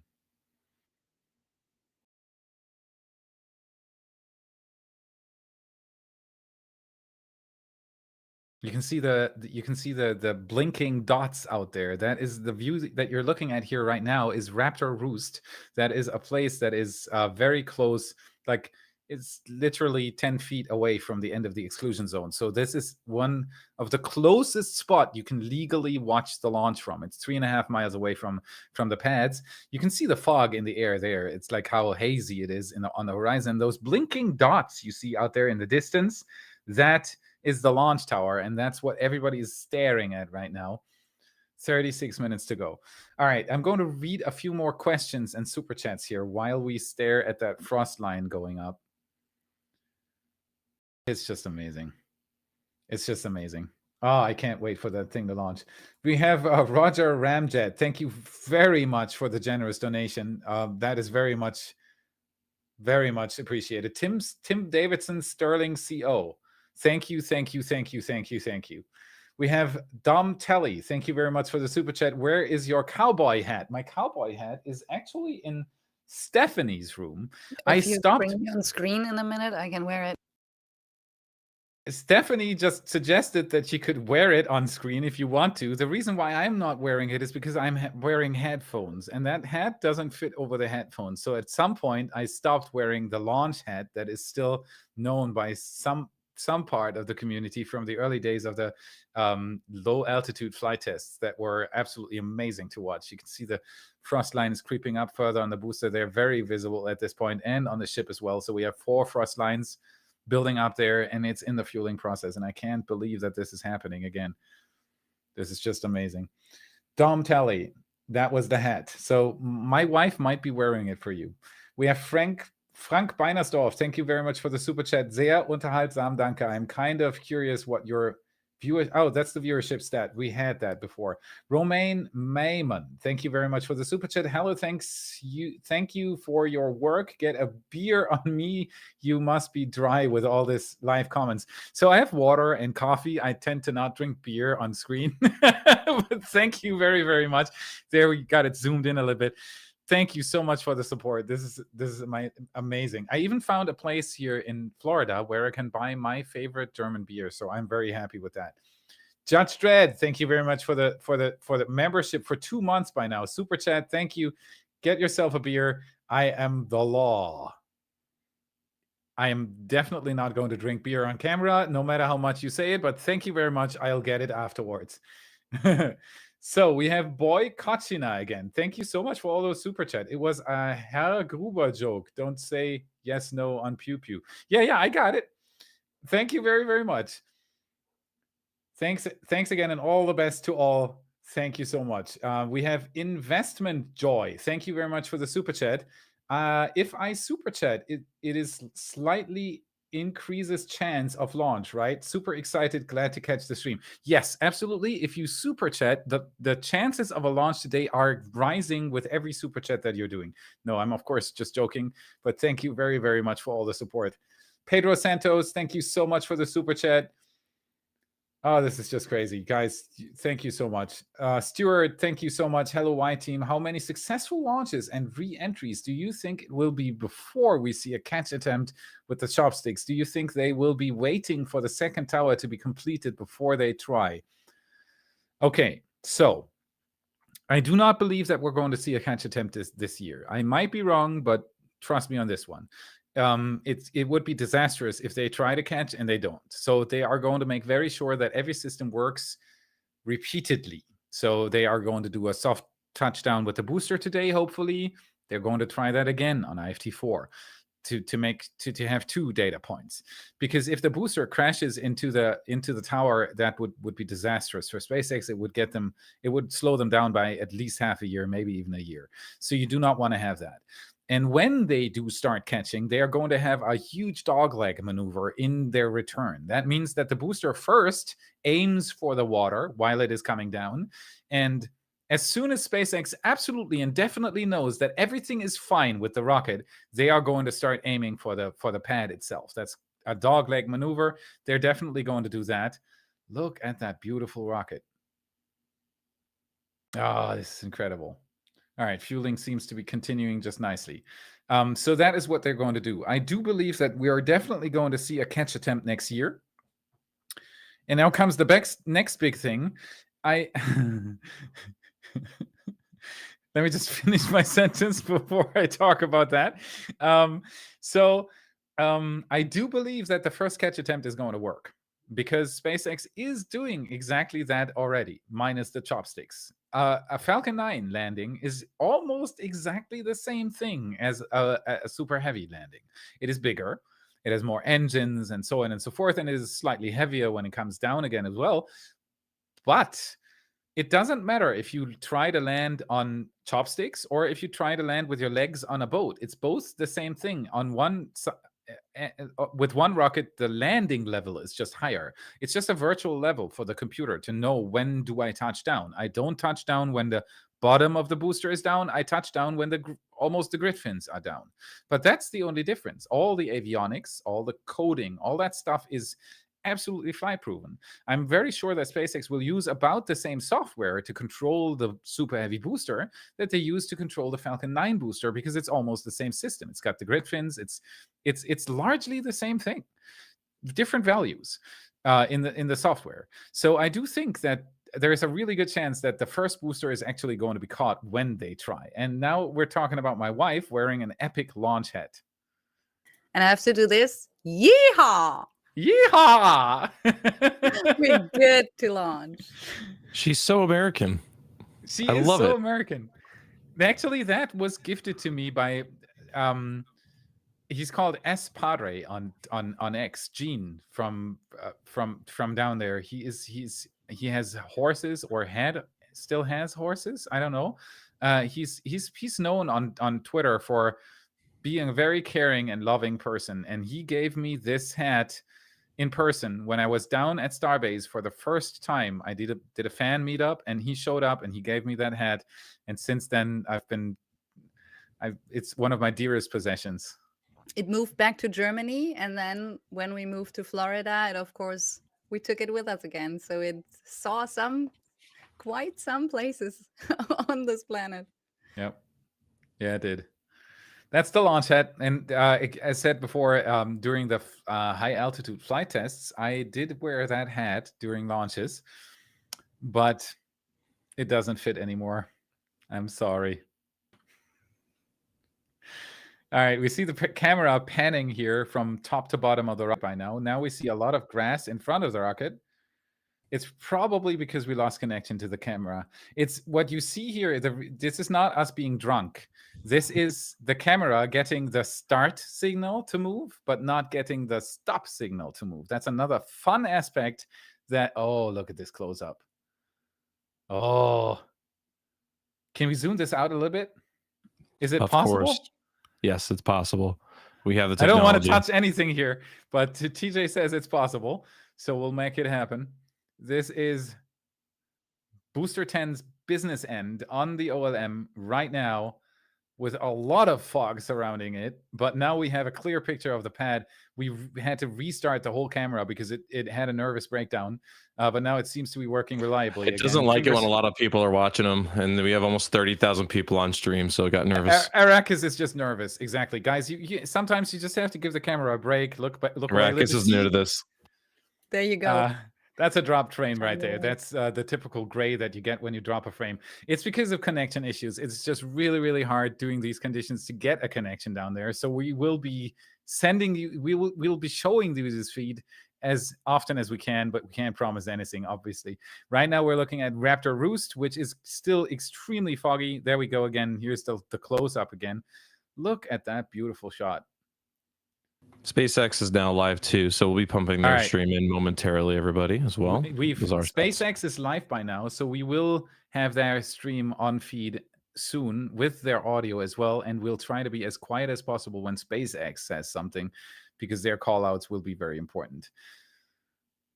We are still tracking 27 minutes and 42 seconds to go. Can we get another hype train here? This is just absolutely fantastic, amazing. It is just incredible. We are tracking IFT3. Look at this stuff. Holy crap. Oh boy, this is so amazing. Really amazing. Halfway through the prop load now, easily. Oh, not just barely halfway, but still, man, this is progressing. This does not look like SpaceX doesn't want to launch today. What does the wind say? 26 miles per hour? That's not correct. Is that correct? That would be shockingly high. Hype train in the chat. Thank you so much, everybody. For those who are confused right now, this is kind of a little bit of a tradition here at Y. We are doing something called the hype train. We are so hyped for this launch that everybody types hype to let everybody know that we're absolutely hyped with a hype on top of it.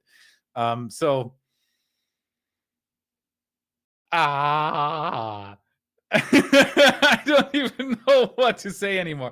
I so badly want to see this thing succeed today. I want to see it go past stage separation. That's going to be the first thing that we really have to look out for. How does the booster take the separation? Is it going to be better than on IFT2? Because that was the downfall of the booster on IFT2, was the separation. It was so violent that fuel sloshed so hard that the engines became unstable, combustion instability, everything was going, and the hype train is still going strong. We are on track. The super chats are racing by right now. Thank you so much for the super chats. This is so amazing. Like I said, we're putting all of this money into all of that stuff. You can see a SpaceX drone flying there as well, I think, or it's birds. No, it's birds. Birds, get out of sight here. You're really close to this. So we're putting all of your support into this kind of stuff to make the connection better for IFT4, to have more cameras for IFT4. We're planning 3 additional cameras at Starbase right now, and so on and so forth. So thank you for all the support. We are in the middle of 391,000 subscribers at this point and ticking up. This is a live counter. Every time you click that subscribe button, it goes up. Thank you for clicking it. Keep clicking it. Like the stream. Consider becoming a part of our absolutely epic hype train that is still going in the chat. Become a channel member, become a patron if you can. All this goes into that. That's where your money goes. Basically, we are the biggest rocket and space nerds, so we want to see all the things that you want to see. And with your support, we can, of course, share it all with you and be excited together. Exactly. So now we have the camera feed from SpaceX. You just saw the nose of Ship 28. You saw those 2 black rectangular thingies there on the nose. Those are hopefully going to give us a better picture today. Those are more antennas on top. Look at this view. You can even see our camera in this. You can, barely not. I think. No, I think you should be able to see it. It's just out of view. Our camera is right next to all of this. Of course, SpaceX has the drone shot here, which you cannot top. That's what I said 2 hours ago when we just went live. We are going to show SpaceX's feed anyway as soon as they're live, because they have the cameras on the pad. They have the cameras flying around the Starship. They have the cameras on the rocket.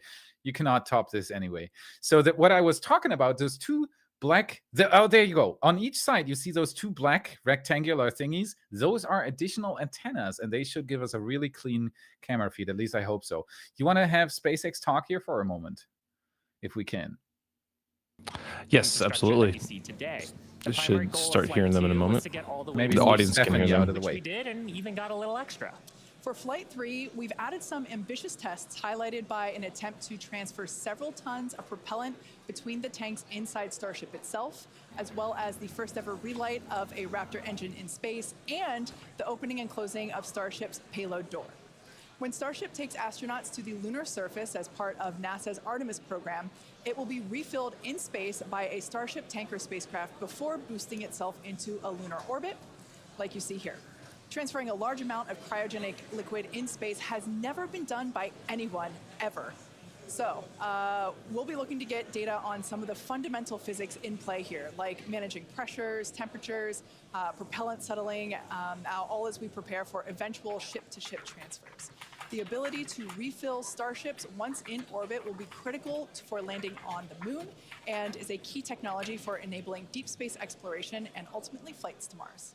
Now, we're also attempting the first ever relight of a Raptor engine in space, and we'll need that capability for future in-space maneuvers and deorbit burns. It's important to note that what we'll attempt today is not a burn required for Starship to re-enter on today's test. We are intentionally flying this new steeper trajectory so we can test things like engine relights without substantially changing where we expect to splash down. And if Starship manages to make it all the way to re-entry, we will collect valuable data on the vehicle as it flies through the Earth's atmosphere at hypersonic speeds, or more than 5 times the speed of sound. We expect it'll look something like this animation on your screen with the heat shield tiles facing down. Hopefully. We'll use the Earth's atmosphere to brake the vehicle and then get us into a controllable regime as we go towards splashdown. Now, we did validate Starship's ability to fly and land at subsonic speeds during our suborbital flights several years ago, and gathering data on the aspects like heating and vehicle control while we're traveling way faster will become critical to eventually bringing Starships back from space for rapid reuse. We'll also attempt to open and close Starship's payload door for the very first time, a capability that we'll need when Starship starts flying our next generation Starlink satellites. And there you can see an animation of what that will look like as the satellites are deployed one by one through a slot near the top of the spacecraft. So can we, if we can mute SpaceX real quick here for a second. 21 minutes until liftoff. Let's check in with Dan for a countdown update. Oh, there comes the countdown update. Let her talk. Let her talk. Hey, everybody. I'm Dan Hewitt. Good morning. Welcome to Starbase. I'm coming to you from the Raptor's Nest, where I'm here with some of our flight controllers, also our Pad Red team. We're just behind the Mega Bay. Those are super heavy boosters right behind me, getting ready for the next 4 flights after this one. So we're looking to launch a lot this year. The countdown has been pretty clean so far. We're not tracking any issues that are gating us on the hardware side and the vehicle side from that on-time liftoff at 8:25 a.m. Central Time. That's our T0 right now. We primarily shifted later as we were just working to clear the range. The other big watch item today is going to be the winds. The winds have started to pick up. We're still looking to be below our limits, but there could be a hold at T-minus 40 seconds just to make sure that the winds are acceptable before we go. We are actively loading propellant on board the vehicle. You can see by the frost lines starting to build up. Looks like we're about 80% on the ship main tanks right now and a little over 60% on the booster. Now, Starship uses liquid methane as its fuel, liquid oxygen as its oxidizer. Both of those get cooled down to cryogenic temperatures, so several hundred degrees below zero. And if you followed along with our previous 2 flight tests, the prop load timeline today looks a little bit different. Those first flight tests, it took us about 90 minutes to load all of the prop on board. But since the second flight, we made some pretty significant upgrades to make that time shorter. We added some additional fuel and LOX pumps just to increase our capacity. We expanded the number of heat exchangers and installed a dedicated fill drain line for each stage. But they were sharing one before, now they each have their own. That's just that main pathway to get the propellant to the vehicle. We're aiming for about 51 minutes for today's operation to fully load prop. We did that successfully on our wet dress rehearsal that we did recently. Eventually, though, we're trying to get that time down to about 40 minutes. Just for some context, that's about 5 minutes longer than we take on Falcon 9, but we're doing it with 10 times the amount of propellant. Now, the propellant load on ship started at about T-minus 53 minutes, booster right around T-minus 42 minutes. We are about to pause loading on the main tanks of ship, switch over to the header tanks, and then switch back to close out the main tanks. We're expecting all of the prop to be on ship at about T-minus 3 minutes 30 seconds, and then booster prop load ends at T-minus 2 minutes and 50 seconds. Now, our final countdown and startup sequence is going to be the same as Flight 2. We already tested this on this booster when we did its static fire. Looking back for Flight 1, we lit those Raptor engines on the booster and lifted off about 6 seconds later.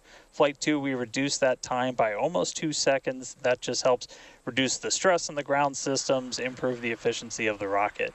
But right now, we're just about to pass 18 minutes away from launch. Winds, again, they're still looking a little bit marginal, so we'll keep an eye on those. We're not working any other technical issues, and the range is expected to be green.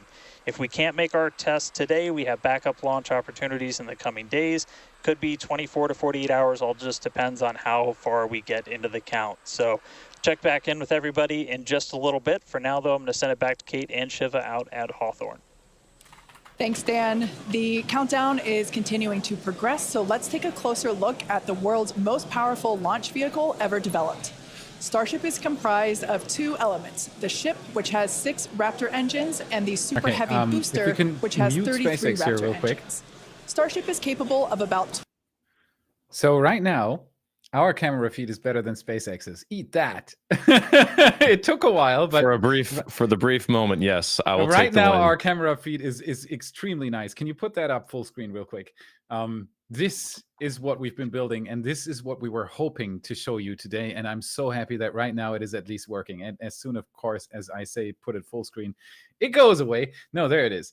All right. So what they were just talking about is exactly what I told you for the past 3 hours. So I'm really happy that I was on the right track. The reason why they have this 3,000-mile long re-entry window is exactly because of that. If the engine relight works, they are going to re-enter in the beginning of that 3,000-mile long strip of re-entry. And if it doesn't work, they are going to re-enter at the end of it. And if it doesn't work half, it's going to be in the middle. That's why they have this strip-like re-enter zone over the Indian Ocean. The booster itself is going to try to aim back for the Gulf of Mexico, which should generate extremely nice views if it actually makes it through that. So what we should keep our fingers crossed for after ignition, first of all, clear the pad. And secondly, do the separation. And third, please relight your engine's booster, because that's what happened during IFT2. It did the separation and everything worked, and the Starship continued further on. But we never got to see that whole booster journey back to the Gulf of Mexico. And if we get to see that today, that would be absolutely amazing. And if we can get into a coast phase for the ship, that would be even crazier, because then we can cross our fingers for the engine relight they're going to try in space to simulate that re-entry burn. So I was correct assuming that. Man, we're in for a ride here today. And we are 15 minutes look at this drone view. Look at that rocket coming alive. Tanks almost filled up now. It's at least 80% filled up, with thousands upon thousands of tons of liquid propellant. There are unbelievable amounts of liquid propellant being fueled into this rocket right now. And as the commentator from SpaceX just said, about the same time that you need to fuel a Falcon 9, even though it is a tiny amount of propellant compared to the Starship, because it is way smaller and way less diameter. So a Falcon 9 is a whole different story. Oh, look at these pictures. Man, I'm being hyped. I am so hyped right now. This is absolutely insane. I'm pretty sure you all do too. Cross your fingers for SpaceX, for IFT3, for the next 14 minutes. We're going to see them finish off the propellant load. These are pictures from IFT2, from the stage separation. That's what I meant. And then the booster flipped so quickly that propellant inside. First of all, the Starship ignited its engine, and that caused the fuel to go up, because it was pushed from the top, and if you slow something down rapidly, the liquid is going to try to move at the same speed, so it moved upwards in the tanks, and that created slosh, and that probably led to something breaking off inside the tanks, clogging the LOX intake. Everything went down from there. The booster had no chance of recovering. That was a huge shame. All right, let's put SpaceX up for a moment again. 825. Doing the work instead of mechanical parts pushing the two stages away from each other. Ultimately, hot staging could increase Starship's payload to orbit capacity by 10%, which directly translates to more payload and more people to the moon and Mars. Now, the first stop will be the moon, and the SpaceX team has been hard at work proving out all of the systems necessary to make that possible. Critical systems for propulsion, life support, and even the elevator that you see here, which will take crew and cargo from the Starship hatches down to the lunar surface, are currently in development. And the data that we gather from each test flight helps inform their design. Here we've got a photo of some of the mock-up suits that are used. That's a new image there, exactly. That is Doug Wheelock right there. He is a person he's an astronaut, a seasoned NASA astronaut, and I had a chance to talk to him about exactly what he's doing there right now. Those are SpaceX EVA suits, it looks like. Those are early pictures of this kind of stuff. And what he told me that they have been working on the interface, so the interface between astronaut and the lunar Starship, the cockpit, for 3 years now. That's all the kind of stuff that we do not see publicly because it's not out in the open at Starbase. But that doesn't mean that SpaceX is not actively working on all these systems. We've recently seen the docking adapter that is going to connect the Orion capsule to a Starship, to a lunar Starship in lunar orbit. We are seeing the suits come together. We are seeing the cockpits coming together. All these nitty-gritty things that we are waiting for so badly. Right now, we're looking at an empty shell being launched. This is a Starship, a Starlink launcher, essentially. That's what this is built for, to send huge amounts of Starlink V2 satellites, which are too big for a Falcon 9 to carry, into space to start creating revenue for SpaceX. That's what this is all about. But on the side, they are working on what we are really waiting for. I mean, let's be honest. We're not waiting for them to send up more Starlink satellites. That's great. And it's needed. But what we are waiting for is Artemis, is the moon landings, is Mars missions, is crazy large telescopes that you can send up with Starship, even swarm telescope, solar satellites, anything. There are so many possibilities that, resting on the idea of the Starship.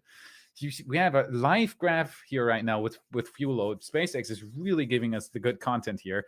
And below me, you can see our camera feed from next to the pad.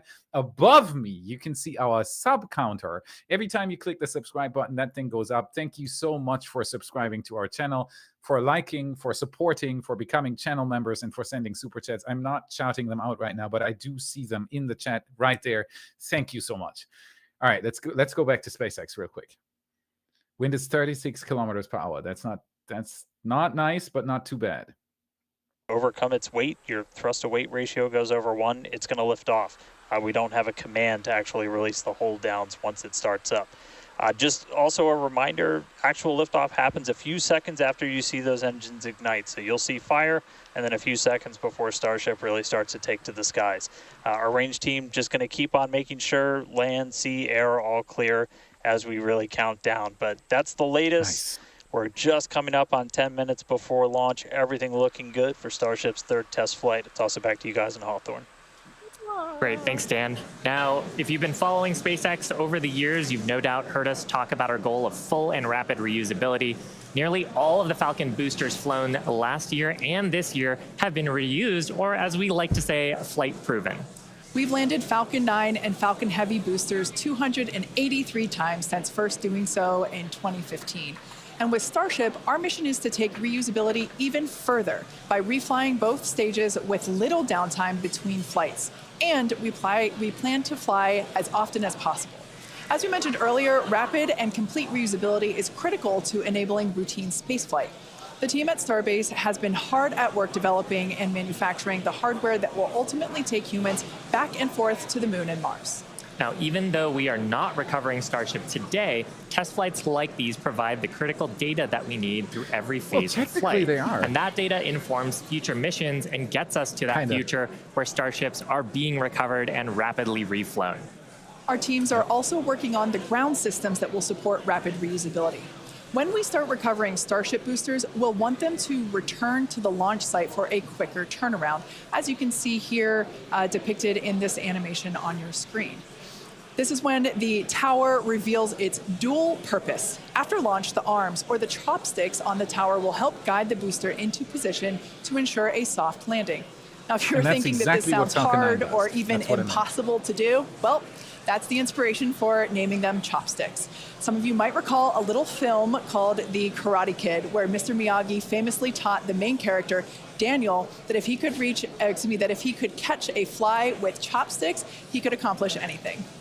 Now, today we do have 4 ships and 4 Super Heavy boosters built, with more coming off the production line as our Star Factory continues to grow. These vehicles are slated for future flight tests just like today's. And in fact, just this week, we static fired our next ship that's planning to fly and expect to test the booster as soon as the launch mount is free from today's flight test. Now, as a reminder, today is still just a test. While we really hope to get our splashdown location in the Indian Ocean, but any data received will help us improve. It's the third of many future flight tests for Starship. So what I just tried to say here, I'm still there. All right. So what I just tried to say here was that the booster coming back down to Mechazilla, even though it looks completely different, it is exactly the same thing. You could see it there. Imagine the tower wasn't there and the booster would flip out legs. That's the only difference. That is the only difference between a Falcon 9 booster in the grand process. Of course, it has more engines and so on and so forth. But in the technically, that's the only difference. It doesn't flip out legs and it lands on the chopsticks. So if it is precise enough, it is absolutely doable with the technology that SpaceX possesses right now. That's why I'm so confident that that first landing catch attempt is going to be a glorious sight to see, or it's going to be another year of delays. But we will see, and we are in for the game here. It's 6 minutes and 25 seconds counting down on IFT3. If you are just joining us, this is an aerial shot of a rocket that is somewhere in South Texas right now being fueled with thousands of tons of liquid oxygen and liquid methane, and it is supposed to fly to space. The booster will return to the Gulf of Mexico if everything goes well after separation to perform a soft touchdown above the water to simulate a landing. Then the Starship itself is going to perform 2 tests in space. It's going to do an engine relight in space, so it is going to light one Raptor engine retrograde, so towards where it is flying, to simulate a deorbit burn. Then it is, or before that actually, I think it is going to open up its payload bay door. That is the second test. That is very important for future flights. You need to be sure that you can re-enter the Starship, and you need to be sure that your payload separation system, payload deployment system is working. Those are the 2 main goals after the Starship reached space, but we have to get there. So that's what we're here for today. If you have just tuned in, we have 35,000 people watching with us right now. Thank you so much for joining. This counter up there needs to go up. Click the subscribe button, like the stream. Thank you so much for watching with us. Let's get SpaceX on again for the last 5 minutes. We'll see what they have to say. Pounds of propellant on both stages of Starship. Now, after that happens, we'll go through a couple of different procedures with the ground. We'll do what's called pushbacks, clearing out the lines between our prop farm and the vehicles themselves before we get to launch. And then in the next few minutes, we'll get the final guidance system alignments, some final thrust vector control on the booster checks, and all that will be performed. And again, you hear them yell. What was that about? Was that a final hold goal? Gate built in at T-minus 40 seconds where we can hang out. It sounds like today we'll have about 15 minutes to hold at T-minus 40 if we need to. If we hit that right now, it looks like the most likely reason would be winds. We're not tracking any technical issues to our T0 at 8:25, just about 4.5 minutes from now. So, I mean, everything's really looking good. The booster's almost at full frosty, so we'll see that close out in just a couple of minutes. But we're getting really close to flight, guys.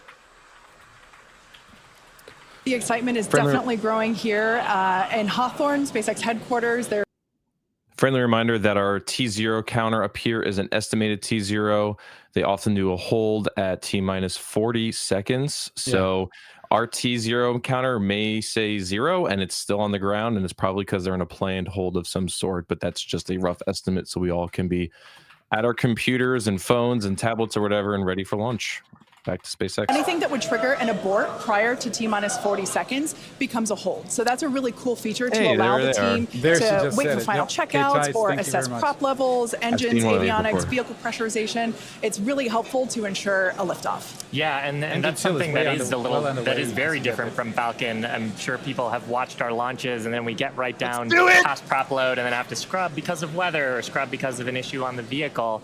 And we don't have the same constraints on our propellant and our system with Starship, which gives us more availability in the window. And sometimes that's all you need. Sometimes the winds dip just enough where you can launch the rocket safely. And otherwise, if you didn't have that ability to hold a few minutes, you might miss that window and then have to recycle to another day. Yeah, exactly, which is kind of like today. Like we mentioned earlier, winds are the thing that we are watching, so good news there. So we are still continuing to progress. We're looking at liftoff in just under almost 2.5 minutes from now.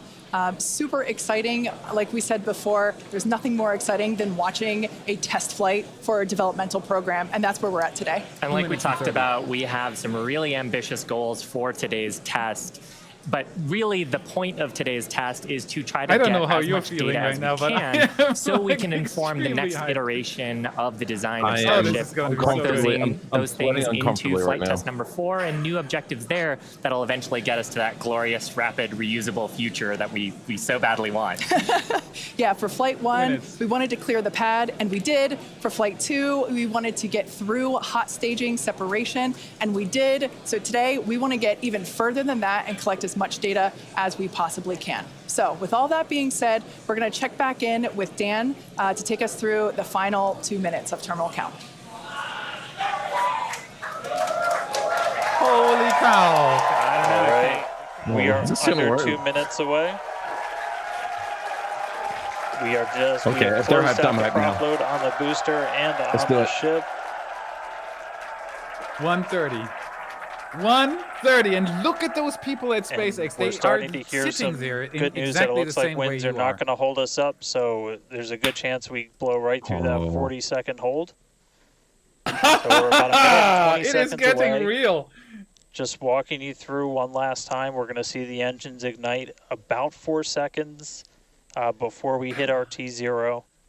They're going to ignite in 3 different banks. You'll get 13 of the inners, 15 of the outers, and then the last 5 ignite just 2 minutes before T0. And then after that, the quick disconnect will retract. The engines will start to throttle up, and then we'll see liftoff about a second and a half after T0. So we're under a minute away. Don't be shocked if we hold. Is there a hold? 40 seconds before, but it sounds like the winds are cooperating today. There's no hold. We'd be able to move right past that, not tracking any other technical issues that could hold us. Proceeding past our QD vent gate. Yes! Come on, SpaceX! Through the QD vent gate, past the 40-second hold. Go for launch. Oh boy, we'll go for launch. Flight Director Ty Huntington telling the team we are go for launch. So 20 seconds to go. 8. Let's listen in. No, 15. 14. T-minus 10, 9, 8, 7, 6, 5, 4, 3, 2, 1. We have ignition! And we have liftoff of IFT3! Woo! Look at that! Oh boy, clean, it looks clean, I can't see anything.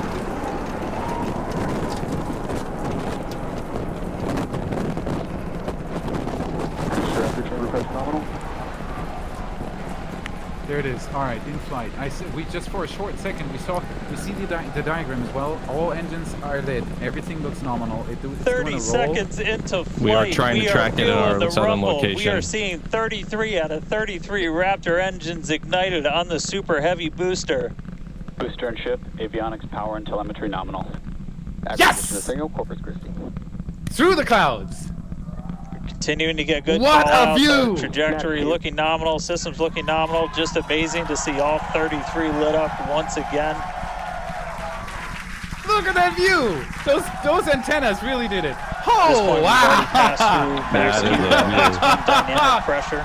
Are there tiles missing? A few. And passing supersonic, so we're now moving faster than the speed of sound. Getting those onboard views from the ship cameras. Oh, now the next major milestone is going to be a hot staging maneuver. Again, we're going to be doing that in just about 90 seconds. To do that, we're going to shut down all but the 3 center Raptor engines on Super Heavy. Look at That'll be our MECO, our spectacular. most engines cut off. And then the clamps holding the 2 stages together are going to release. Starship second stage will ignite its engines, the RVACs first, the sea levels right after that. The sea level engines will be splayed or just kind of pointed out at about a 15-degree angle. So if you look close and we get good tracking, you might be able to see those center right after. And so those 6 engines will push Starship off of the booster. It's going! Man, this is so smooth. It is absolutely All right, smooth. It counting is down absolutely now. We're gonna be smooth. So coming far, up I don't see anything. right around the 3-minute could've done mark better. on that hot staging maneuver. Again, we'll Fingers see crossed for hot the staging, booster everybody. engines start to shut down. You'll see all but 3 Look at lights this go view. out in the middle. And then we'll see this is the engines incredible. ignite on ship, pushing it away. And that will start carrying the ship into space. Booster will start to do its flip and then move into the boost back burn, setting it up for eventual splashdown. Come on, in the engine Gulf shut of down. Mexico. Stage separation. Yes! Now come on, booster. Yes, engine relight. Do it. Hot staging confirmed.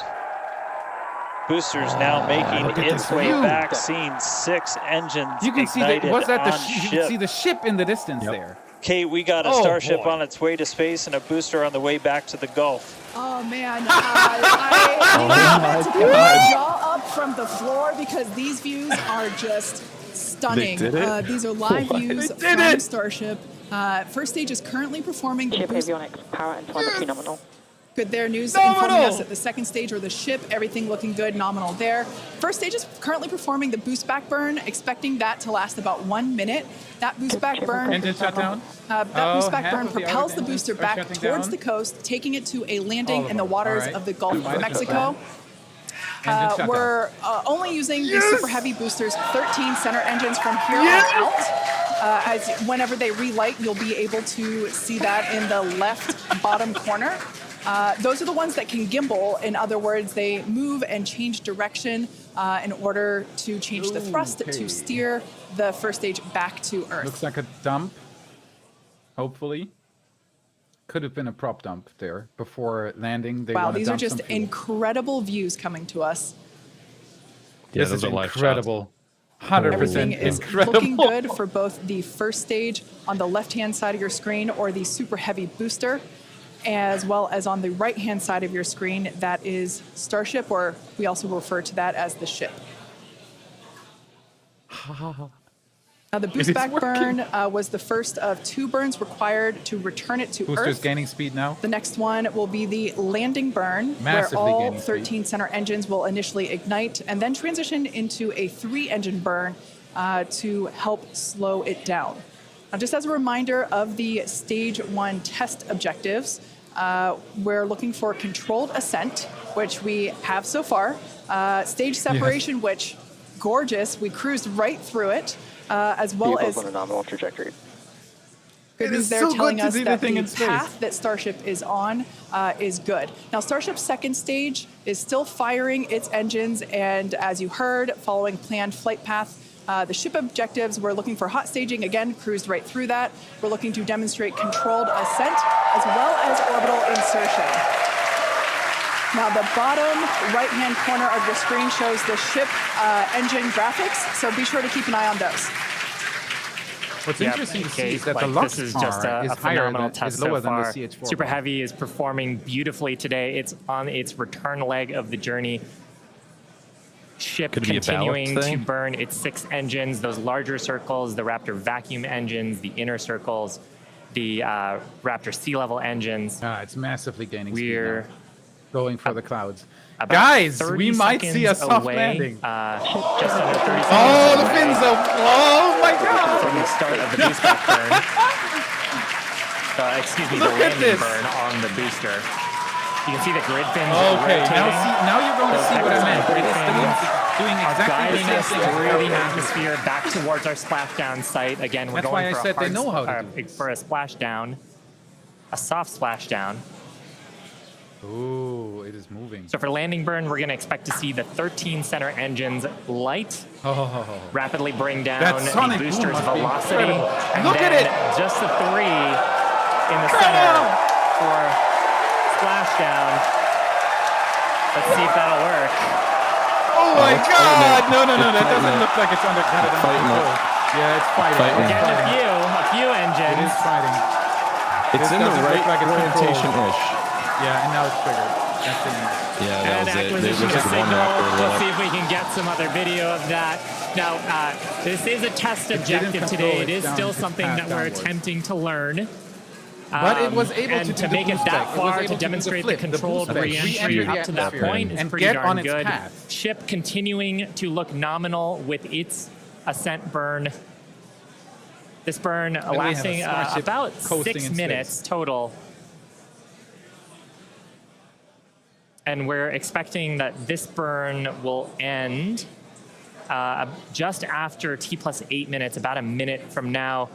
So far, though, I mean, congrats to the team. Making it this far is farther than we've gone Absolutely. on Flight 2.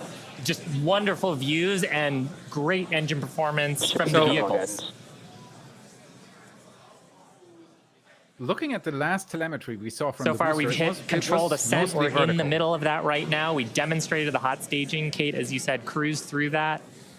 We demonstrated controlled entry of the booster. Just stopped a little short of the engine relight, but hey, that's something we can learn for the next one. Yeah. Now that view that we just 150 had kilometers. moments ago was a live shot of Star Command. There you see it again. This is our mission control center at Starbase, where vehicle operators are standing by. Now the next milestone coming up is in less than a minute. At that point, ship will, or I'm sorry, actually it already has. Engine stop. There we go.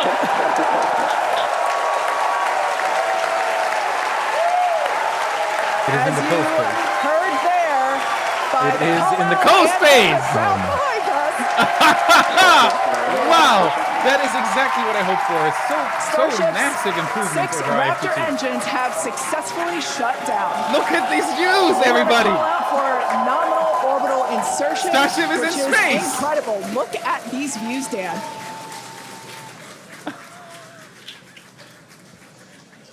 I'm just completely I'm blown away speechless. right now. What a day. Congratulations to the entire SpaceX team. I mean, this flight pretty much just started, but we're farther than we've ever been before. We've got a Starship not just in space, but on its coast phase into space. Just to recap where we've come, and it's only been 9.5 minutes. How has it only been 9.5 minutes? We lifted off right on time at 8:25 a.m. We didn't have to hold at our gate at all. We had 33 out of 33 Raptor engines open up and light and get us through a nominal ascent. Another successful hot stage. All 6 engines on the ship propelling us into orbit. We did see what looked like a nominal boost back burn. Incredible. And then we did make it all the way to the landing burn this time. Didn't light all the engines that we expected, and we did lose the booster. We'll have to go through the data to figure out exactly what happened, obviously. So be on the lookout for information about that. But wow, a ship in space. We've got a bunch of, as we said, ambitious objectives ahead of us. Over the next couple of minutes and pretty much over the next hour, where we're going to really we've got the ship in space. We're now going to take advantage of this and try and learn as much as possible about some of the other systems, including that first ever Raptor relight in space. So it's just going to be incredible. So they got it in all space. Of that still to come. The mission just started, but wow, what a liftoff! What a hot stage! What an amazing sight to see Starship there in outer space. I can't believe we're seeing it in space. This is awesome. Wonderful. And now we are going to be coasting for the next about 30 minutes or so. We'll be back around the T plus 40-minute mark. And that'll be Starship continuing to coast, hit those ambitious test objectives, and then continue on to reentry. Let's mute SpaceX real quick, just for a second here. So what we just saw was absolutely incredible. I cannot believe that we just witnessed all of this stuff. First stage worked absolutely fine until separation. Then it did its flip and its boost back. Everything worked there, so that problem is solved as well. The only major issue I saw was on the booster descent. It seemed to have trouble keeping its flight path stable with the grid fins. So it started spinning more and more and more until we lost connection. That could either mean that it ripped apart or that it splashed down in the ocean. We'll have to confirm that first. Second stage is in orbit. It's went through everything. What you're seeing there right now is hopefully nominal. I see a lot of venting going on there. This is the business end of the Starship that you're looking at. You're looking downwards there right now. And this might just be dumps, venting of ullage gases and all sorts of stuff. The problem is we've not seen a Starship like this in space yet. So this is uncharted territory, and SpaceX has made it extremely far with this one. So the next thing, this is going to last until the T plus 40 minutes mark. In this time frame, we should see the engine relight. We should see the payload door test. I'm sorry, I'm missing the words here. This is a fantastic result for SpaceX so far. IFT3, you made it to space officially. IFT3 officially did it. This is absolutely incredible news. This is absolutely incredible. I still don't know what to say about this. Thank you for everybody tuning in. We have 44,000 people watching right now. You are watching SpaceX Starship IFT3, and you've just witnessed the ascent phase. This is not over yet. You should stay tuned, because the Starship is also going to re-enter and try to splash down in the Indian Ocean. And before that, it is going to test its payload door, and it is going to do the first ever Raptor relight in space, which is very important for deorbit burns, and that's what SpaceX is trying to simulate with this. They want to make very, very sure that a Starship can controlled re-enter before sending it on an orbital trajectory. So that's what we're looking forward to now. It's absolutely incredible. It's mind-blowing what we just saw. I've seen the chat raise during liftoff. It's just absolutely incredible. Like and subscribe. You see this counter up there? I want to get this as high as possible, because I want to reach 400,000 subscribers before my birthday, which is at the end of this month. So if you can help me out with that, every time you push that subscribe button up there, this counter goes up. And as you can see, it's about to hit 392,000. We started this live stream at 389,000. So thank you for subscribing, for all the super chats we've seen tonight. This all goes into our crazy endeavors that you can witness here. Look at this camera view. That is the payload bay of the Starship. This is incredible. There is smoke in there. Can we get SpaceX's audio feed up again real quick? Oh, great. Cut. So they're just playing elevator music there. That's great. So we just got a view into the payload bay of Starship 28. This is absolutely ridiculously cool. And so I saw some smoke in there. I hope that's not something bad, but this is the camera view that we're likely going to get to see when they do the payload bay door test. So we are in for a good one here today. SpaceX is doing everything they can we're trying to get our cameras back up right now to give you a view of the pad, but it is insanely hard because the internet connection is just breaking down. We're working on that for IFT4. We're going to hopefully going to have a more stable connection there, but that's what it is for now. And the subscriber count keeps going up. It is. Thank you so much. This is what makes the team jump and smile and laugh, because that's what propels our channel further. The more people that are subscribed to our channel, the more people, the more the algorithm, the YouTube algorithm, that's what we're all fighting against as content creators, is going to see our content as worthy to share it to people that don't know our channel yet. So by doing this, you are basically kicking off a ravine. You are creating a wave that propels forward. So keep that wave going. Thank you so much for doing this. We do appreciate it massively, and thank you all for those crazy super chats that keep popping in. It's just insane. Thank you.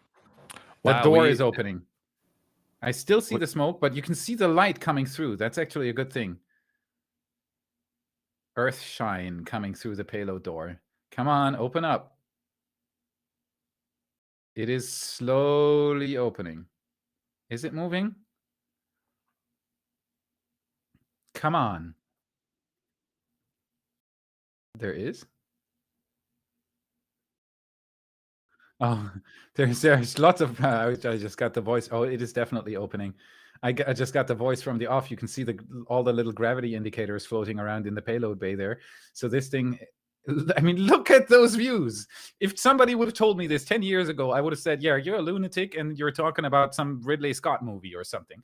This is reality. This is happening right now. Like, this probably has a delay of 10 seconds or so until you can see it on your screen. That's happening right above your heads right now. And it's just absolutely insane to think about this. Because... I know, because we are witnessing the largest rocket ever launched doing this kind of stuff here right now. So this is it, and it is moving and it is opening up further. Oh, this is so good to see. This is so good to see. Look at that.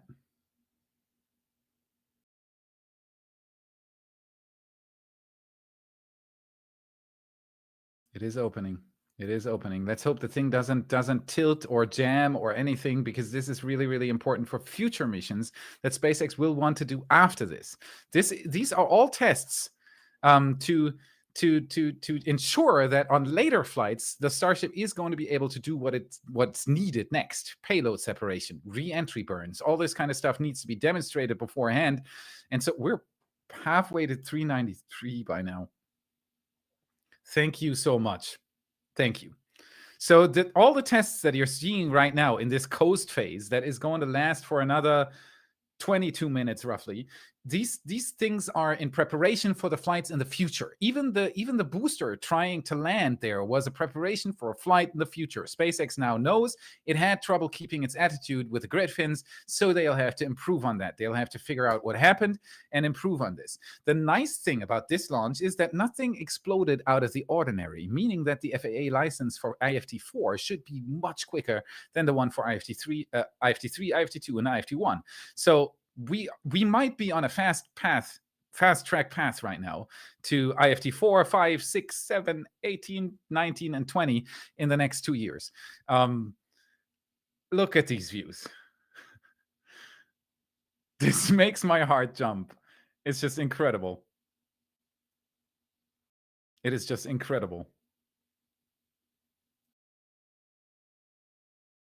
Oh, wow.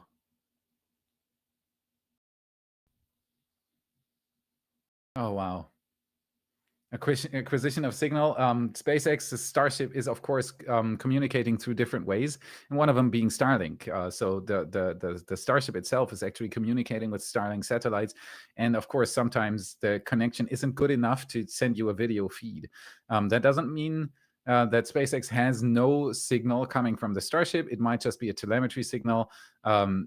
But it's not enough for a video feed. Look at the view of the pad after the launch. Can we get that, Max, real quick, full screen, to take a look at what We have cutout frames, but it doesn't matter. We can at least take a look at what the pad looks like. There you go. Pip away, and then let's zoom in on the OLM itself, just to take a quick look at what the launch site itself looks like after the launch.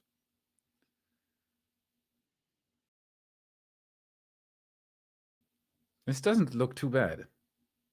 There are a few things on the road there that might have been thrown around. Oh, some of the oh, those are streaming cameras.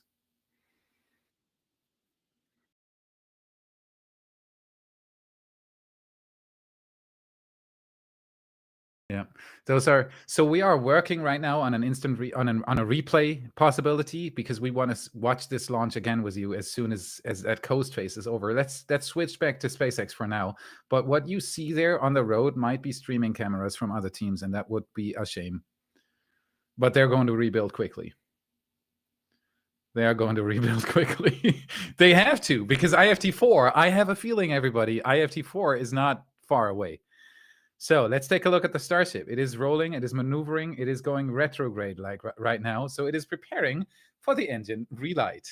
Let's hope that we have a signal, a clean signal for that, so that we can actually see the Raptor ignite, but we should at least see it on the diagram. If we don't have a camera feed, watch the diagram closely, because that is the last important test before it goes down again. Man, we're getting the whole show today. This is so fantastic. Yeah, IFT3, everybody. This is it. This is the breakthrough. This is the first time a Starship actually does what it's supposed to do all the way through so far. SpaceX, on the third launch, managed to get the largest rocket ever built with so many innovations and new things under control. That is what we're looking at here right now. Thank you, everybody, for watching. We are still at 43,000 people. We have 392,580 subscribers and counting right now. Thank you so much for clicking that subscribe button. This is a live counter, so every time you click that button, it'll move. You can see your result right there. It is so valuable for us. Thank you. Thank you, thank you, thank you. We're still waiting on SpaceX's engine relight, and we're hoping that we're going to have a camera feed here in a moment. So far, it is still dark. So far, we have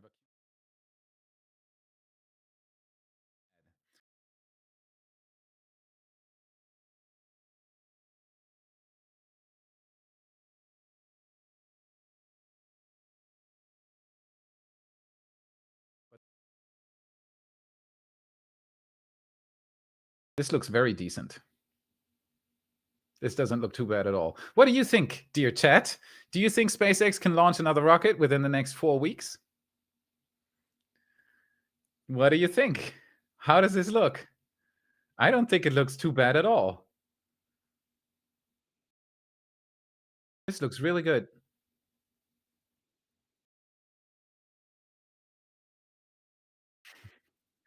I'm seeing a lot of yeses down there in the chat.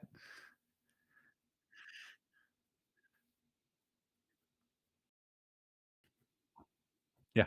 All right. This looks really, really, really good.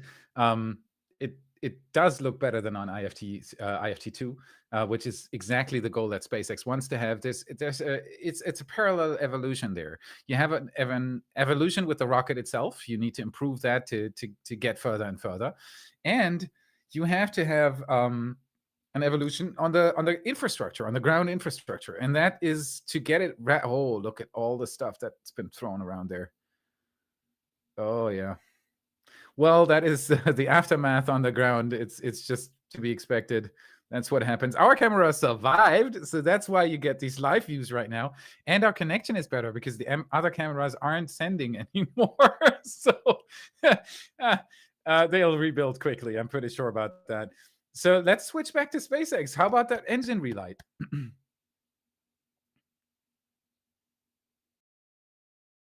Still waiting for a signal.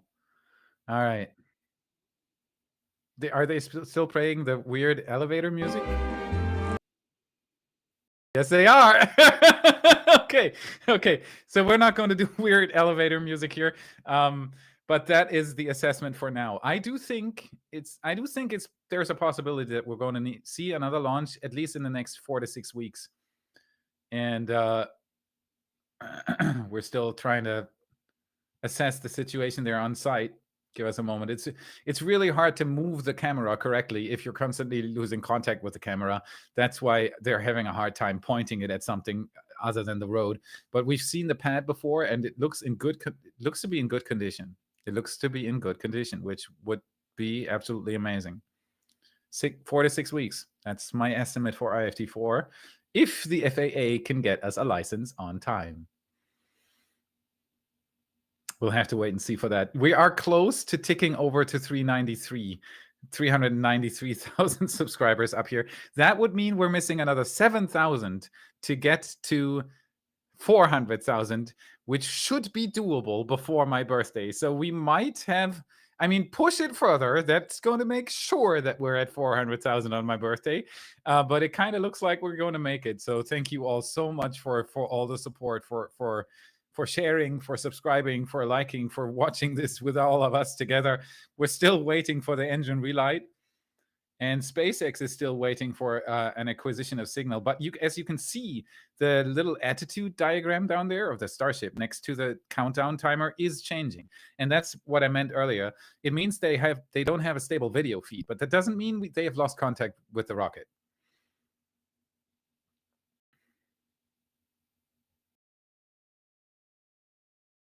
I'm staring at stuff that's, oh, look at this. Payload bay again. Does look like the door is closed again. Perfect. So it opened up and it closed. Or it is about to fully close, I think. So perfect. That's done. Check. Payload bay door works. Next up is the engine relight in space. SpaceX is doing it all today. This is just absolutely amazing. You guys, together with us, have just seen the first Starship pictures live from space. This is a moment that's never going to be repeated again. In the history of humankind, this is the one moment that this happened. So congratulations to everybody who tuned in. This is, oh wow, this is a camera scene. Oh, this is the replay, but it's not working correctly. Give us a second. This is IFT1, IFT2, and IFT3 in one picture. TJ is laughing in the background, you can't hear. So there you go. This is IFT3 after liftoff. Everybody, this is amazing. This is what we just saw. This is the pinnacle of the spaceflight industry right now. Undoubtedly SpaceX, without speaking as a fanboy, but speaking as somebody who recognizes success. That is what that looks like. It is the largest rocket ever built. In the end, fully reusable, flying to space, performing its third flight, and almost without a hiccup. This is insane. This is just incredible. And you see this pin going out of the booster here. There's the grid fin on the right side, and then you have this pin in the middle. That is what the booster is supposed to land on. It's not a joke. It's on both sides of the booster, and that's what's going to rest on the chopsticks when it actually lands on the. Oh, look at these views. It did lose some heat tiles, but not much. So that improved as well. Thank you. All right, so that's what it's going to land on the chopsticks, and I'm telling you, it sounds crazy, but it isn't. It's possible. It's exactly the super heavy. Trust me, even if it sounds strange, does exactly what a Falcon 9 booster does, and they know how to do that. So as long as they have all the engines under control, as long as the construction of the booster is sound, as long as the grid fins move the way they should, the software is already figured out. They just have to change some values there. That's what they're massively profiting off of right now, is the Falcon 9 being so incredibly reliable. Look, there's a live feed of the pad there as well. Everything looks good. There aren't any major problems there. Look at this beautiful shot of the engines. It looks so science fiction. It's incredible. It's just absolutely incredible what we saw there. I hope you're enjoying this as much as I am. 393,000 subscribers. Thank you very much, everybody. This is insane. I cannot believe that we're alive to witness all of this. So thank you for witnessing it together with me. there's not much to talk about with this launch. It's crazy. It's like we see the Starship going up here. There's another beautiful shot from on board. Now, soon we're going to approach stage separation. You're going to see the booster turning off its engines in a sequence. You can watch for that in the diagram in the lower left corner if you didn't catch it during the ascent. See, there you go. Blop, blop, blop, blop, blop. Alternating, shutting off the engines, minimizing load on the booster itself. Backhammering and all that stuff. You can't turn them off all at the same time. And then the booster is separating beautifully, and then we got this beautiful onboard perspective from the booster there, where you can see the Starship in the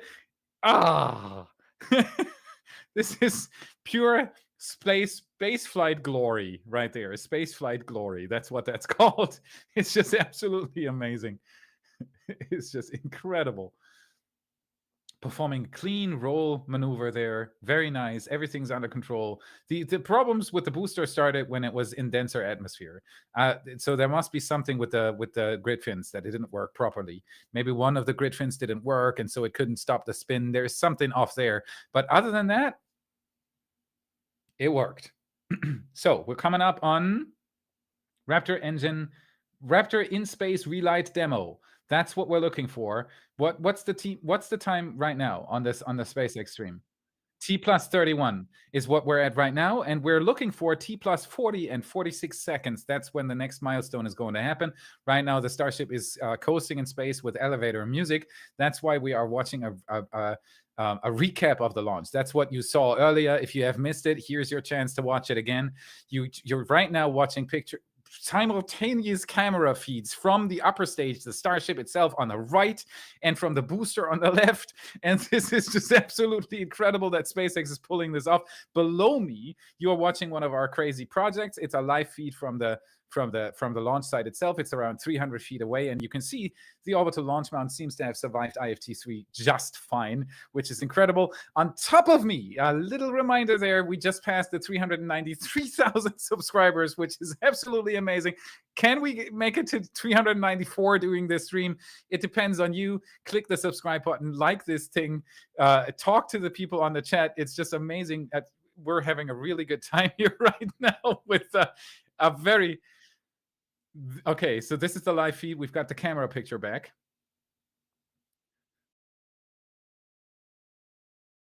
Everything looks nominal. Everything looks nominal here. It's performing a roll.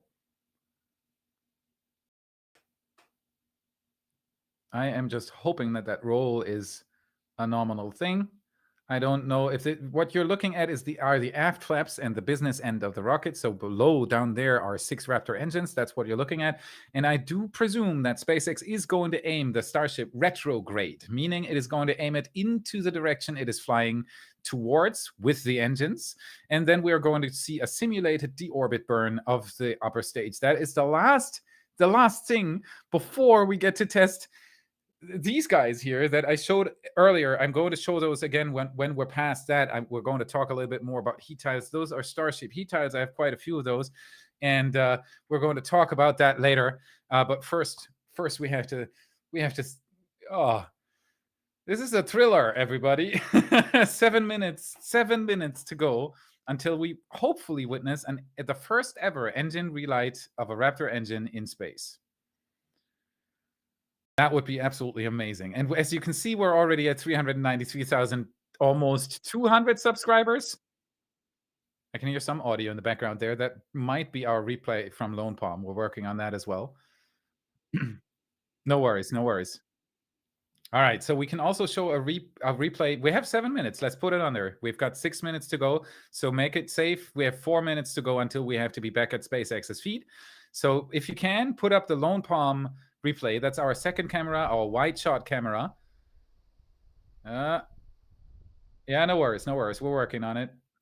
We got to select the right scene here for you.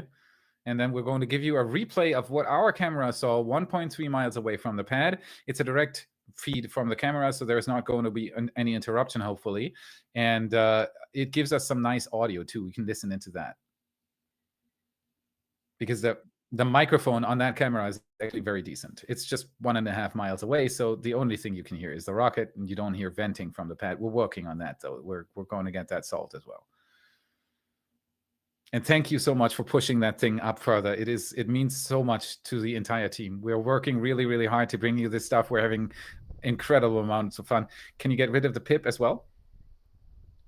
All right, then let's watch Starship IFT3 as seen from Lone Palm.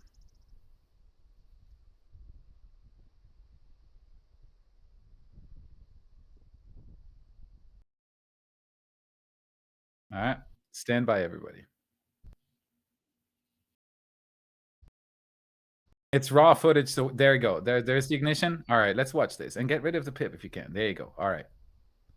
And let's be quiet and hear for the sound.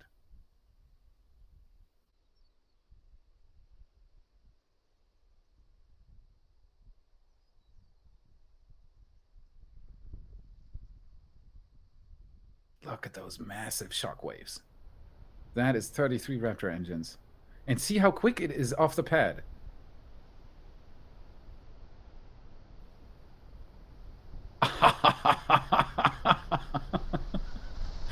I've seen this stuff live. That's why I'm laughing so much right now. It's just, there it goes. Into the clouds. And it was pretty, oh no, there's a whole, man,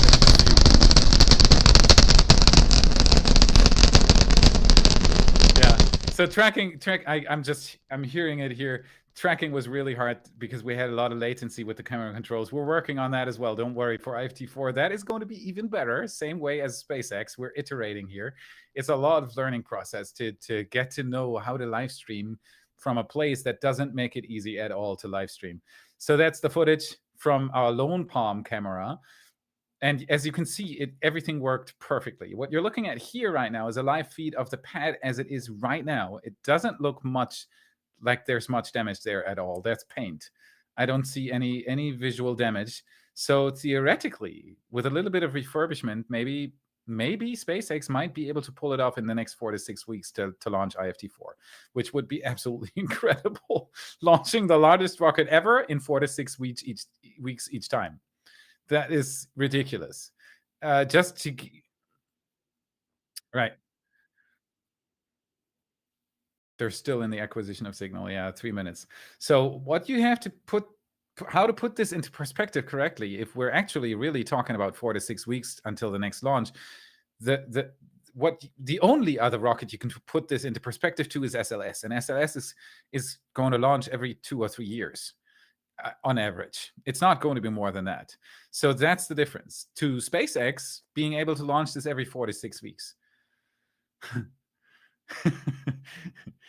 It's just it makes my heart jump. I'm in love with the whole concept of Starship. It is going to propel human spaceflight so much further. It is hard to fathom right now all the projects that this system is going to serve once it is fully operational. We're still in the testing phase here, so a lot of stuff isn't there yet. It is not fully reusable yet. It can't fly three times a day, and so on and so forth. But as you've seen here today already, every integrated flight test is a massive step forward. Compare this to IFT1. Compare it even to IFT2. This is lovely to see. All right, let's head back to the SpaceX stream so that we do not miss that Raptor relight thing. I would love for that to work out. And then we're on track for a re-entry above the Indian Ocean. They're talking. Let's a little bit. Booster completed its ascent, ignited its 33 Raptor engines. We demonstrated a successful hot staging for the second time.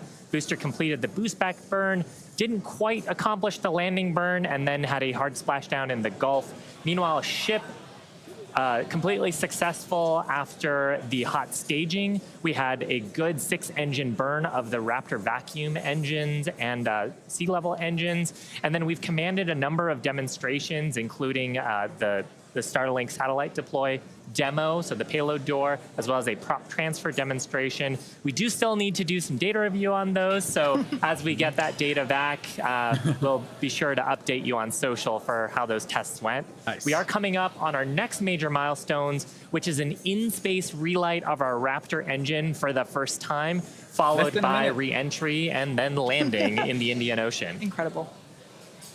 It is incredible. Exactly what Kate just said. Yeah, that's right, guys. We should be just about 40 seconds away, 40 or 50 seconds away if we do this relight demo. Do want to stress this is not a deorbit burn.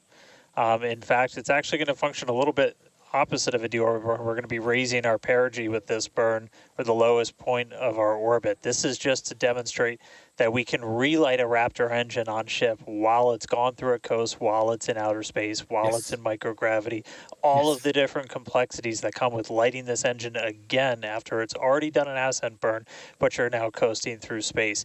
This is going to be really important anytime we want to do in-space maneuvers in the future, like eventual deorbit burns, any of our translunar injections that'll have Raptor engines firing back up.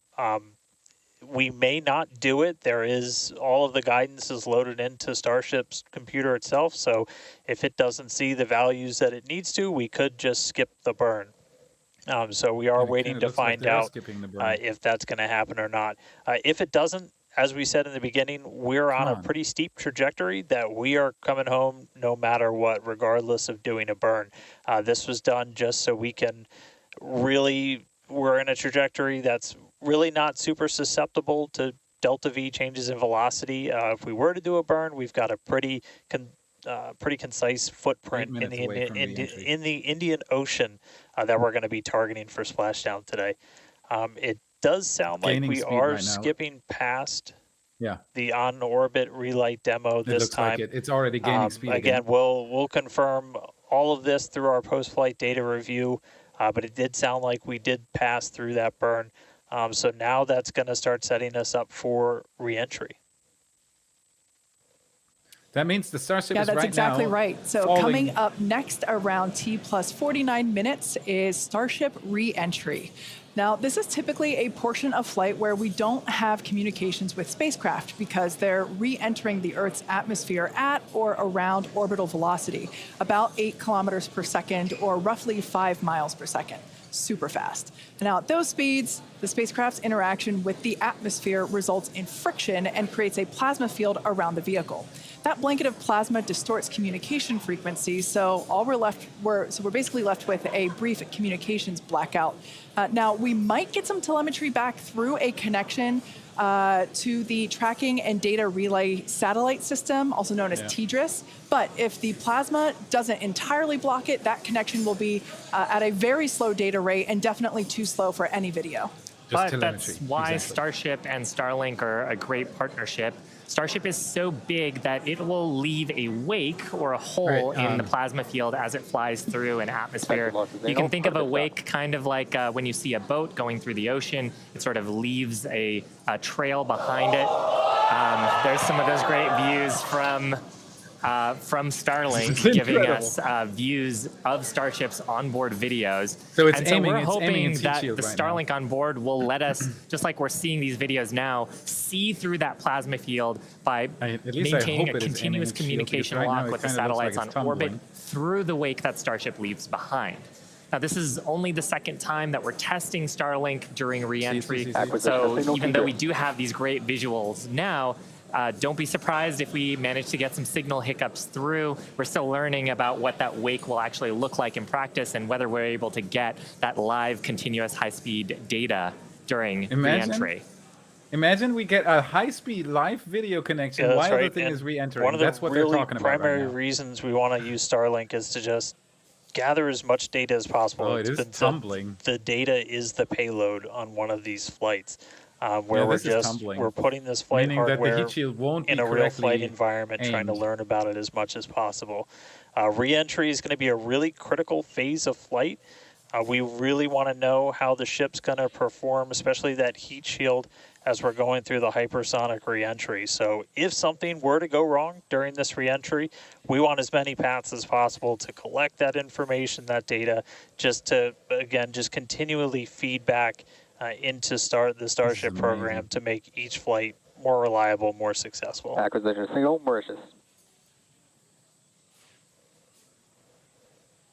Well, like I said before, the heat tiles, I'm going to talk about now, those Starship later manages to make it all the way through reentry. We'll collect valuable data on Starship flying through the Earth's atmosphere at hypersonic speeds, meaning more than 5, or at this point, will be more than 5 times the speed of sound. And it's starting to, yeah. It's Now we're starting to watching hit, these live denser views, atmosphere here right now, and HD views it's by the looks of it, trying thanks to Starlink. You can see that the flaps there on the ship might be actuating. There's a lot of stuff flying around there. I don't know exactly what it is, but it could be ice, but it could also be heat tiles. Certainly some incredible visions of planet Earth behind Starship. But look at this. Now, we've already validated Starship's ability to fly and they land still have a at feed. subsonic speeds. You might recall those suborbital flights from a few years ago. Is it actually going to make it? Flaps there. Look at this. So getting data on aspects like heating and control while traveling way faster than we did before is going to be critical to eventually bringing starships back from space for rapid reuse. So I mentioned those flaps. That's one of the things that enables Starship to help control itself and survive the heat of reentry, which, like we said before, we're expecting that reentry to occur around T plus 49 minutes. So we're getting pretty close here. And what you're seeing here, it looks like the vehicle is sort of moving back and forth. Part of what you're also seeing is one of the cameras, this onboard view that we have, is on the end of a flap. Starship has front flaps and rear flaps in the vehicle. So we've got 4 of those. And, oh man, we can see the heating on those flaps as we're starting to re-enter the Earth's atmosphere. And we're this is where the Earth's atmosphere is doing the work to slow us down. Like we said, the is what a view. We are getting the whole thing. Starship is so big that we're hoping that the plasma field doesn't entirely blanket the entire vehicle. That's something you've never right now, seen before. it is not. The Starlinks are brought to you by Starlink. Yeah, the Starlinks are still communicating and still capturing the data and the video that we see here. I mean, Shiva, this is just absolutely incredible views. We've never seen anything like this before. This is the biggest flying object ever in space. Absolutely, Kate. This is incredible. And it's important to note, with the ascent burn that we did was to get us to orbital velocities, even though we were on a nearly orbital trajectory. So the heating and the loads that Starship is going through right now are what it would be getting if it were recovering from an orbital mission. And just the fact that we have views through entry, this is incredible. Yeah. Again, this is the furthest and fastest that Starship now it starts to start breaking up here. Yeah. You can definitely tell by the It's clearing up again. This is absolutely incredible. What you are watching here right now, my friends, up to 2,600 degrees Fahrenheit, that those heat shield tiles are dissipating as we are re-entering. That is so now this was one of the critical, or rather the key mission objectives that we were hoping to hit today. We have never, like I said before, this is the fastest and furthest that Starship has ever flown. It is re-entering the atmosphere. So this is the first time that we're getting to collect this re-entry data and understand how these 18,000 hexagonal heat shield tiles are working together to protect the belly of Starship as it re-enters the Earth's atmosphere. As you're watching a once live again, feed. the atmosphere is doing us a big favor here by 80 kilometers altitude. The atmosphere is actually doing us a huge favor here by acting as a braking system Is it going to survive? for Starship What do you think? as it re-enters the atmosphere. And that's part of the reason why the flaps are so important. We're using the body of Starship and the drag from the atmosphere to slow us down from orbital speed. But you want the vehicle to remain stable. You want those heat shield tiles pointed down. So they can absorb the heat of the Earth's atmosphere. And so that's the purpose that they are serving during the hypersonic phase and then again during the subsonic phase. So like we said, these views are being provided by a couple Starlink terminals that are positioned on Starship itself. As that plasma builds, we're hoping that we can bring these views back to you, but you can see the telemetry there on the right-hand side of your screen. If you watch closely, you can see the speed decelerating. Again, that's the friction of the atmosphere resulting in this plasma field, or excuse me, the blanket that is potentially blocking the Starlink terminals right now. So we'll bring those views back to you if we get them. But right now, for those of you that have recently joined, Starship is currently re-entering Earth's atmosphere. This is super exciting because it's the furthest and fastest that Starship has ever flown. It's just absolutely incredible. Major test milestone, and something we wanted to accomplish on Flight 2, getting to it today. So just awesome. It's like Now, we actually have some heat shields here. So these are what's doing all the work on Starship right now. There are 18,000 hexagonal heat shields like these. So this one that I have is flat, like this is what would be positioned on the flaps of Starship, whereas Shiva has something a little different. Yeah, the one I have would be on the curved surfaces of Starship. I'll just put it in frame here. So we've got these attached at various points around the vehicle. Like you said, Kate, 18,000 of these tiles around, and they're doing the work to make sure that the structure of the vehicle doesn't carry all that thermal load, so we can recover the vehicles eventually and get to rapid reuse on them. They're really lightweight. They sound a little different than I would have expected them to, but they are ceramic. And these are what's helping Starship survive through this period of entry. We're not sure how far we're going to make it. Again, this is the furthest that we've gotten in our test flight, but the further we fly, the more data that we can get, and that's ultimately the measure of success here, which I mean, I think today has been a huge success given where we've gone and how much further we've gotten with both the booster and Starship itself. And one of the beautiful things about Starlink on board the vehicle, we were getting that high-speed video. High-speed video is a very high data rate, and usually video comes after you get your telemetry. So hopefully we were able to get some wonderful data. You saw a live feed of a Starship re-entering the which is normally something we have to wait for until after splashdown when we get that data off the data recorders. Yeah. Now, you mentioned before the flaps. Again, that the flaps are protected by the flat heat shields like I have.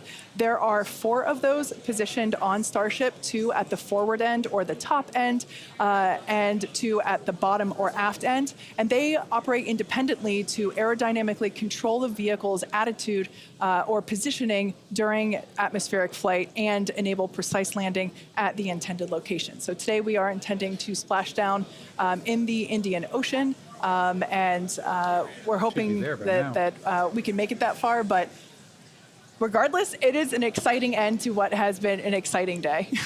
Absolutely. I mean, we've had some tests in the past. We had suborbital campaigns where we have tested out the aerodynamic flaps at subsonic speeds. So that's below the speed of sound.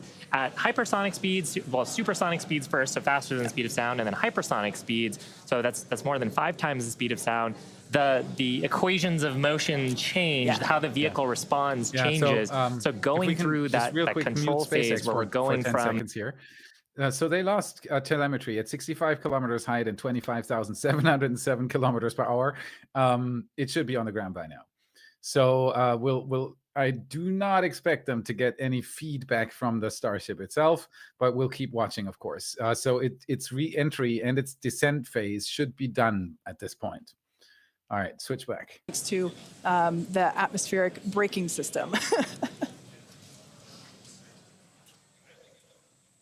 And so right now we're still waiting to see if we're going to get data back from this ship. We might be in a bit of a blackout period right now. So still waiting to hear the status on it. But yeah, we got to the actual entry portion of today. We started into peak heating, which was just a really big milestone. Starship is pretty unique in the way that it re-enters, especially for something reusable. The closest parallel has been the space shuttle. When we're comparing Starship to like when we bring a Falcon 9 booster back, we're talking about 20 times the energy given the velocity that we're moving at, and all of that energy just gets converted into heat, and then we need to use those tiles to just help dissipate that heat. They're not ablative like you would see on something like Dragon, which uses an ablative in the capsule shape.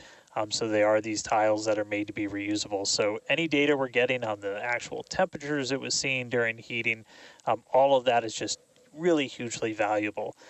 Where Starship is really unique is, and Kate and Shiva have talked about it a couple of times, is once we're through this kind of hypersonic section and we get down to the subsonic. And that's where we really learned a lot and proved that Starship's really just its basic shape could work. And we did that during the suborbital campaign.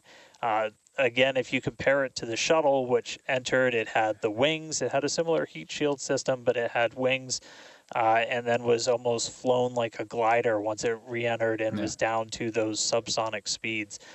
With Starship, we're not doing that. We're just coming straight down We'll hit terminal velocity, which with Starship is around 200 miles an hour, and then we use a flip maneuver to ignite those engines, do a landing burn, and then touch down on the ground. So you don't need a runway. We're doing that, again, designed because when we go to the moon, when we go to Mars, there's not going to be a runway there for us, and so that propulsive landing is going to be really important. This is an animation of pretty much what we were just watching on actual Starship video, which is pretty insane incredible. that we were able to watch but this. We go through peak heating. One of the benefits of today's trajectory, actually, we got closer to what the heating profile will be on just a normal mission when you compare it to our previous flights, which were headed out to Hawaii. So I we just go got the through question peak heating, and then we hit subsonic, and then in the chat if the booster at Starship least made it splashes back. down Yes, it in the did, ocean. but Again, we're not the doing a landing landing burn wasn't on as long this as flight, expected. and we're not So it crashed expecting Starship into the water to pretty hard. survive the impact. We're not going to be recovering any of the hardware. For now, though, we are just still waiting to see if we're going to get some signal back. We're currently at a loss of signal with Starship. Don't know for sure what its status is, and so we're just continuing to listen in. But it was pretty incredible seeing the flaps really do their thing to maneuver the vehicle as it's moving through hypersonic. One of the big trade-offs between something like Shuttle and Starship is wings can be pretty heavy. And so if we can really demonstrate that Starship's controllable through that hypersonic regime when you're coming through the atmosphere, 25 times the speed of sound, you can save a whole lot of weight by not having really big wings. So super valuable to get this data, super valuable to then figure out what we're going to do on our next test flights. Dan, you'd brought up a really interesting point, too, that for on Shuttle, you are gliding in, going back to a runway. On Starship, because we're landing vertically, we are basically coming down, and then we've seen this during the suborbital campaign. We're not going to see it today. But during the suborbital campaign, we did the flip maneuver and then light our engines for a landing burn. And that's also really important for some of our other terrestrial destinations. That we don't have as much of an atmosphere on Mars. There is pretty much no atmosphere. There's some great views from our previous test campaigns of a landing burn and upright landing. But on the moon, there is no atmosphere. On Mars, the atmosphere is extremely thin, so you actually need some other sophisticated techniques that other landers have used to land there. And so this vertical landing technique is really important to landing on destinations like those, which is ultimately where we're trying to go. Yeah, absolutely. So we hope to demonstrate that landing in future missions. That wasn't one of our objectives for today. We wanted the ship to focus on opening and closing, the first demonstration of opening and closing the PEZ door, which is where we will deploy Starlink satellites from in the future, as well as gathering data on how the heat shield tiles performed during the entry period. And so far, all of that has gone really well. So overall, it's been pretty great, and it's great to see how those initial tests that we performed a couple years ago for those high altitude tests allow us to see what those will look like in the future. But this piece that we're doing today of, okay, if we are coming back from orbital velocity and we're going through that entry period, that is the missing piece, right? We already figured out how to land once the ship gets to a certain velocity or altitude, and it's really this piece that we were trying to figure out today. How do we get Starship to survive orbital velocity, atmospheric entry, and we hope to find out soon. Yeah, I mean, we talked about rapid quickly iteration and how. So we just did the math, and what did you say, TJ? It was Mach 20. That when we lost telemetry, when SpaceX lost telemetry to the Starship, it was going roughly Mach 20, and that's the problem. Going Mach 20 in a denser and denser atmosphere is a big problem. So it generates a lot of friction heat, and that's why you never see any upper stages being recovered. The space shuttle wasn't an upper stage. It was an orbiter. It's a different thing. It was specially built for this. It was a glider. The Starship upper stage, as they said earlier there, it doesn't have these big wings. It's basically a slightly modified upper rocket stage. And that's what they're trying to make, what they're trying to figure out on how to re-enter that. And that we got a live view of an upper stage re-entering the atmosphere at 26,000 kilometers per hour was absolutely ridiculous. I'm sure I'm not the only one. I couldn't believe my eyes when I saw it. So this is incredible. The Starship by now is definitely on the ground. So the only thing that SpaceX could tell us now is that it crashed into the ground. It's kind of obvious at this point that it didn't make it, at least with computers intact. Otherwise, it would have probably gotten they would have probably picked up a feed again. Let's put them live again here for a second. And we are hearing through some of the telemetry that we did. It did look like we lost Starlink and our TDRS data flow at the exact same time. Now, if both of those signals are cutting out at the exact same time, that could mean we lost the ship. It has been several minutes since we've gotten any data from Starship.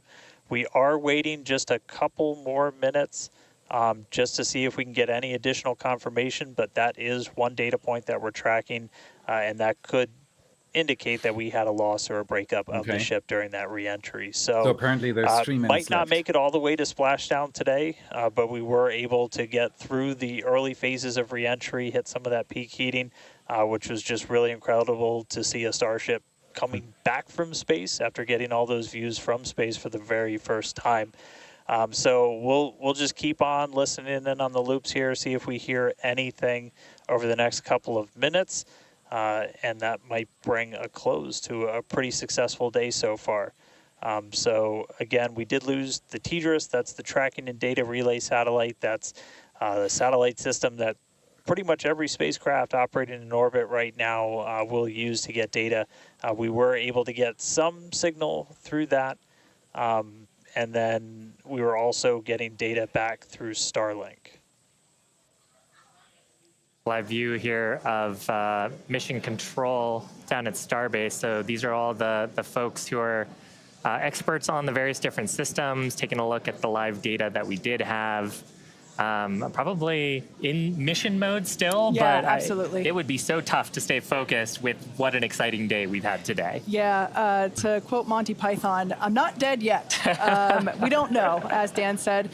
We did lose connection with TDRS, which is the tracking and data relay satellite system, and Starlink at the same time. So it is a realistic possibility that we lost Starship, which honestly was always on the table. We didn't know how far it was going to get. The further we could fly and the more data we could collect was always the biggest win. And so regardless of, if we did lose the vehicle and we are not able to, make it all the way to our intended splashdown, note that we weren't intending to recover this vehicle, either vehicle, the Super Heavy booster nor the Starship. We weren't intending to recover either of them. They were both going to basically hit at terminal velocity and break up upon contact with the surface of the ocean. So we're standing by to hear whether or not we are going to be able to get telemetry readings back, but we are possibly anticipating news that we lost Starship due to basically a double blackout from TDRS and Starship data. I'm so tired at this point because of all the emotion. This is the first time that we have come back at these speeds in any of the test flights that we've done so far with Starship. Absolutely crazy. We are trying to prove out that the heat shield works as intended, that the controllability at those hypersonic speeds works as intended. So if we were able to get back any data on that, that means the next version, what happens on flight 4, 5, 6, is going to be better. We must be able to get some because we saw incredibly gorgeous high definition views of that entry period whenever it was initially starting. So we must have gotten some data. Today has been otherwise a phenomenal day. Incredible. Liftoff on time, full ignition of all of the boosters, engines, successful hot staging, and then ship took it from there. Yeah, absolutely. We were able to see the ship actually make it further as well as the booster. We were hoping that the booster would perform a soft water landing, but we lost it during just before it was able to ignite the landing burn. But the ship continued on. We saw all six just before it was able to Raptor engines on the finish ship its landing ignite burn. and then shut That is down for all the way. second That's engine cutoff. 99%. And we saw some amazing views as well, and it's just been certainly a day that I will be taking many screenshots and using them as my computer desktop background for, well, until the next Starship launch. Until after when we get 4 and 6 weeks. even better That's views, I'm SpaceX. sure. Exactly. And we also hit a number of incredible. our other ambitious test objectives. We had a chance to at They're least actually initiate the building this. commands for a propellant transfer demo within the vehicle. This is something that Starship's going to have to do in the future, and these sort of transfers haven't been done at this scale before, so that's a first as well. We also were able to demonstrate that the payload door and we got to see that, Yeah, and so those commands were sent. Again, data review to come and make sure that everything performed as expected, but that's going to be critical to deploying payloads in the future once Starship becomes operational. So a number of test objectives hit, much more accomplished than Flight 2, and making steady progress towards a fully, rapidly reusable, reliable Starship. Absolutely. And hey, Kate, and hey, Shiva, we were just hearing on the loops, we are making the call now that we have lost Ship 28. So as we were possibly expecting, we lost the data a couple of minutes ago. We haven't heard from the ship up until this point, and so the team has made the call that ship has been lost. So no splashdown today, but again, just it's incredible to see how much further we got this time around. We had a couple of those ambitious objectives that you guys were just walking through that we're able to take advantage of while Starship was in outer space flying over our planet for the very first time. So that was just really incredible. Obviously, there's a lot to go through. Everyone always wants to know right off the bat what happened. Takes us a little bit of time, but I can assure you as soon as we start finding things out, we're going to let everybody know. And I know everybody's going to be excited for the next one. I mean, as I pointed out in the beginning, there's 4 super heavy boosters either fully stacked or getting stacked right behind me. We've got other ships ready to go as well. So it's going to be a really busy time down here at Starbase as we look to really fly Starship as much as possible, get this vehicle ready to go for all the important things it's got to go do. And with that, we got to say a huge congratulations to our teammates and everyone who's supported the Starship program. There's been flames and reds along the way, but third time's the charm, and we made it to space. We also a big thanks to all of our future customers for your support. And we want to give a big thanks to the people of Cameron County, Texas, for their support, as well as the Coast Guard and the Federal Aviation Administration. Be sure to follow the SpaceX account on X for more updates from today's test flight and future Starship tests. They are saying goodbye. Before we go, we want to wish SpaceX a very happy birthday. The company was founded on this day in 2002 when it basically consisted of this small team, a carpet and a mariachi band. I don't know about you, but we're feeling 22. Also, it's Pi Day. But I mean, Pi Day is constant and never ending, so shouldn't every day be Pi Day from now on? I mean, that's a really good point, and I think after a test like today's, we all deserve some pie. Thanks for watching, and we'll see you next time. All right, that's it. Let's call the audio on SpaceX and do some reviews here of what actually happened everywhere. So this is a live feed of our Arrakis camera, which seems to be the only camera out of all those teams out there directly next to the pad that survived. So kudos to our team building that camera. It is sturdy. There are a few things there, but that's normal when the largest rocket ever takes flight right next to you. This is the replay. This is the replay view of that camera as the rocket launched. So let's take a look at that real quick. He's jumping ahead to ignition. Give us a moment. I don't even know how to put all this into words right now. I'm going to start recording an episode really soon here because we wanted to wait for this to happen to be able to actually talk about it tomorrow on our episode. So I'll be working like crazy the whole day, and I don't even know how to sum this all up yet. It's just It's absolutely incredible what happened here today. That is for absolutely sure. This went way further than I thought it would. I was hoping for them to reach reentry. Of course, we're always hoping, but this is a massive step up from IFT2. Again, IFT3, massive step up from IFT2. IFT4, hopefully, massive step up from IFT3. And if that is the case, we might be seeing something re-enter on IFT4 and regaining signal before it crashes. So here's the Arrakis camera again, and it's gone again. We're still working on it. Stay patient with us. We're trying our best here in the background.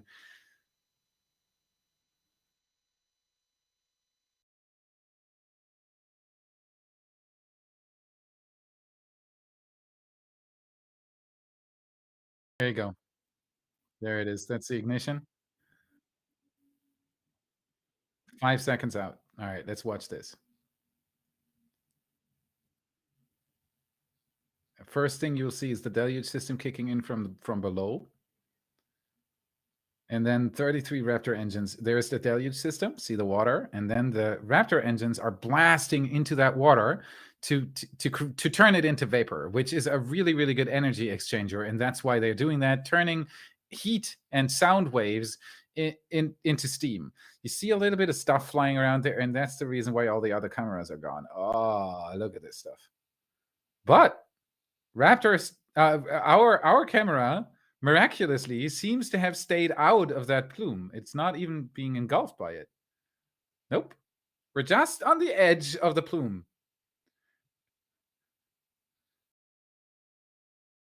I'll take it. That's great. That is great. And just a little bit, though, yeah. Oh, by the way, if anybody from the team wants to join in now, come on in, guys. TJ, Roadie, Jonathan, Steffi, if you want to, like, there's a ton of audience out there that wants to hear your thoughts on this as well. You can see the GSE tanks look pretty decent as well. It doesn't look too bad. It's not too bad. Yes. So we have Stefanie, Roadie, and Jonathan joining us from the team right now. That is the plume dissipated real quick. Hey guys, what's your like? Let's start with my wife. What's your emotion? It is unbelievable. You can see that, but I called the kids over for the launch, and they were just jumping around, and we were just partying, and I couldn't believe the re-entry. What was that? So what was that? Exactly. It was just mind-bogglingly cool, in my opinion, to be able to see a live feed of a Starship re-entering the atmosphere. Yeah, it was, you know, any animation. It's oh my! I still can't really fathom it. It's too much. It's crazy. Mind blown, mind successfully blown. That's all there is to say about this. Yeah, but we stayed out of the plume. And everything on the pad after the launch looked good as well. You'll see a recap here again. We have a few other things that we can look at as well. I think, yeah, and they all got nuked out there. We have the Pazdor test as well as a video that we can bring up in a moment here as well. So look at that. Man, that was just amazing. You know, but we've been scrambling on the back end here. You know, everything worked great yesterday. Yeah, that's normal though. I'm always the guy. Like my team knows me as the guy who always says, "Don't worry, it's all going to fail anyway." It's just, you know, the devil's in the details, and sometimes, wow, look at those shock waves propagating through that plume. Yeah, like I said, I've seen this live on IFT1, and it is absolutely massive. What kind of a force?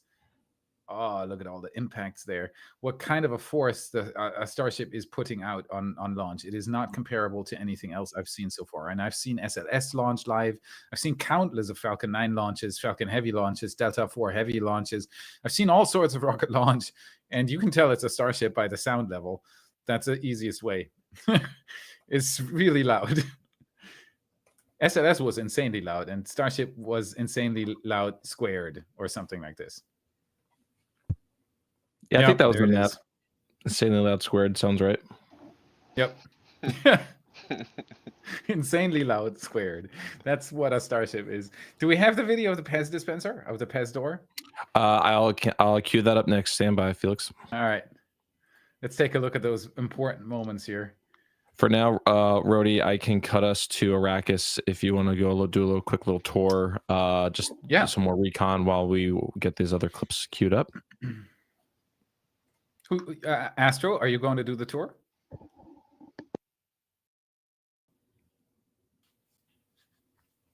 Not getting your audio there, Roadie. Yeah, we're pointed at the road as soon as the feed catches up. Mm-hmm. So far, that pad looks really, really good. It doesn't look too bad at all. Yeah, the pad, the bidet, the OLM, like everything looks to be in pretty good shape. Mm-hmm. Which is I mean, imagine if we see this in 6 weeks again.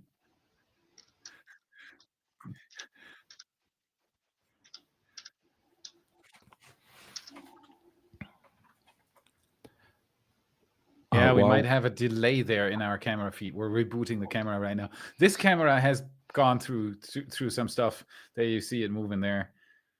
Look at the road.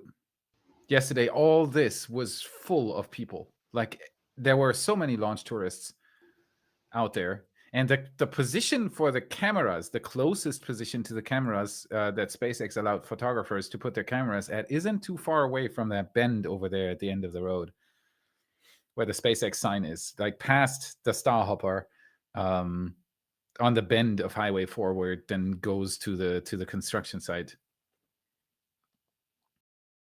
Oh, this looks like after a battle. Starships are powerful. If there is one thing you can say about a Starship, it is that they are very, very, very powerful rockets. Those 33 Raptor engines put out 16.4 million pound-feet of thrust or something. It's incredible. It's the amount of force coming out of the booster is more than twice of that of the Saturn V.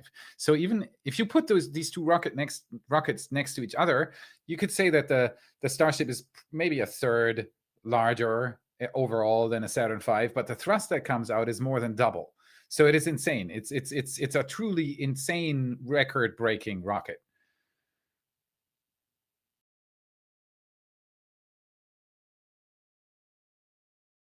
A little bit of debris out and around everywhere, but not a lot.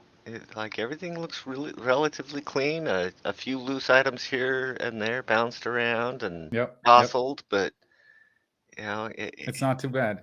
It is definitely not IFT1. No. Yeah, no. Like I said, there's this massive step up each time we see SpaceX launch one of those Starships. Now you can definitely call it a rule. With 2 data points, that's kind of a hard thing, but IFT1, 10 times better IFT2, 10 times better IFT3. That's the progress rate that I've seen so far doing these 3 launches, and that is just amazing. That's really good to see, and I'm really, really hoping that the FAA is just going to say, all right, launch your next Starship, here's your license, and SpaceX takes 4 to 6 weeks to refurbish everything and put the next one on there and try again. Give us the next live re-entry of a Starship. That was just when they actually pulled the live, when you saw the plasma building and all that stuff. It's just, have you ever seen something like that in a live broadcast? No, you haven't, because there hasn't been any so far. I think that it's the first time that this has been live broadcasted ever in the history of humankind. So there were a lot of firsts there today. There's a little bit of stuff laying there in the marshlands too. I'm wondering what all that is. I hope that's not cameras from other people. Oh yeah, all the road signs and stuff like that. All of that gets blown away by the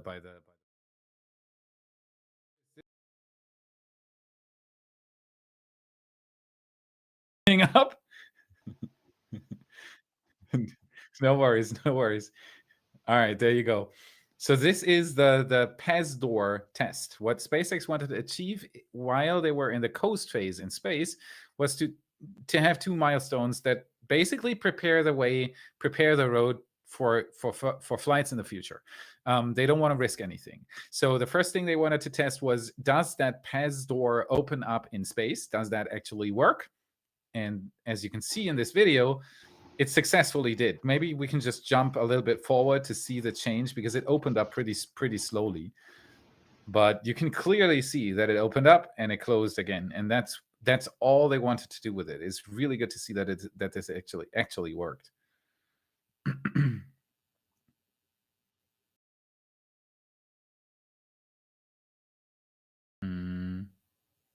Okay, so in that video we can't even see the movement there, but it was there. And what you were able to see in this video is that the PAS door is open, which is another good thing. And what is that? Oh, it's Star Hopper. Okay, so that was the first test they did. PAS door, check, works. The next thing they wanted to test was the engine relight. Sadly, we don't have any footage of that, because they were there wasn't any signal transmitted from the Starship at this point, so we don't know what the Starship did at that point. But SpaceX did confirm to us that the engine relight didn't happen. So for whatever reason, they did not relight the engine in space, which is another thing they'll have to test on IFT4. So IFT4 might be the same thing that IFT3 was, maybe with a payload.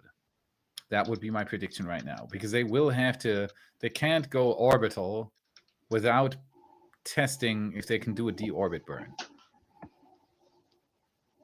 And you can only test that on a suborbital trajectory. So I wouldn't be surprised if IFT4 wouldn't go to orbit either.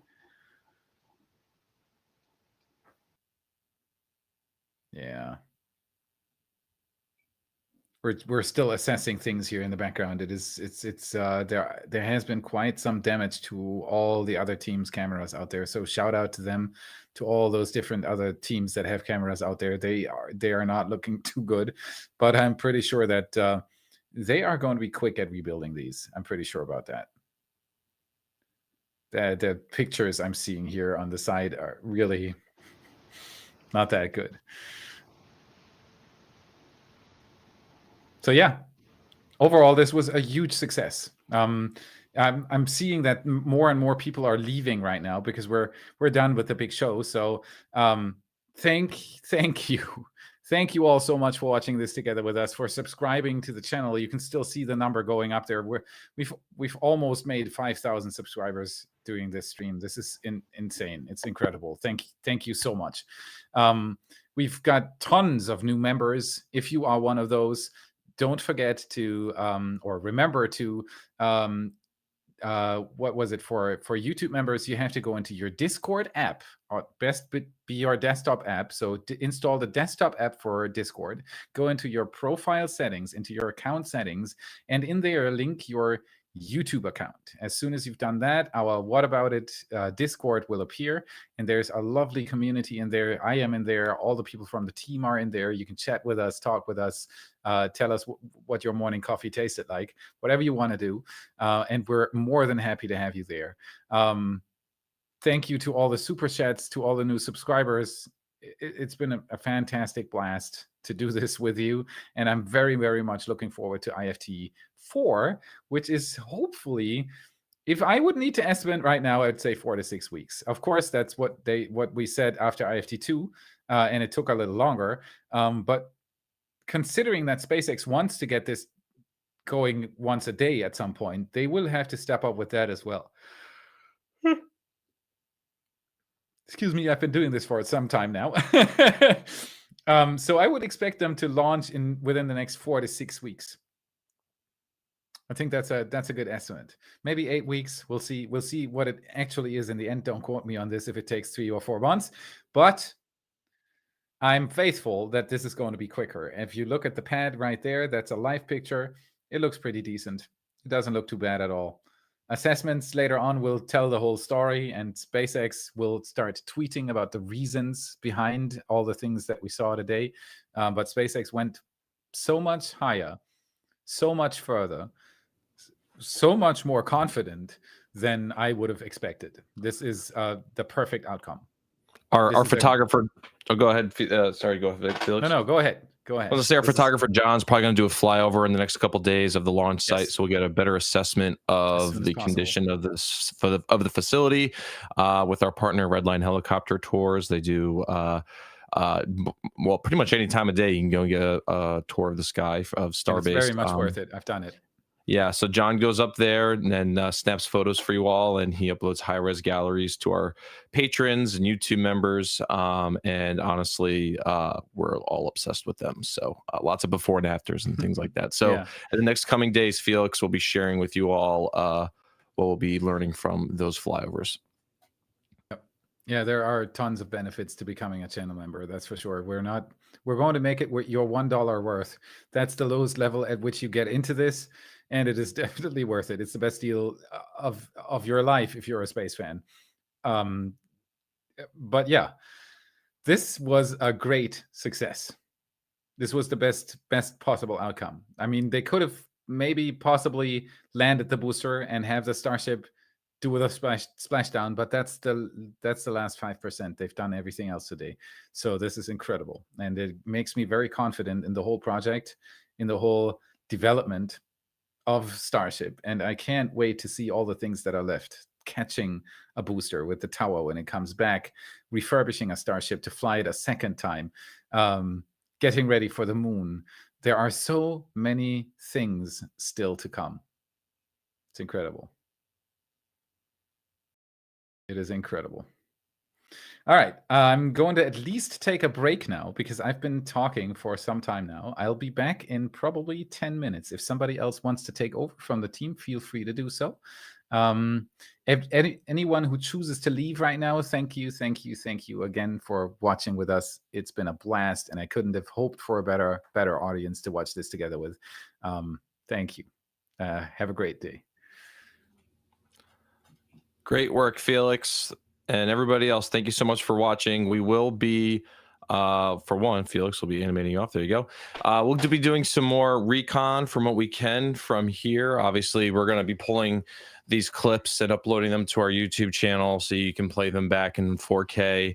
And we're going to be moving quickly into our deep dive analysis of what we just experienced. So we'll be taking in, obviously, the angles that we saw, what SpaceX provided, as well as what other people saw and witnessed. This was obviously experienced from many angles. I'm a little curious to see if anybody casually captured the feed of Starship falling from the sky during reentry. So that would be quite epic if that was the case. We're going to cut really quick here to our Lone Palm location in our Arrakis location. Yeah, we'll be trying to answer whatever questions we can here for a while and keep this thing going for probably the next few hours as people kind of come back out to the pad and assess what's going on. And you can all do that recon with us. So if you have any questions, leave them in the comments, and if we can't address them in the live stream, we'll do our best to address them in our deep dive episode, which will come out tomorrow. So we're quickly writing right now the script, and we'll shoot it and we'll edit it, and it's going to be awesome. One of our, I think, maybe our best episode yet, just considering what we just experienced today. So anyways, I'm going to give everybody here a break unless Roadie or Steffi or anybody wants to hop in here. I don't have much else to add outside of this was incredible. I was just going to say, you know, it's so awesome to have all these super chats. I know we've probably not gotten a shout out for everybody who super chatted in. We're not done streaming for the day, so hopefully we can get back to some of those. So if we missed you, that it's not intentional. We just have had so much going on trying to bring you the best live stream that we can. And we will be circling back to those super chats and things. So thank you so much. It means a lot, and we will definitely be putting it to good use. So thank you, and thank you for everybody for tuning in. Like, this has been so much fun. Like, that was amazing. Just amazing. Holy cow. Yeah, I'll tell you one thing. We're going to be investing in more internet. Got to get some more stable streams for you guys. It's incredible how much internet is needed to send video feeds from the middle of nowhere, especially when the whole world decides to send upon it for one day. But here we are, and we're getting by with what we got. So this has been. I'm just happy we were able to see what we saw, and we got up great recordings too. So we're going to dig in on that more for our episode tomorrow.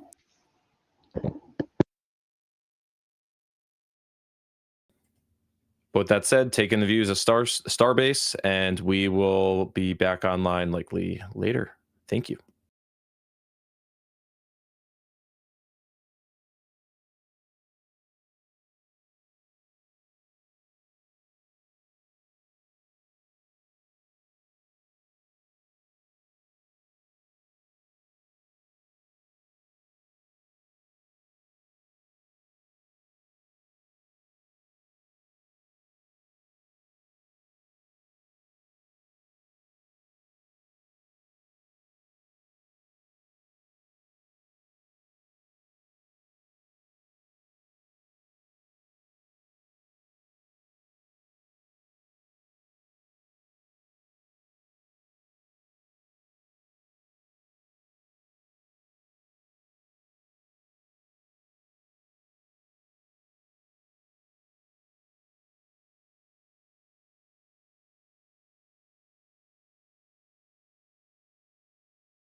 Okay, quick bathroom break later. We still have 15,000 people watching.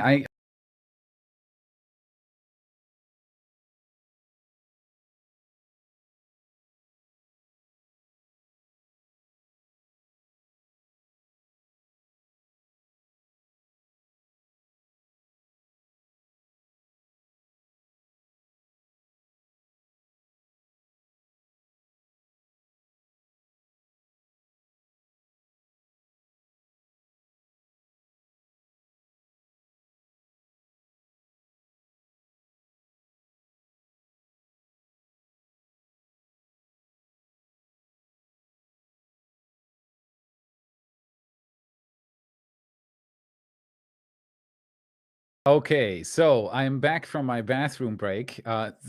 We still have 15,000 people watching here, which is amazing. Thank you, everybody, for tuning in with us today. This was an honor, a pleasure, and it's a very humble feeling to bring you all these broadcasts. It's pretty amazing. So we seem to be the only guys with a camera at the pad right now. So I had the idea that we are going to leave this stream running at least for another half hour or so that you can enjoy the view that you're getting there from our pad camera. Needless to say that it's absolutely amazing what we saw here today. They went further than I would have expected. They surprised us all again. it was a massive improvement on IFT2. And if we get the same improvement on IFT4, I wouldn't be surprised if we see the Starship re-enter. It's V1 though, so we might want to wait for V2 Starships in that regard, because I'm pretty sure they're going to change a few things about the heat shield. But so far so good. There's not much, as you can see here. Roadie probably is zooming in on the chopsticks here, on the upper quick disconnect. There doesn't seem to be much damage here. You could even put this camera into full screen, actually, because as I said, it seems to be the only camera right now at Starbase that is close to the pads that is running. So it might be worth it for the community to watch this. We'll keep it running for another half hour so that you can just enjoy the view. We're going to do a little bit of camera production here as well. So we're going to move it around for you as long as the feed permits us to do this. As you can see, sometimes it cuts out. We're working on that as well. All the support that you gave us today is going to directly going into these kinds of projects. It is the most humble feeling, and it's incredible that you all watched with us. Thank you so much for doing this with us. Thank you for subscribing, for all the super chats that I didn't shout out. I appreciate every single one of you. And you enable us to do all this by you watching, by you subscribing, and by you liking and supporting us. You enable us to do these kinds of things, and we're more than willing to put all the work into it that we can. So thank you very, very much. It is absolutely fantastic what we witnessed here today. I'm going to go work now. As said, I want to finish the episode. I have half a script to work on to get you all the latest analysis and updates and reviews and frame-by-frame analysis of what we just witnessed. IFT3, it's a massive success. Thank you all so much. And I'll be seeing you tomorrow on the next episode. How about that? Thank you.